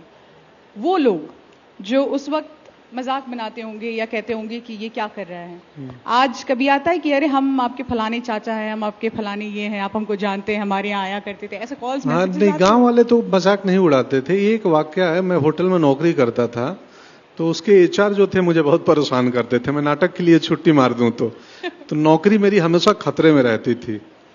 तो मैं अपने कलीग को बोलता था कि एक दिन एक्टर बन जाऊंगा ना, तो इसी होटल में आऊंगा और इनसे मिलूंगा। तो अब वो एचआर मेरे दोस्त हैं, अब वो दूसरी कंपनी में हैं, और हमारी अच्छी बातचीत होती है। बोले यार तू बोलता था तो मैं सीरियसली नहीं लेता था। तो मैं बोला हाँ, हम भी सीरियसली नहीं बोलते थे, मैं तो मजाक में तुक्का मार देता था। लेकिन कई बार हमारे तुक्के हमारे अवचेतन मन में काम कर रहे होते हैं, उसके टुवर्ड्स आप काम कर रहे होते हैं, और वो चीजें हो भी जाती हैं। नहीं तो आपने ठानी, तभी तो आपने कर भी लिया कि हाँ। ये गुस्सा था उनके प्रति? नहीं, गुस्सा, मेरे मुंह में गुस्सा नहीं होता हूँ बहुत जल्दी। गुस्सा नहीं करता? मैं गुस्से वाला व्यक्ति कहते हैं कि अगर कोई मुझे अपमानित करता है तो मैं अपमान नहीं लेता हूँ। हाँ, मतलब अपमानित तभी होंगे ना जब हम मान लेंगे कि मैं अपमानित हो गया हूं। मैं होऊंगा ही नहीं अपमानित, इतना आसान थोड़ी है अपमानित करना। कितनी अच्छी बात कही इन्होंने। तो जो लोग बात बात पे अपने आप को सोचते हैं कि कोई हमारा अपमान कर रहा है, ये सीख लीजिए कि जो अपमानित कर रहा है वो अपना अपमान कर रहा है, अपने शब्दों का अपमान कर अब रहा है। ऐसा नहीं कि आप सबके पिताजी घर में डांटेंगे तो बोलना हम अपमानित नहीं हुए। आप करिए, एक एक्टर आया था बोल गया अपमानित नहीं होना है। वो हमारे अच्छाई के लिए बोलते हैं हमारे पेरेंट्स, तो हमारी बातों को दूसरे तरीके से अमल में लाना। अच्छा, पेरेंट्स की बात की आपने, आप भी पिता हैं, आप ज्यादा स्ट्रिक्ट हैं या मृदुला मैम यहाँ बैठी है वो ज्यादा स्ट्रिक्ट हैं? नहीं, वही स्ट्रिक्ट है, मैं नहीं हूं उतना स्ट्रिक्ट। मुझसे मुश्किल है स्ट्रिक्ट होना। कल ही बेटी ने फोन तोड़ दिया था तो मैसेज आया कि फोन टूट गया, तो मैं बोला कोई बात नहीं दूसरा ले लेना। तो पत्नी बोली तुम इतनी जल्दी मान गए। मैं बोला मुझसे तो होता नहीं, तो मैं इतना स्ट्रिक्ट नहीं हूं। हाँ, मैं सेहत को लेकर थोड़ा बोलते रहता हूं कि फिटनेस जरूरी है, उसके लिए थोड़ा जॉगिंग करो, बाकी कुछ नहीं। दिल्ली, मुंबई, पटना, विदेशों की यात्रा, इन सब में पंकज त्रिपाठी को कहाँ सबसे बेहतरीन लगता है रहना या समय बिताना? दो जगह पे, एक मुंबई मड आइलैंड मेरा घर, और एक वो भी गांव है, मड गांव है, और दूसरा मेरा अपना गांव जो बेलसण में है, गोपालगंज में। तो उन दोनों जगह पे मुझे बहुत पसंद है रहना। अटल जी की बात हम लगातार कर रहे हैं और उनका जैसा जीवन है, एक तरफ राजनीति एक ऐसा करियर है जहां बिना कीचड़ उछाले या बिना आरोप प्रत्यारोप किए या बिना एक दूसरे को नीचा दिखाए काम नहीं चलता। लेकिन वो एक साहित्यकार भी थे, लेखक भी थे, और अपने शब्दों से, अपनी बातों से चीजों को बहुत अच्छे से संभाल लेते थे। तो आपने जब ये प्रेप शुरू किया, so what is the one thing जो आपको लगा कि ये कोई ऐसी चीज है जो इनकी इस जीवनी से मैं अपने जीवन में अडेप्ट करूंगा और इसको मैं आगे लेके चलूंगा? कोई एक ऐसी चीज जो आपको लगता है अटल जी की जीवन से ये जुड़ा हुआ पहलू तो मुझे अपने वो एक चीज से मैं ये रोल करने के, अभी रोल का प्रिपरेशन मैंने शुरू नहीं किया है। अभी एक फिल्म कर रहा हूँ, ये खत्म होने के बाद उस पे जाऊंगा। बट एक चीज है उनके व्यक्तित्व की कि वो विरोधियों का भी बड़ा सम्मान करते थे और हेल्दी आलोचना के बड़े समर्थक थे। तो उनके कई पार्लियामेंट की स्पीच या किस्से उठा के देखेंगे आप तो, और वो सर्वमान्य है, दूसरे दल के लोग भी उनका उतना ही आदर करते हैं। तो उतना सर्वमान्य नेता बड़ा मुश्किल से होता है देश में। आपको भी सब बहुत प्यार करते हैं। कि हाँ, मैं भी सर्वमान्य ही टाइप का हूँ। नमस्ते नमस्ते, क्या बात, घर में सब ठीक? तो वो एक बहुत खासियत, अच्छी बात है कि आलोचनाओं को स्वीकारना। कवि हृदय थे ना, पोएट्री कविता लिखते थे ना, तो वो बहुत कमाल का कॉम्बिनेशन है राजनीति और कविताओं का। तो एक पोएट थोड़ा नरम दिल थोड़ा होता ही है व्यक्ति। ये आपको लगता है कि प्लस पॉइंट भी था, क्योंकि एक राजनेता साहित्यकार नहीं हो सकता और साहित्यकार राजनेता नहीं हो सकता? उनके कुछ निर्णय ऐसे हैं जहां पे आपको फिर लगता है कि ये कवि ही थे क्या। बहुत कठोर निर्णय भी लिए हैं उन्होंने राजनीति में। ऐसे नहीं है कि आप कि कवि हृदय हैं तो जहां चुनौतियां थी उसको बिल्कुल लिया है। वो फिल्म में भी हम उस पे इस पहलू पे हमने, राइटर्स ने, अपने रवि यादव जो डायरेक्टर हैं, रवि यादव मराठी के बहुत मूर्धन्य और कमाल के डायरेक्टर हैं जो इस फिल्म को डायरेक्ट कर रहे हैं। तो रवि जी, हम सब ने, उत्कर्ष ने बात की है और वो पहलू फिल्म में आएगी, दिखाएंगे। हाँ, इंतजार है फिल्म का और आपकी अदायगी का। धन्यवाद। लेकिन इसी के साथ साथ अटल जी की पसंदीदा कविताएं हैं और ऑफ कोर्स आप पढ़ते ही होंगे। आपकी प्रिय कविता जो यहाँ तमाम दर्शक आपको सुनने आए, कोई सुनाना चाहेंगे आप? ठीक है, मैं एक छोटी सी कविता पढ़ देता हूँ। और मुझे खुद याद नहीं है, मतलब याद है लेकिन मैं भूल ना जाऊं इसलिए मैं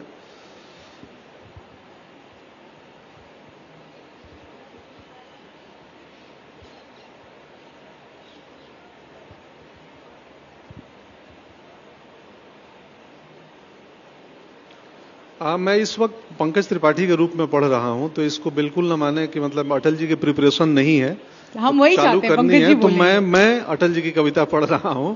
फिल्म में होगा वो हम प्रयास करेंगे कितना न्याय कर पाएंगे और उनके आयाम में, उनके व्यक्तित्व में होकर पढ़ने का प्रयास करूंगा। अगर कविताएं होंगी ही फिल्म के अंदर तो ये मैं पढ़ रहा हूं पंकज, और ये पसंदीदा कविता है मेरी, मुझे खुद भी बहुत पसंद है। गीत नया गाता हूं, गीत नया गाता हूं, टूटे हुए तारों से फूटे बासंती स्वर, पत्थर की छाती में उग आया नव अंकुर, झरे सब पीले पात कोयल की कुहुक रात, झरे सब पीले पात कोयल की कुहुक रात, प्राची में अरुणम की रेख देख पाता हूं, गीत नया गाता हूं। टूटे हुए सपनों की कौन सुने सिसकी, टूटे हुए सपनों की कौन सुने सिसकी, अंतर की चीर व्यथा पलकों पर ठिठकी, हार नहीं मानूंगा रार नहीं ठानूंगा, हार नहीं मानूंगा रार नहीं ठानूंगा, काल के कपाल पे लिखता मिटाता हूं, गीत नया गाता हूं, गीत नहीं गाता हूं, गीत नहीं गाता हूं। बेनकाब चेहरे हैं, बेनकाब चेहरे हैं, दाग बड़े गहरे हैं, बेनकाब चेहरे हैं, दाग बड़े गहरे हैं, टूटता तिलस्म आज सच से भय खाता हूं, टूटता तिलस्म आज सच से भय खाता हूं, गीत नहीं गाता हूं, गीत नहीं गाता हूं। लगी कुछ ऐसी नजर बिखरा शीशे सा शहर, लगी कुछ ऐसी नजर बिखरा शीशे सा शहर, अपनों के मेले में मीत नहीं पाता हूं, गीत नहीं गाता हूं, गीत नहीं गाता हूं। पीठ में छुरी सा चांद, पीठ में छुरी सा चांद, राहु गया रेखा फांद, पीठ में छुरी सा चांद, राहु गया रेखा फांद, मुक्ति के क्षणों में बार बार बंध जाता हूं, गीत नहीं गाता हूं, गीत नहीं गाता हूं। काल के कपाल पे लिखता मिटाता हूं, गीत नया गाता हूं, गीत नहीं गाता हूं। हाथ हिलाकर इनका स्वागत कीजिए। कितने प्यार से और कितने शब्दों, कहते हैं ना कि जब शब्दों को सही बोलने वाला व्यक्ति मिल जाए तो उसमें और भार आ जाता है। खैर, मैं अब विनोद भानीशाली जी को बुलाना चाहूंगी जो कि फिल्म मेकर हैं यहाँ पर, और विनोद जी से भी बातचीत करेंगे कि पंकज जी के साथ विनोद जी यहाँ पर आ गए। विनोद जी, आपका बहुत बहुत स्वागत है। आइए विनोद जी। विनोद जी, आपसे सवाल ये है कि पंकज जी ही क्यों? क्योंकि पंकज जी ही हो सकते हैं। मतलब अगर यहाँ पे अगर जिनसे भी पूछा जाए कि इस रोल में, इस फिल्म अटल जी का अगर कोई एक्टर अगर रोल निभा सकता है या उनकी छवि को फिल्म के पर्दे पे उतनी ही ईमानदारी से लेके आ सकता है, तो आई थिंक सबके नाम पे एक ही नाम आएगा, पंकज जी।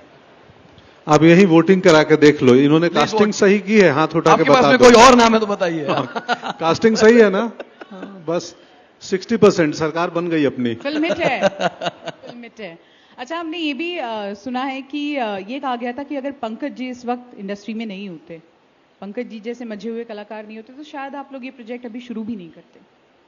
नहीं हो पाता, बिकॉज एक्चुअली ये प्रोजेक्ट नहीं है हम लोग का। हम ये सब लोग को ये समझना होगा कि चाहे डायरेक्टर हैं या चाहे हम लोग की जितनी पूरी टीम है, हम लोग ये सोचा कि अटल जी की फिल्म बननी चाहिए, बिकॉज आज के यूथ को बहुत कुछ नहीं मालूम उनके बारे में।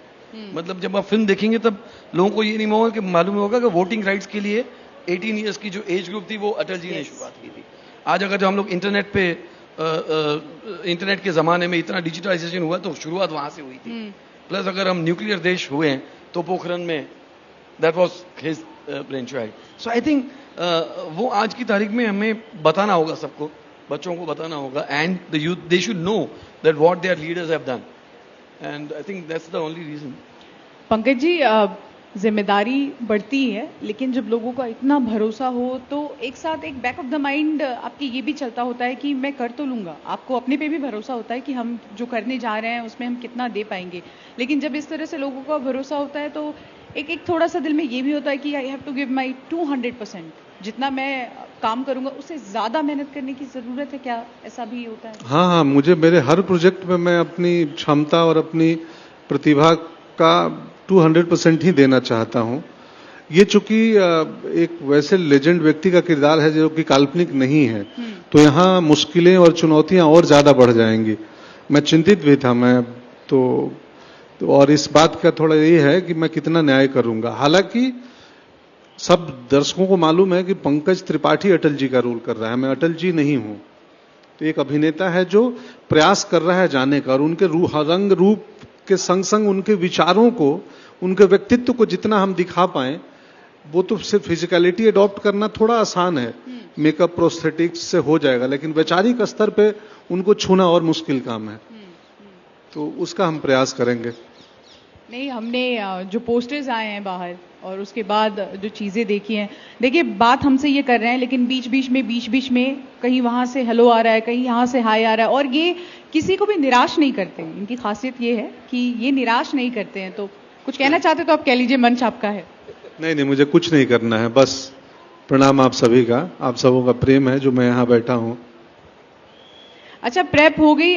मुझे ये जानना है कि जब पंकज जी के साथ आप लोग पूरी फिल्म की सिटिंग के दौरान बैठते थे, तो आइडियाज़ का जो आदान प्रदान है, कंट्रीब्यूशन, क्रिएटिव टीम होगी, सब लोग होंगे, लेकिन क्या चेंजेस, मेजर चेंजेस आप लोग देख रहे हैं? क्योंकि उस वक्त चीज़ें अलग थी, इस वक्त अलग हैं, और गेटअप से लेके एक एक डिटेल जो है, सबसे ज़्यादा आप लोगों को मेहनत कहाँ करनी पड़ रही है या फ्यूचर में कहाँ करनी पड़ेगी जब ये प्रोजेक्ट शुरू होगा तब? एक्चुअली ऑनगोइंग प्रोसेस है, अभी हमारी और मीटिंग्स बहुत सारी होने वाली है। जैसे पंकज जी ने अभी कहा कि वो एक फिल्म शूट कर रहे हैं, वो होने के बाद में पूरी तरीके से हम लोग पूरी क्रिएटिव टीम वगैरह इस फिल्म के स्क्रिप्ट और उनके न्यूआंसेस होंगे या किस तरह से शूट होगा, लुक वगैरह क्या होगा, और बाकी लोग क्या करेंगे इन स्टफ लाइक दैट। तो जहाँ तक पंकज जी का लुक का था, अटल जी एंड पंकज जी, वो हमने अचीव कर लिया है।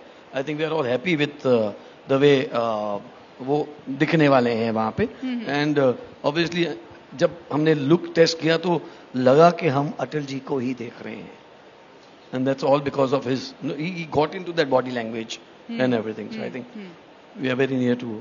क्या पंकज त्रिपाठी एक प्रोजेक्ट के बाद दूसरा प्रोजेक्ट शुरू करने के पहले बीच में कोई गैप लेते हैं या क्लिंस करते हैं, जो पीछे हम किरदार कर रहे थे और फिर नए किरदार में उतरते हैं, या फिर स्विच कर सकते हैं इजीली? आजकल समय ही नहीं मिलता है, रात को एक शूटिंग खत्म होती है, अगले दिन सुबह दूसरे की फिल्म शुरू।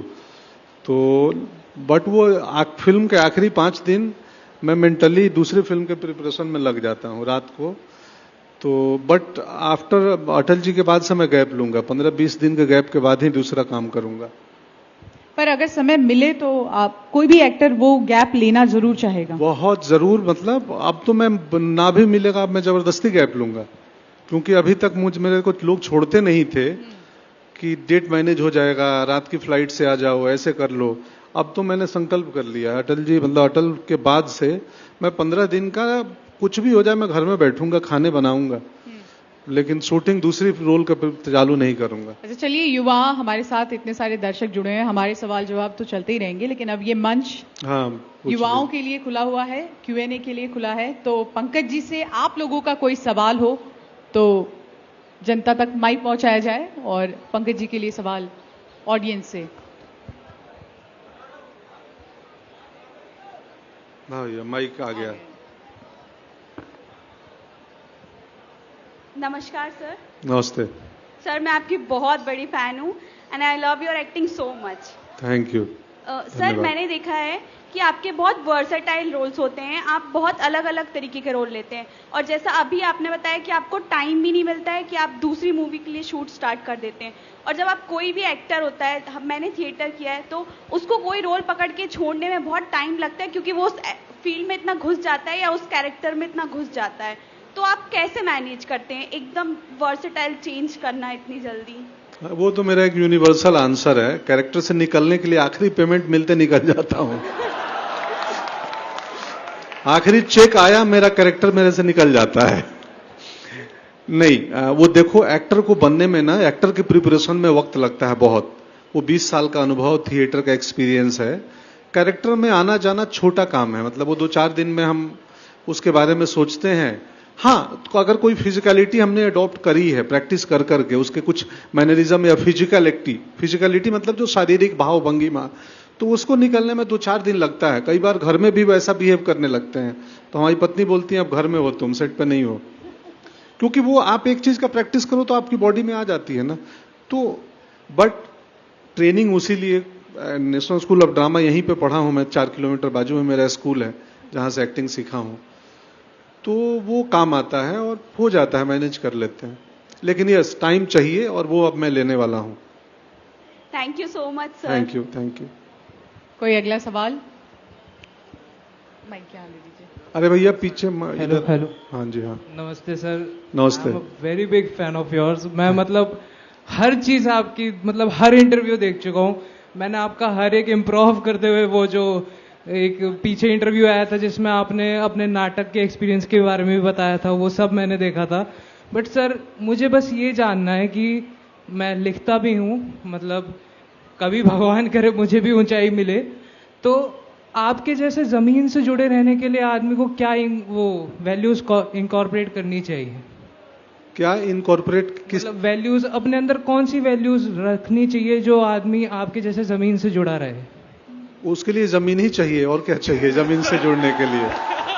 जमीन से जुड़ने के लिए कुछ कैल्शियम फास्फोरस नहीं चाहिए, जमीन ही चाहिए। तो इसको मत भूलो, फिर अपने आप सब सही रहेगा। तो अब वो बड़ा मतलब ये थोड़ा मेटाफर टाइप का आंसर है, बट ये सच भी है। जमीन से जुड़ने के लिए सिर्फ जमीन ही चाहिए। अगला सवाल दर्शकों की ओर से, प्लीज माइक। नमस्कार कालीन भैया, मेरा छोटा सा सवाल है। कहाँ हो बालक? सर मिर्जापुर 3 का। अच्छा, हाँ हाँ हाँ हाँ हाँ हाँ हाँ, देख लिया। हाँ मुन्ना सर मिर्जापुर 3 कब आ रहा है? यार तुम्हें एक मौका मिला था कुछ इंटरेस्टिंग सवाल पूछने का। तुम जो इनका काम है मीडिया पत्रकारिता से, सबको हमसे पूछ रहे हो कब आ रहा है। आना होगा तो आ ही जाएगा, डंके के चोट पे सबको मालूम चल जाएगा। अभी तय नहीं है वो तारीख और मुझे पता नहीं है।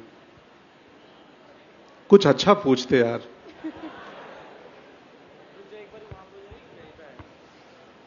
यार लड़कियां कहाँ हैं? एक आध सवाल, किसी लड़की को भी हमें माइक देना चाहिए। वो देखिए वहीं पे उधर ही है। एक सवाल, ये आखिरी सवाल होगा। हाँ बहुत लंबा।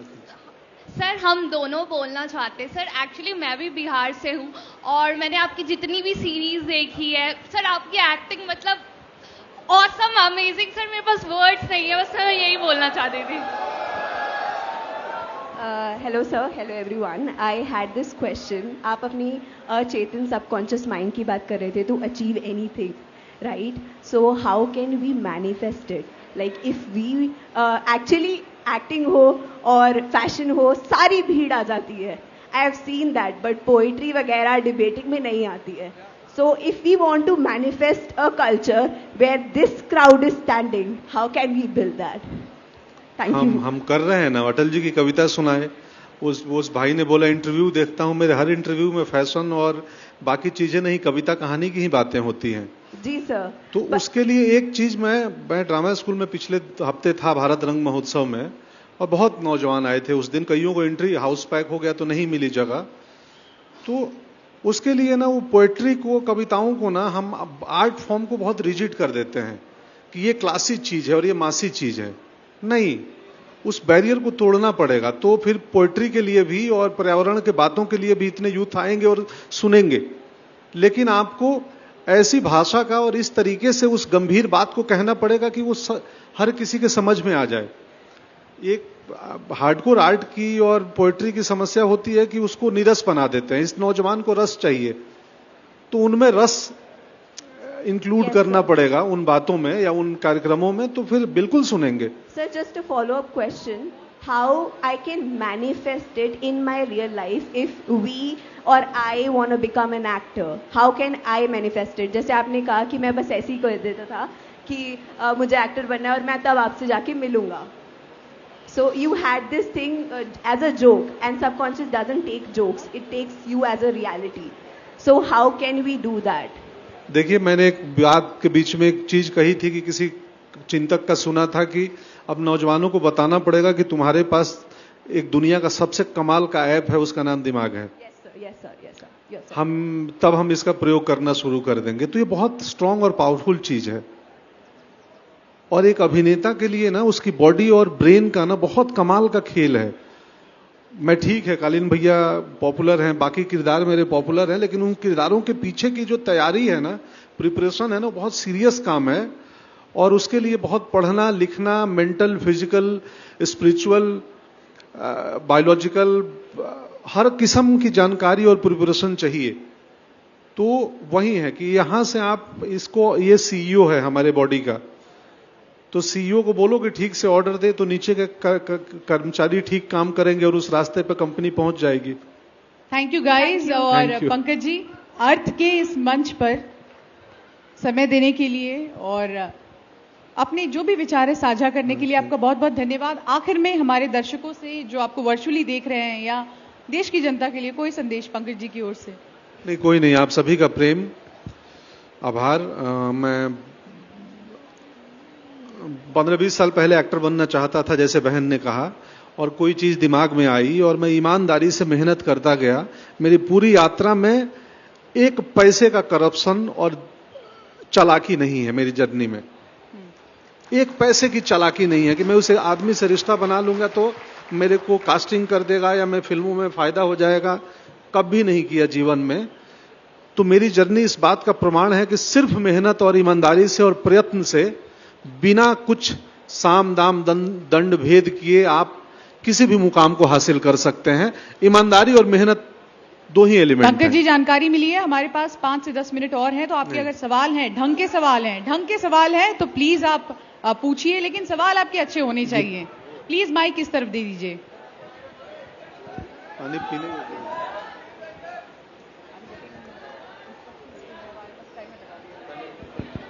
अच्छे सवाल। गुड इवनिंग सर, मैं विभोर हूँ एंड मैं आपका बहुत बड़ा फैन हूँ एंड मैं आपसे पूछना चाहूंगा कि आप किस एक्टर को अपने घर में बुलाएंगे और एडवाइस लेंगे from the 60s and 70s, अगर आपको मौका मिला तो? किस एक्टर को घर बुलाएंगे और क्या लेंगे? अच्छा, फ्रॉम 60s। हाँ। अगर आपको चांस मिला तो? बलराज साहनी साहब। ओके। बलराज साहनी साहब। मैं पुरानी फिल्में कम देखा हूं, तो मैं बहुत आइडिया है नहीं उनके बारे में। अभी एक किताब पढ़ रहा था कुछ दिनों पहले, और वो किताब पढ़ के मैं उनको जाना और मुझे लगा कि वो बाकी कौन, पता नहीं मुझे। मैं पुरानी फिल्में बहुत ना के बरोबर देखा हूं। नॉट पुरानी, नई भी नहीं देखा हूं। मेरी लाइफ में 50 फिल्में देखा होऊंगा सब मिला के, रीजनल और हिंदी मिला के। अंग्रेजी तो 4 देखा होंगे या 3। तो मुझे, लेकिन बलराज साहनी की उस किताब से मैं बड़ा पढ़ के प्रभावित हुआ, उनके विचारों से अच्छा लगा। Yes, there. नमस्कार Pankaj sir, myself Dilnashi and I am pursuing journalism. और मेरी ये बहुत बड़ी ख्वाहिश है, आई रियली एडमायर यू, कि मैं भी किसी वक्त पे आपका इसी मंच पे आपका इंटरव्यू लूं। फिलहाल मेरी इच्छा ये है कि स्त्री मूवी से आप अपना एक फेमस डायलॉग बोल दें। धन्यवाद। देखिए, आप बिल्कुल इस मंच से मेरा बातचीत इंटरव्यू करेंगी। Thank you sir. हमारे पास जो बैठी हैं ये खुद बिहार से हैं, शिवांगी, और पहले ये बॉम्बई में इंटरटेनमेंट जर्नलिस्ट थी, सिनेमा पे काम करती थी, और वहां हम लोग कई बार मिल चुके हैं। और अभी पता चला परसों यूक्रेन से लौटी है, वहां पे युद्ध का कवरेज करके। तो कितना संभावना है कि एक मनोरंजन का पत्रकार, इंटरटेनमेंट जर्नलिस्ट यूक्रेन जाके और किसी और चीज का कवर कर सकता है उतना कठिन परिस्थितियों में, हालात में। पिछले साल भी गई थी, आई थिंक ये दूसरा ट्रिप था। ये दूसरी बार मैं यूक्रेन गई थी। तो आप भी इंटरटेनमेंट भी कवर करेंगी और वॉर भी कवर करेंगी। आप अपने रास्ते पे लगे रहो। डायलॉग स्त्री का? जी, वो स्त्री है, कुछ भी कर सकती है।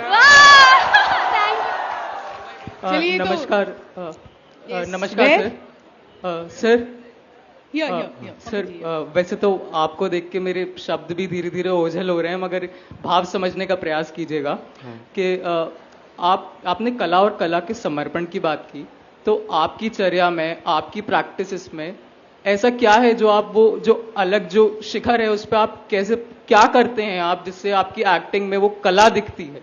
आप अपनी कला को शार्प कैसे करते हैं? आपकी क्या प्रैक्टिस है, ये जानना चाहता हूँ। आप 3-4, मैं उत्तर क्या दूंगा आप बताओ? आपके पास है उत्तर?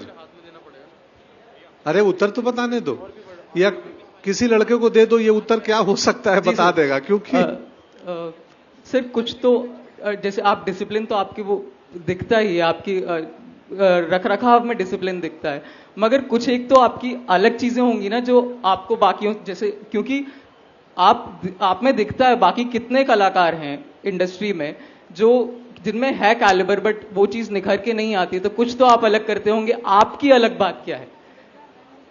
हाँ, सबके पास मृदुला तिवारी नहीं है, तो वो अलग बात है। ऑफ कोर्स मेरी जर्नी में बहुत बड़ा योगदान है, उनका बहुत बड़ा हाथ है। शुरुआती दिनों में, पीछे भी माइक दे दो, पीछे के लोग ज्यादा परेशान हैं। सर तो और नहीं, कुछ अलग करता हूं। मैं बता दूं, एक चीज मैं बहुत रेगुलर बेसिस पे करता हूं। मैं 2 अखबार पढ़ता हूं, एक हिंदी का, एक अंग्रेजी का, और उन दोनों अखबारों में ना एडिटोरियल का हिस्सा, पेज जो होता है ना, जिसको सबसे कम पलटा जाता है, वो मैं रोज पढ़ता हूं। तो देश दुनिया में जीके जीएस में क्या चल रहा है, मेरे जॉब की रिक्वायरमेंट नहीं है, ना ही मुझे यूपीएससी का इम्तिहान देना है, पर मैं वो पढ़ता हूं। और वो आप देखेंगे तो मेरे किरदारों में हल्का हल्का कहीं कहीं दिखेगा। बड़े अवेयर और बहुत जीके जीएस के जानकार होते हैं। सर हम लोग दिल्ली विश्वविद्यालय के छात्र हैं। सबसे पहले बिहार के लाल को बक्सर से प्रणाम है। वाह सर, सुबह से विद्यार्थी परिषद के कार्यकर्ता आपके लिए यहाँ इंतजार कर रहे थे, आपके शो के लिए। शाम हो चुकी है और खासकर विद्यार्थी परिषद का कार्यकर्ता आपसे एक विशेष जुड़ाव महसूस करता है। तब से आपका वो हमेशा हर स्टेटस पे दिखता है कि मैं विद्यार्थी परिषद का कार्यकर्ता रहा हूं। तो हम सभी यहाँ जानना चाहते हैं, सर आपका क्या एक्सपीरियंस था? नमस्ते, मैं तो क्षमा प्रार्थी हूं। भोजपुरी में भोजपुरी में हम पहले तो क्षमा प्रार्थी बानी। रोवल उन्हीं के समय ना बताओ रहा कि शाम में आए। आपको देखना था, बस यही काफी, उतने काफी रहा। बस रहुआ आवतानी बिहार और उत्तर प्रदेश के लोगन खाती इतने काफी बात। दिन रात कबो हो गए हमने के आइब जा ना हम जितना बिहार यूपी के हैं उतना भी बाकी हरियाणा पंजाब हर प्रदेश के हैं, हमने के देश के अभिनेता हैं जा। और तो धन्यवाद भाई, आप रहुआइनी प्रतीक्षा करनी। अरे माइक दो, वहां सरदार जी के बाजू में कुछ लड़के बेचैन हैं। तो धन्यवाद रहुआ प्रतीक्षा के। इस तरफ दे दीजिए और ये पूछे ना वो बहन, सुन लीजिए जी। हाँ, तो वही है कि उनमें बहुत योगदान है, उनमें आर्ट फेस्ट का योगदान है, उसमें छात्र संगठनों का योगदान है, किताबों का योगदान है। पूछो बहन। Hello sir. हेलो मैं नमस्ते। आपकी बहुत बड़ी फैन हूँ सर। नाम सर, बता एक दो। चीज पूछना है सर। नाम बता दो। अदिति। नमस्ते। नमस्ते सर, आपके यंग दिखने का राज बता दो सर। अनिल कपूर को भी पीछे छोड़ रहे हो आप सर, क्या राज है?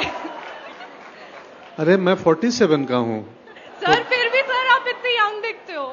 नहीं, वो तो सिनेमा वालों ने मेरे को पिताजी का रोल दे के बुजुर्ग बना दिया था, तो मैं उतना बुजुर्ग नहीं जितना पिक्चरों में दिखता है।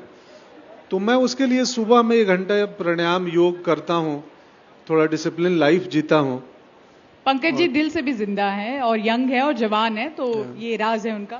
और डाइट भी करते हैं। और हमारी पत्नी ताने मारते रहती है, शूटिंग ना हो तो सुबह मेरे नहा लो, कुछ कर लो। तुम कैसे? तो नमस्कार सर, मैं अंशिका अग्रवाल। जी अंशिका। तो मेरा क्वेश्चन आपसे ये है कि जैसे आजकल की जनरेशन में we are so much invested into social media, तो जब आप हमारी उम्र के थे तो आप अपना टाइम कैसे पास किया करते थे? जब मैं आपकी उम्र का था ना, तो हमारे पास इंटरनेट नहीं था, सोशल मीडिया नहीं था। मेरे गांव में तब 2-3 रेडियो सेट हुआ करते थे। तो हम क्या करते थे ना कि हम प्रश्न आते हैं तो हम अपने उन सारे प्रश्नों को ना अपने इमेजिनेशन से उनका आंसर ढूंढते थे। अपनी कल्पना, एक ईश्वर ने हमें बहुत बड़ी शक्ति दी है कल्पना की, कि आप अपने प्रश्नों को पहले अपने कल्पना में ढूंढो कि पत्ते गिरते क्यों हैं इस मौसम में, सर्दियों के बाद, या बसंत में फूल खिलते क्यों हैं, काले बादल बरसते क्यों हैं। तो हम, जब हमारे पास इंटरनेट नहीं था, सोशल मीडिया नहीं था, तो हम रियली सोशल थे, एक्चुअल मायने में हम सोशल थे। तब हम अपनी दादी के पास बैठ के कहानियां सुन लेते थे। और हम सबके बीच, उसने बहन ने बोला आर्ट की बात की, एक सीरियस आर्ट में इतनी भीड़ क्यों नहीं आती है, कमर्शियल आर्ट में सिनेमा के एक्टर को क्यों सुनने आ जाती है। हम सब कहानी के भूखे लोग हैं। मेरा एक संवाद था सेक्रेट गेम में कि ईश्वर हमसे कहानियों में बात करता है, हम हमारी कहानियों को मोड़ के तोड़ के एक दूसरे से मिलाता है। तो जब दादी, नानी, माँ, बहुत कहानियां थी हमारे पास, हम इंसान से इंसान बातें करते थे। अब वो स्पेस कम होते जा रहा है। सोशल मीडिया के दौर में हम बहुत अनसोशल होते जा रहे हैं। चलिए जरूरी है कि मोबाइल पे कम वक्त जाया करो। और इसी अच्छी जवाब के बाद अब इस मंच से विदा लेने का समय हो गया है। तो थैंक आखिर यू, में बस धन्यवाद। बहुत बहुत शुक्रिया पंकज जी, बहुत बहुत शुक्रिया विनोद जी। धन्यवाद भाई, और सुविधा के लिए खेत बा, सुबह से आके इंतजार करो तनी है Loni. Thank you so much everyone, thank you.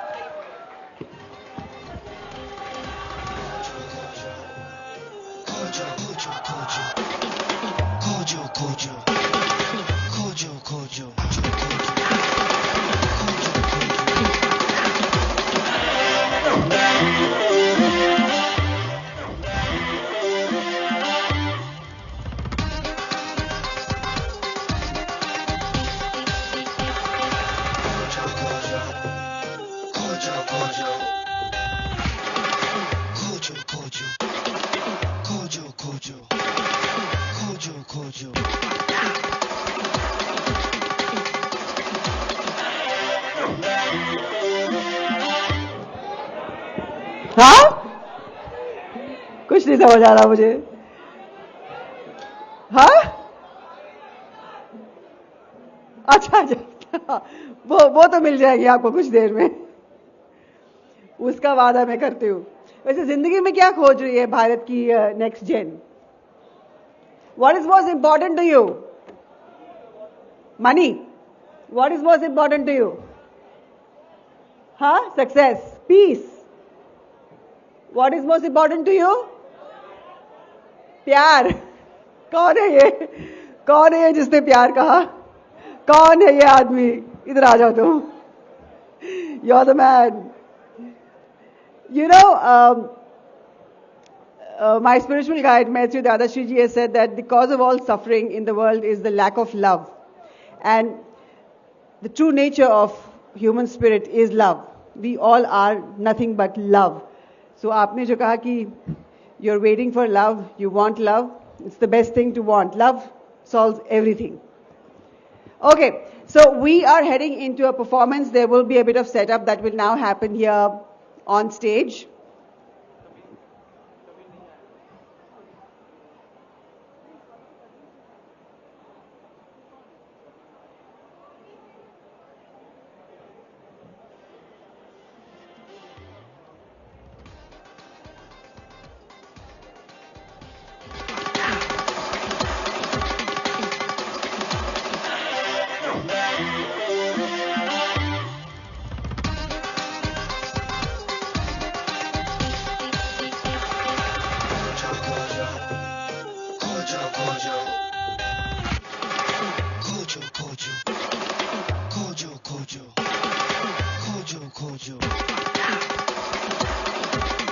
So while we wait for our guest to just make his way to us because it's a bit of a traffic issue outside, I'm going to quickly thank our partners.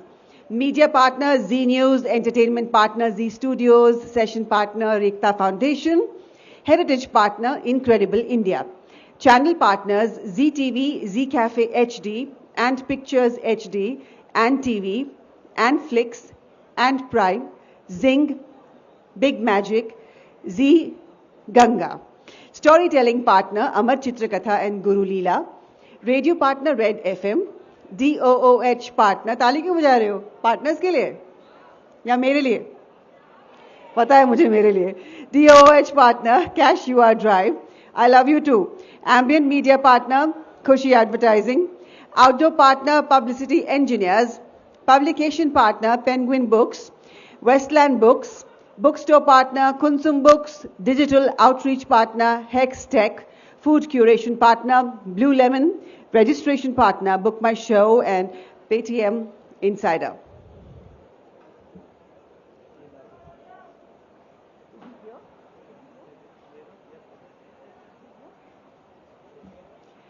All right, everyone, we are at Arth, a Culture Fest, and here comes your next session. It's Kabir Bedi time! An actor on the international horizon. We've enjoyed his work in Octopussy, The Bold and the Beautiful, Sandokan, The Thief of Baghdad, Kites, Kunburi Mong, The Black Corsair, and many more. He's been knighted by the Italian Republic with the highest civilian honor. He is also a voting member of the Academy of Motion Pictures for the Oscars. His autobiography, Stories I Must Tell, The Emotional Life of an Actor, has won Amazon Most Popular Book Award 2021. His book has also won the Diva and Donna Award of Italy and the Book of the Year at the Venice Film Festival in 2022. Everybody, put your hands together and welcome Kabir Bedi. And to discuss the finer nuances of his book, I'd like to invite on stage Ajay Jain, an ardent book lover who champions the cause of reading books to help societal development, owns a chain of bookstores by the name Kunzum. I request you both to please launch the book Stories I Must Tell by Kabir Bedi.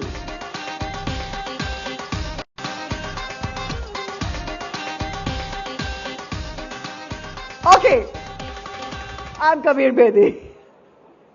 नहीं क्या है ना अभी मैं सच बोलती हूँ हमेशा वो थोड़ा सा There he is, ladies and gentlemen, Daniel Sajino, boys and girls, give it up for this man like you've never put your hands together. The fantastic Kabir Bedi at Arth, a culture fest promoted by ZEEL. Namaste, sir.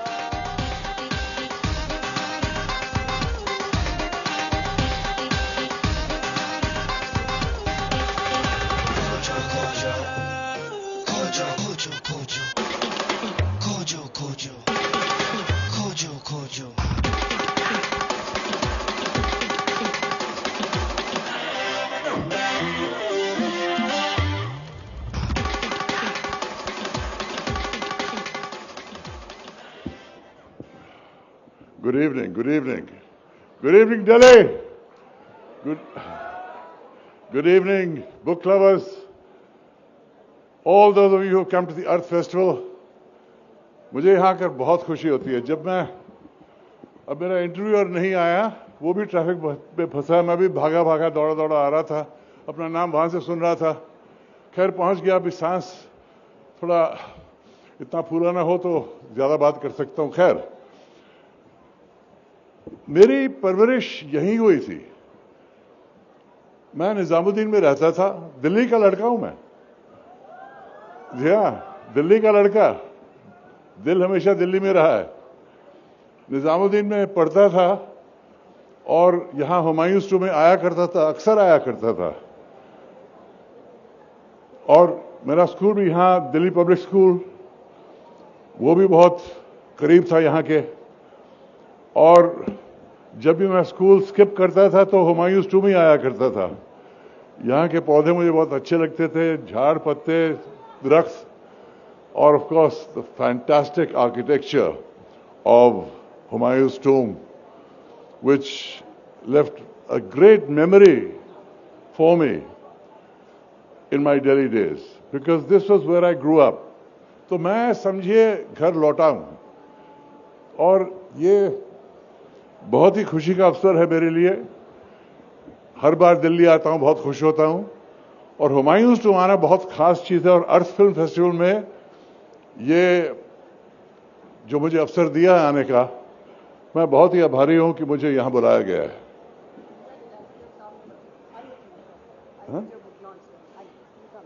Is Ajay here? No, but Vikram is joining us for the book launch. Okay. तो अभी मैंने अपनी आत्मकथा लिखी है, Stories I Must Tell, The Emotional Life of an Actor. ये मेरे दिल की कहानी है, दिल से कही है. किस तरह मैंने हॉलीवुड, बॉलीवुड, यूरोप की सिनेमा का रोमांचक उतार चढ़ाव कैसे पार किया, कैसे सरवाइव किया, क्या विजय प्राप्त की मैंने, क्या ट्रेजेडीज हुई मेरी जिंदगी में, क्या क्या मैंने दिल्ली से सीखा, क्या क्या यहां बीती मेरे साथ. बम्बई गया, बॉलीवुड, थिएटर, फिर बॉलीवुड, इटली, बहुत सी चीजें. तो ये किताब दिल से लिखी गई है. और मैं मानता हूं कि जो भी आजकल के नौजवान हैं, नई जनरेशन है, all of them, all of you will learn not just of my life But the times that I have lived through, the 60s and the whole world revolution of pop culture, social culture, political change, Hindustan में क्या हुआ, abroad क्या हुआ, तो बहुत सी चीजें मैंने लिखी हैं. And I must say, I'm very grateful that my book has been very successful. It won the Amazon Most Popular Book of the Year award in biographies. Thank you for that. It was a national bestseller. The Italian edition won the Book of the Year at the Venice Film Festival, which is no small achievement. And the Hindi and Marathi editions have also come out. The Hindi edition is Kahi and Kahi, and that is also uski translation, उसका अनुवाद भी बहुत ही बढ़िया किया गया है. और जो भी हिंदी पढ़ने वाले हैं, जरूर हिंदी एडिशन तो पढ़िए, क्योंकि इसमें दिल की बात है, दर्द की बात है, ट्रेजेडीज, ट्रायम्फ्स, एवरीथिंग. बट वो सब इंटरव्यू जब होगा कुछ उसकी चर्चा करूंगा. लेकिन अभी बुक लॉन्च हो रहा है, so please support my book and spread the word. God bless you all. Thank you, Delhi. And to join Kabir sir in the launch of this book, may I please invite on stage Arth Festival Director Dr. Vikram Sampath. Aaiye, sir.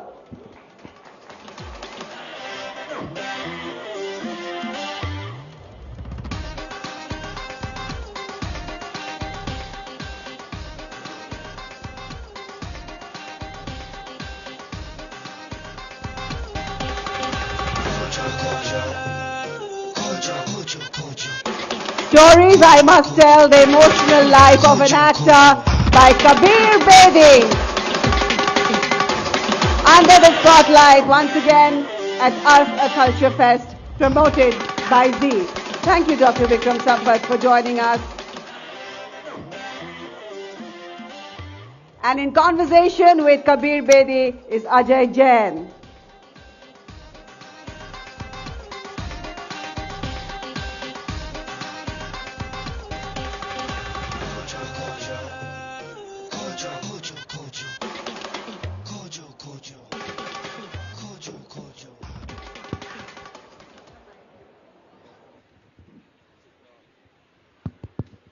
Hello, Are we all here? हाँ, ये microphone बेहतर है, आवाज कुछ सुनाई दे रही है. ये अजय जैन साहब हैं जिनका Kunzum book shop Greater Kailash में है. वो भी बहुत बुक लवर हैं, किताबों और बुक लवर्स की बहुत सेवा करते हैं. कई बुक शॉप्स हैं दिल्ली में, और मैं बहुत खुश हूं कि मैंने इनसे मुलाकात की, और मुलाकात के बाद कई चीजें हुई यहाँ और गुड़गांव वगैरह इनकी वजह से. So all book lovers should thank Ajay Jain for what he is doing with his Kunzam bookshops. Thank you so much. I thought it was about you and not about me. But No, that's very, I cannot that's very have gracious anything. of you. Thank you. Is your microphone working? Yeah, can you hear me? Okay, wonderful, wonderful. Great, great. Right. So, so Kabir, we'll hit the ground running. Let's hit the ground running, yeah. Yeah. So I see a lot of young people in the audience, right? I think I see a lot of college students, university students. All of you just give a big cheer. All Wonderful. right, Thank all you so right. I much. like that, I like that. So, we are going to go back in time and we are going to talk to the 21-year-old Kabir Bedi. What do you say, Kabir? That's a good place to begin, because we'll talk about a time when I was your age. So, Kabir, if you were to talk to your 21-year-old today, what's the advice you would give yourself for a career in that your career? I'd give myself a lot of advice, but let me explain what I was when I was 20 years or 21 years old. 20 years old, in fact. My parents had sacrificed a lot for the Indian freedom struggle. There's a separate story in my book as one chapter, an amazing story of amazing people. Basically, they sacrificed a lot for the freedom of the country.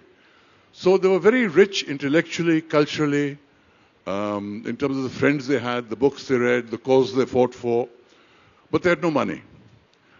And money was always a big problem. So while they sacrificed to get me a good education, and that education got me into St. Stephen's College, I didn't have money to pay the fees. So I had to work my way through college. And the way I did that was by freelancing with All India Radio. Now, I was also, I'm talking about the mid-60s here. I was also the biggest fan in the world of the Beatles. And I heard one day that the Beatles had come to town.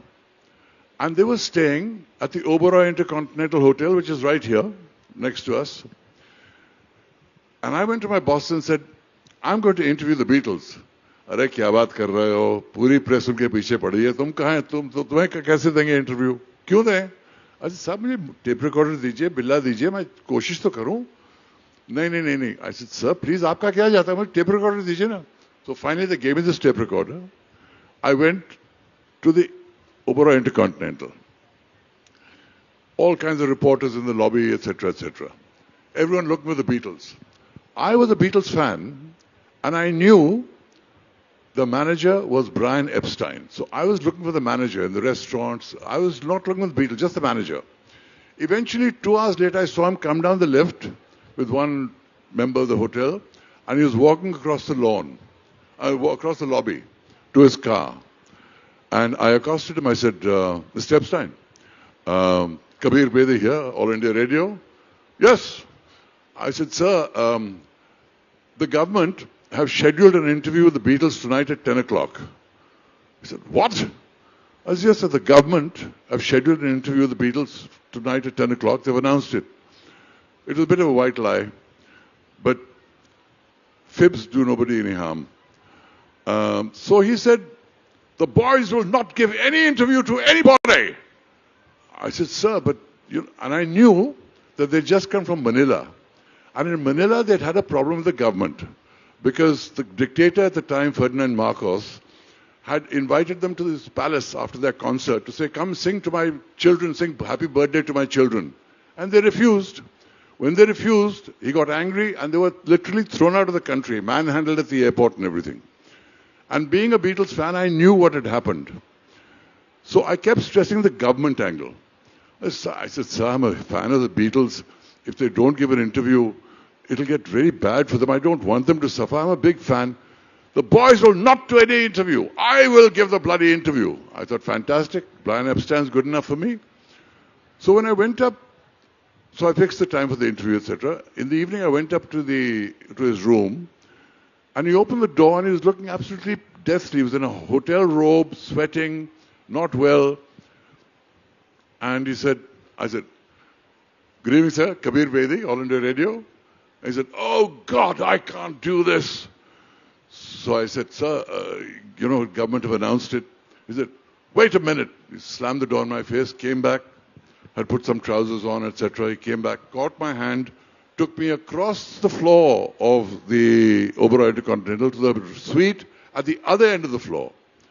I knocked on the door, and Paul McCartney opened the door, and he said, boys, do me a favor, give this chap an interview. And there I was, in the room with the 4 Beatles, and I was in heaven. I was in heaven. Because the Beatles were not just great musicians. Yes, they were part of a great musical revolution with the Doors and the Rolling Stones and the Fleetwood Mac and Bob Dylan and Joan Baez and all the whole shebang that performed at Woodstock 2 years later. But they were part of that generation. And they epitomized the whole hippie culture, the whole new wave of openness and sexuality and social change. So to be in the room with the Beatles was to be in the room with the icons of the age. And of course, I did the interview. Now, what I said in the interview, etc., I haven't got time to narrate it here because Ajay is here. And there's lots of ground we have to cover. You can read it in my book.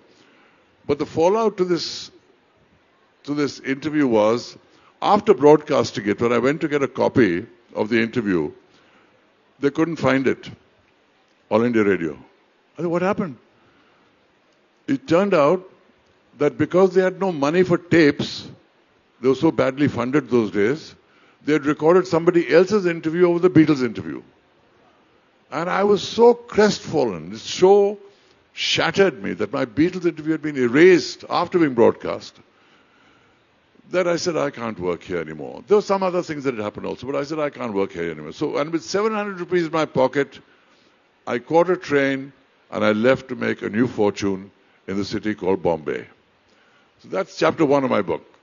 So my advice to the 20-year-old Kabir that did that interview would be, your spirit was good, you did the right thing, and you followed your heart and you did the right course. So no advice to the 20-year-old. Lots of advice for the 70-year-old, but not to the 20-year-old. So I think all of us have been like 18, 19, 20, 21, and we've got great aspirations, we've got dreams, we want to do great stuff. We see film stars, we see authors, we see, different stars, and we want to be like one of them. But behind every star, behind every glamorous thing that you do, I'm sure there's a lot of hard work, perseverance, determination, sacrifices that go, right? So it's not easy, right? Being at the top, reaching the top, no matter how glamorous, how famous you are, it must not be easy, right? So that's what the young people need to know. No, I'm sure they know that. I'm sure they're very bright. Today's generation is very bright. They know everything. They know far more than we ever knew because they have far more access to information. And they're just brighter. But what I want to say is that it is true that if you're a celebrity of any kind, any shape, size or description, the demands on your time are constant. It's bloody hard work being a star. Wonderful being a star for all the benefits and the perks and the money and the lifestyle, etc. But it is unremitting and unrelenting work. You could be Shah Rukh Khan at the top of your popularity today, he won't have 1 minute of his own time. So, yes, it's hard work, but I guess it's worth it because that's what they worked for. That's what they want. But having said that, even if you're a minor celebrity, constant demands from appearances, relatives, functions, producers, weddings, then of course your work and your personal life. So everyone is time challenged. In this world today, everyone is time challenged. Every single one of these people is time challenged because there's so many options as to what they can do. But a celebrity is often pulled away from the more pleasurable aspects of life because of all the things he must do as a celebrity. Would somebody like some dating advice from Kabir Bedi? Do you want some dating advice? You have some dating advice for the young people here? I don't know about any dating advice. I've had enough marriages and divorces behind me. I'm not the best expert on giving advice on relationships. But I will only say one thing. For all my marriages and divorces, number one, I have found a wonderful woman today who I've been with for 17 years, and it's been deeply satisfying to find the relationship that I want. One. Two, that no matter what, somehow I managed to stay friends with all my ex-wives. Every single one of them. And it's possible. There's no such thing as a painless parting. Partings are always very, very, very painful. But once that's passed, if you've been honorable, if you met your obligations, if you recognize and remember what drew you to that person in the first place, there's no reason you can't be friends. In my book, if you buy my book, you will see there's a picture with my ex-wife Nikki sitting under a Christmas tree together with my American ex-wife Ishel and Pratima, all under a Christmas tree having dinner together. Buy my book and you'll see what I mean. They're all friends of mine. So the copies of the book are available at the Kunzum stall here. And if Kabir stays on, we're going to get some signed copies from him. I'd be very happy to sign any copies and personalize them to you if you come to the bookstall after this chat. So it's all right here. Right here, Kunzum bookstall. Yeah. Okay. So Kabir, you said stories I must tell. Why must tell? Why not I can tell or I should tell, but why must? What was so important to you that you had to tell these stories? Well, Ajay, Nobody knows my story. Nobody. No, firstly, nobody's seen all my films. Because for all the films I've done in Bollywood, people here might have seen them. You haven't seen all, you might have seen some big things I did in America, like the James Bond film Octopussy, or Bold and Beautiful, which I did for 1 year. But most of my television series that I did in America, nobody's seen. And nobody's seen all the work I did in Italy, which is actually the bulk of my work. And they've honored me greatly for my work in Italy. So firstly, nobody knows even my film work. And then nobody knows my personal stories. The emotional stories, relationships, all kinds of dramas that happened in my life, the emotional highs and lows. And I came to a point where I said, if I don't tell my story now, when will I tell it? And if I don't tell it, who will? So when the pandemic began, I thought this is a fantastic opportunity. Cut out the noise, sat down, I wrote like a maniac. A year and a half later, I had the book. And then I asked a few friends for their advice, rewrote a few portions, and literally within 2 years, the book was published. So this is a story of a life, of a very adventurous life. If you ever wonder what it is to lead an adventurous life and the dangers of an adventurous life and a freelance life, you can read it. You know, today, when I see young people moving jobs in the tech industry continuously, one job, then they left it, they moved to another one, they left it, I think they're almost like freelancers. They are serially employed, but really they have the spirit of freelancers because they just move. And incidentally, because my son, Siddharth, was a techie, this book is dedicated to all the techies and the new words they want to build. So I think the young feel, you know, we used to feel, oh, we're going to stay young forever. How do you stay young forever? Positivity. Positivity. Stay positive, you'll stay young. You know, we all have dreams. We all want to achieve things in our life. We all want to express our creativity in different ways. Doesn't matter who you are. Doesn't matter, you can be a banker, doctor, insurance. There's a creative part of you. And constantly in our life, we are surrounded by people that are negative. People that pull other people down. People that say, ye theek nahi hai, wo theek nahi hai, ye kab karoge, waise karoge, arre kahan jaoge, kaise, you know, this kind of negativity that wears you down. And so, two things. One is, try and minimize the influence of such people in your lives. Minimize, spend the least time you can with them. And secondly, your creativity, your own creativity, comes from your positivity. If you believe in your positivity, if you believe in your dreams, if you want to express things, you want to do things, focus on that. You know, actually, when you're young, you think you live forever. The fact is, every day has only 24 hours. We all live those 24 hours. And each day can be filled with distractions. And it's very important to tell yourself, like Obama said, yes we will, yes we can. Yes I will, yes I can. And be positive. Be positive. Be a source of positivity to people. When people see you coming, they should think, he's going to give us some joy. Not that, oh God, here he comes, he's going to complain again and duck inside. You know. We need to remember that there is an importance to life, to all the beautiful things, creative things, positive things. And how you do that takes effort. It doesn't come automatically. It's a decision you have to make, and you can do it. And you should. And if someone were to make a biopic on you or a Netflix series, who amongst all the actors in the world today, who would you think would do justice to being Kabir Bedi on screen? Kabir Bedi. But fact is, I have had some offers for my book. I have not made a decision yet.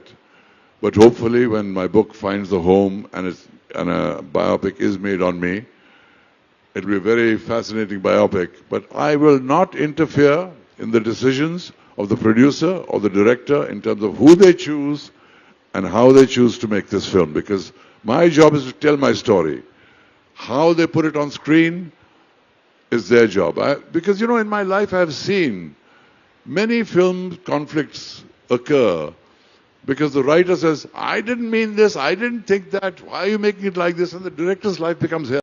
Producer's life becomes hell.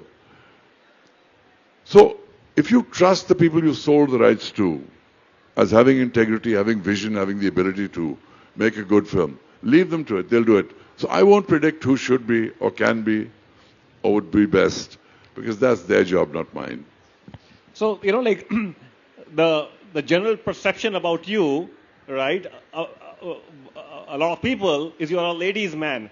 But I think more than that, what comes out in your book is you're a family man. You know, we don't have too much time, but tell us something about your relationship with your parents and your children. Well, I have had a lot of relationships in my life. And I have had met and been with some truly wonderful women in my life. And my whole success of Sandokan in Italy, which made me a megastar in Europe, that I shared with Parveen Babi because she came with me. And there were many consequences to that as well, all in the book. But, like I said,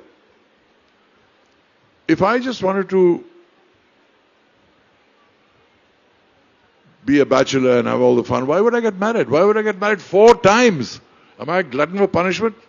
I like the idea of sharing. I like the idea of family. I like the idea of people being together and sharing the joy of this journey on this planet Earth together. So, absolutely, I accept there were many relationships, most of them gave me much, and I thank them for it. But you talk about my parents. Now, my parents, you know, the chapter on my parents alone is worth the price of the book. Because here were people, I won't get into the details of it. In synthesis, 2 Oxford graduates gave up all the possibilities of the best jobs in India, joined the freedom struggle. My mother was picked by Mahatma Gandhi to lead the Satyagraha in our hometown in Punjab, Dera Baba Nanak. My father was a rabble-rousing communist trade union leader. Both were imprisoned for their time for trying to struggle for India's independence. Both suffered greatly, economically, financially, etc. But eventually, after freedom was attained, my father became a philosopher and lived most of his life in Italy. My mother became a Buddhist and then, by the end of her life, became the highest ranked Buddhist nun in the world. These are remarkable stories. And what's even more important is the relationship of love and respect which existed to the end between my father and mother, even though they were separate in their beliefs, divided in their beliefs, divided by geography, no longer officially married, and yet, to the end of his days, my father in Italy, in his sitting room, opposite his favorite chair where he sat, had a huge framed picture of my mother in her robes on the wall. That was a kind of relationship. And the letters that they wrote to each other will bring tears to your eyes. That is a phenomenal human story. And as I said, if nothing else, read that chapter. So Kabir is headed to the Kunzum bookshop there. You can pick up copies of the book, get it signed personally by him, and get a photograph clicked. But thank you, Kabir. We can talk forever. But then the rest of the stories are in the book where he's told everything. Thank you so much. I'm so happy to see all of you here. You have made my trip to Delhi. God bless you all. I thank you from the bottom of my heart. Thank you so much, guys and girls, ladies and gentlemen. God bless you all. Thank you. Thank you, thank you, thank you, Kabir. Bede! And thank you, Ajay. Thank you so much. Thank you, Ajay. Thank you very much. As Ajay just said, he's heading off over to the Kunzum bookstall, and you can get a signed copy of the book if you want to. Okay, performance coming up now. अब उस कलाकार का आप लोग स्वागत करें जिसका आप सभी इंतजार कर रहे हैं. ये 12 साल की उम्र से गा रही हैं। खोजो खोजो खोजो खोजो खोजो खोजो